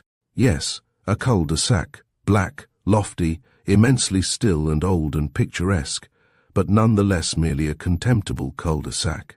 No abiding place, scarcely even sufficing with its flagstones for a groan from the fugitive and deluded refugee. There was no peace for the wicked. The question, of course, then came in, was there any peace anywhere for anybody? He smiled at a sudden odd remembrance of a quiet, sardonic old aunt whom he used to stay with as a child. Children should be seen and not heard, she would say, peering at him over his favourite pudding. His eyes rested vacantly on the darkling street. He fell again into reverie, gigantically brooded over by shapes only imagination dimly conceived of, the remote alleys of his mind astir, with a shadowy and ceaseless traffic which it wasn't at least this life's business to hearken after or regard. And as he stood there in a mysteriously thronging peaceful solitude such as he had never known before, faintly out of the silence broke the sound of approaching hoofs. His heart seemed to gather itself close. A momentary blindness veiled his eyes, so wildly had his blood surged up into cheek and brain. He remained caught up, with head slightly inclined, listening, as, with an interminable tardiness, measureless anguished hope died down into nothing in his mind. Cold and heavy, his heart began to beat again, as if to catch up those laggard moments. He turned with an infinite revulsion of feeling to look out on the lamps of the old fly that had drawn up at his gate. He watched incuriously a little old lady rather arduously alight, pause, and look up at his darkened windows, and after a momentary hesitation and a word over her shoulder to the cabman, stoop and fumble at the iron latch. He watched her with a kind of wondering aversion, still scarcely tinged with curiosity. She had succeeded in lifting the latch and in pushing her way through, and was even now steadily advancing towards him along the tiled path. And a minute after he recognized with the strangest reactions the quiet old figure that had shared a sunset with him ages and ages ago, his mother's old schoolfellow, Miss Sinnett. He was already ransacking the still faintly perfumed dining room for matches, and had just succeeded in relighting the still warm lamp, when he heard her quiet step in the porch, even felt her peering in the gloom, with all her years' trickling customariness behind her, a little dubious of knocking on a wide-open door. But the lamp-lit Lawford went out again and welcomed his visitor. "I am alone," he was explaining gravely. "My wife's away and the whole house topsy-turvy. How very, very kind of you." The old lady was breathing a little heavily after her ascent of the steep steps, and seemed not to have noticed his outstretched hand. None the less she followed him in, and when she was well advanced into the lighted room, she sighed deeply, raised her veil over the front of her bonnet, and leisurely took out her spectacles. "I suppose," she was explaining in a little quiet voice, "you are Mr. Arthur Lawford, but as I did not catch sight of a light in any of the windows, I began to fear that the cabman might have set me down at the wrong house." She raised her head, and first through, and then over her spectacles she deliberately and steadfastly regarded him. "Yes," she said to herself, and turned, not as it seemed entirely with satisfaction, to look for a chair. He wheeled the most comfortable up to the table. "I have been visiting my old friend Miss Tucker, Reverend W. Tucker's daughter. She, I knew, could give me your address, and sure enough she did. Your road, do you see, was on my way home, and I determined, in spite of the hour, just to inquire. You must understand, Mr. Lawford, there was something that I rather particularly wanted to say to you. But there, you're looking sadly, sadly ill, and—" she glanced round a little inquisitively, "I think my story had better wait for a more convenient occasion." "Not at all, Miss Sinnett, please not," Lawford assured her. "Really, I have been ill, but I'm now practically quite myself again. My wife and daughter have gone away for a few days, and I follow tomorrow, so if you'll forgive such a very poor welcome, it may be my only chance. Do please let me hear." The old lady leant back in her chair, placed her hands on its arms, and softly panted, while out of the rather broad serenity of her face she sat blinking up at her companion, as if after a long talk. Instead of at the beginning of one. "No," she repeated reflectively. "I don't like your looks at all, yet here we are, enjoying beautiful autumn weather, Mr. Lawford. Why not make use of it?" "Oh yes," said Lawford, "I do. I have been making tremendous use of it." Her eyelid flickered at his candid glance. "And does your business permit of much walking?" "Well, I've been malingering these last few days idling at home, but I am usually more or less my own man, Miss Sinnett. I walk a little." But not much in my direction, Mr. Lawford," she quizzed him. "All horrible indolence, Miss Sinnett, but I often think of you, and especially just lately." "Well now," she wriggled round her head, to get a better view of him rather stiffly seated on his chair. "That's very peculiar, because I too have been thinking lately a great deal of you, and yet I fancy I shall succeed in mystifying you presently, not precisely of you, but of somebody else." "You do mystify me, somebody else," he replied gallantly, "and that is the story, I suppose." "That's the story," repeated Miss Sinnett with some little triumph. "Now, let me see, it was on Saturday last, yes, Saturday evening, a wonderful sunset, Bewley Heath. Oh yes, my daughter's favourite walk. And your daughter's age now? She's nearly 16. Alice, you know." "Ah yes, Alice, to be sure. It is a beautiful walk, and if fine, I generally take mine there too. It's near, there's shade, it's very little frequented, and I can wander and muse undisturbed. And that, I think, is pretty well all that an old woman like me is fit for, Mr. Lawford." "Nearly 16. Is it possible? Dear, dear me. But let me get on. On my way home from the heath, you may be aware, before one reaches the road again, there's a somewhat steep ascent. I haven't the strength I had, and whether I'm fatigued or not, I have always made it a rule to rest a while on a most convenient little seat at the summit, admire the view, what I can see of it, and then make my way quietly home. On Saturday, however, and it most rarely occurs, once, I remember, when a very civil nursemaid was sitting with two charmingly behaved little children in the sunshine, and I heard they were my old friend Major Loder's son's children. On Saturday, as I was saying, my own particular little haunt was already occupied. She glanced back at him from out of her thoughts, as it were, by a gentleman. I say gentleman, though I must confess that his conduct, perhaps too a little something even in his appearance, somewhat belied the term. Anyhow, gentleman let us call him. Lawford, all attention, nodded and encouragingly smiled. I'm not one of those tiresome, suspicious people, Mr. Lawford, who distrust strangers. I have never been molested, and I have enjoyed many and many a most interesting and sometimes instructive talk with an individual whom I've never seen in my life before, and this side of the grave perhaps am never likely to see again. She lifted her head with pursed lips, and gravely yet still flickeringly regarded him once more. Well, I made some trifling remark, the weather, the view, what not, she explained with a little jerk of her shoulder, and to my extreme astonishment, he turned and addressed me by name, Miss Sinnett. Unmistakably Sinnett. Now, perhaps, and very rightly, you won't consider that a very peculiar thing to do, but you will recollect, Mr. Lawford, that I had been sitting there a considerable time. Surely now, if you had recognized my face, you would have addressed me at once.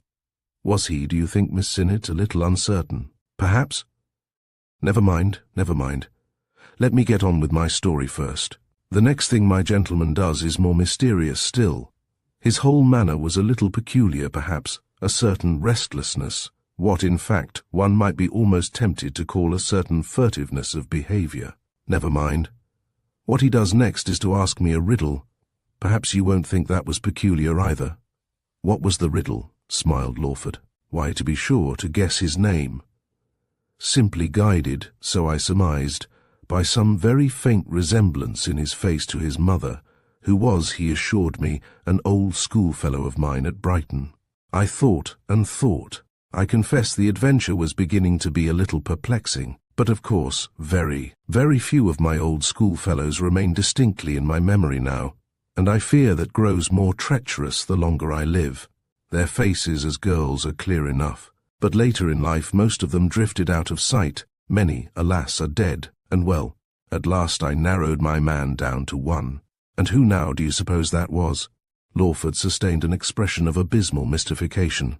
Do tell me, who? Your own poor dear mother, Mr. Lawford. He said so? No, no, said the old lady with some vexation, closing her eyes. I said so. He asked me to guess, and I guessed Mary Lawford, now do you see? Yes, yes, but was he like her, Miss Sinnett? That was really very, very extraordinary. Did you see any likeness in his face? Miss Sinnett very deliberately took her spectacles out of their case again. Now see here, sir, this is being practical, isn't it? I'm just going to take a leisurely glance at yours. But you mustn't let me forget the time. You must look after the time for me. It's about 9:45, said Lawford, having glanced first at the stopped clock on the chimney-piece and then at his watch. He then sat quite still and endeavoured to sit at ease, while the old lady lifted her bonneted head and ever so gravely and benignly surveyed him. She said at last, there's no mistaking you.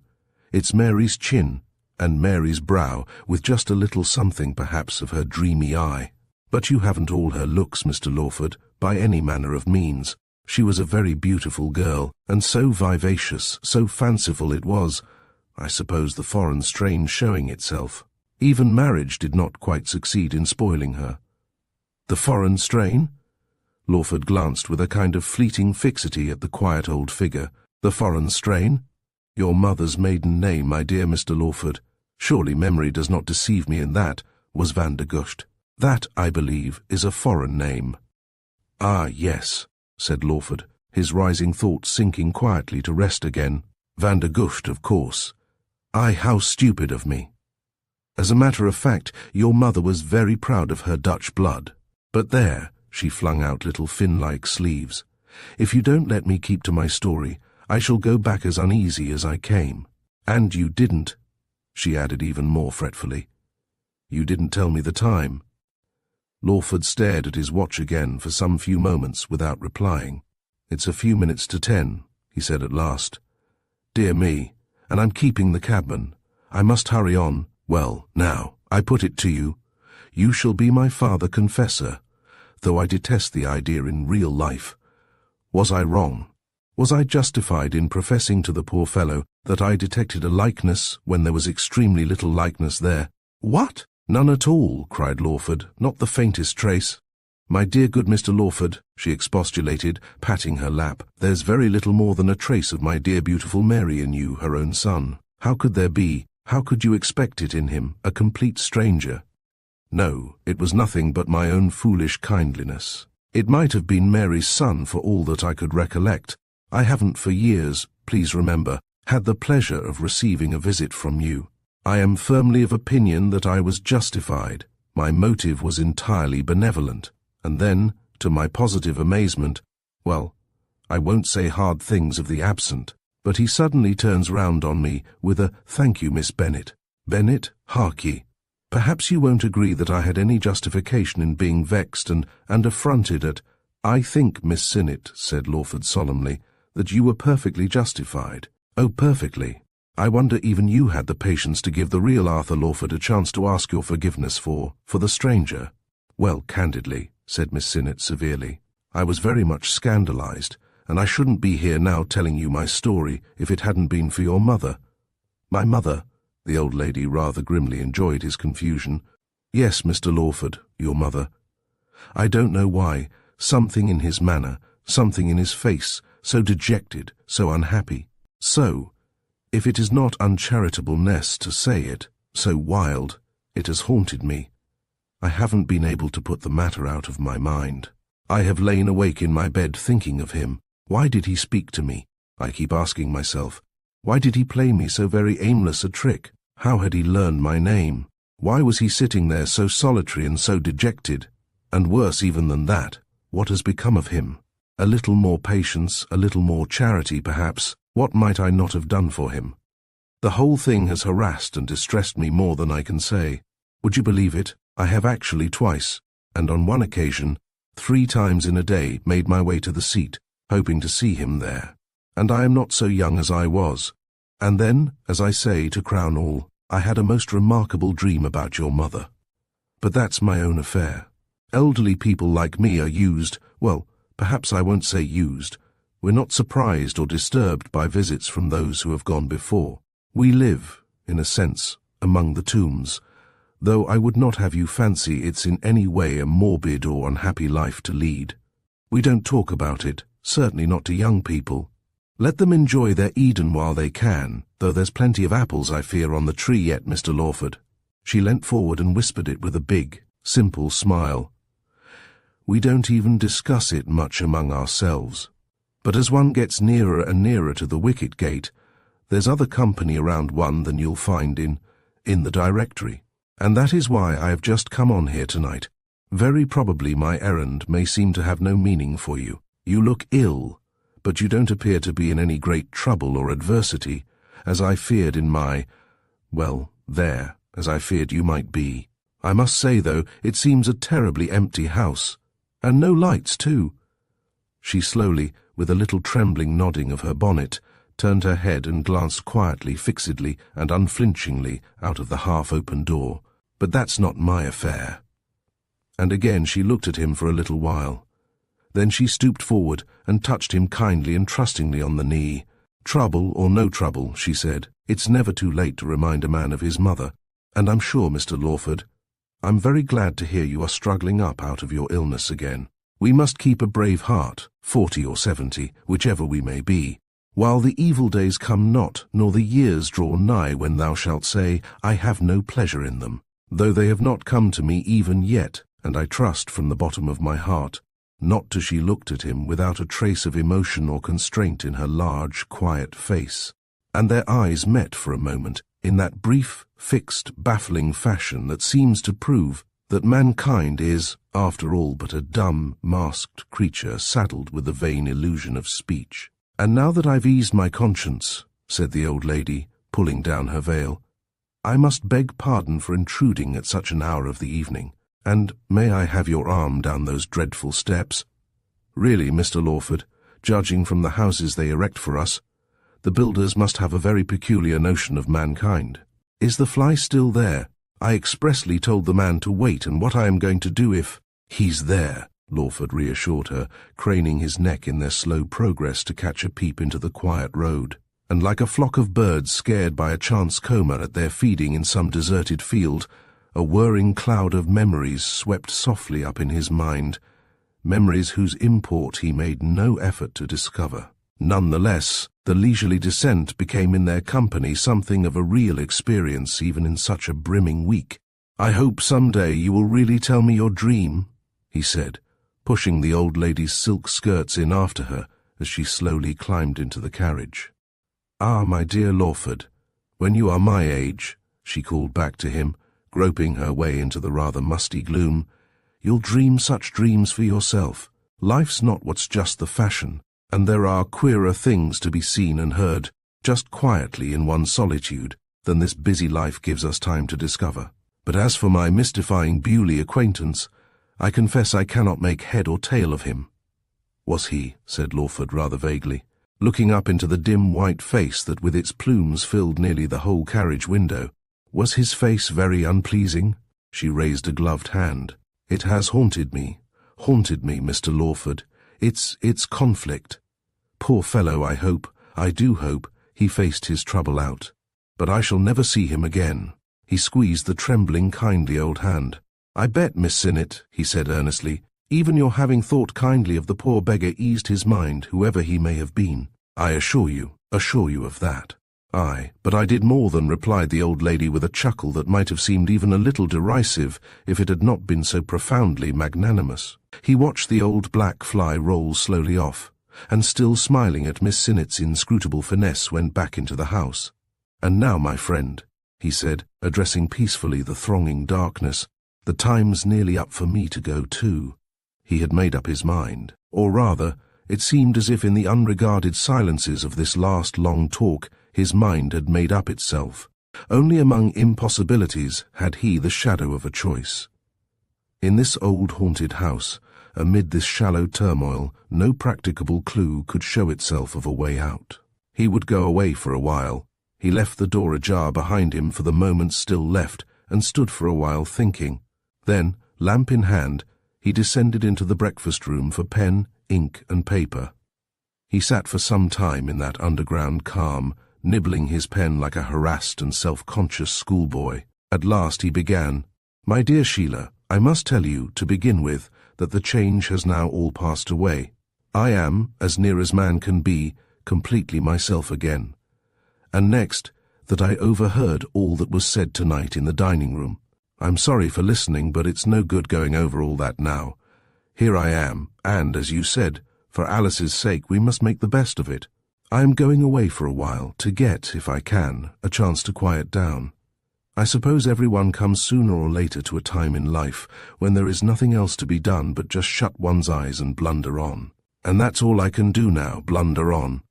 He paused, and suddenly, at the echo of the words in his mind, a revulsion of feeling, shame and hatred of himself surged up, and he tore his letter into tiny pieces.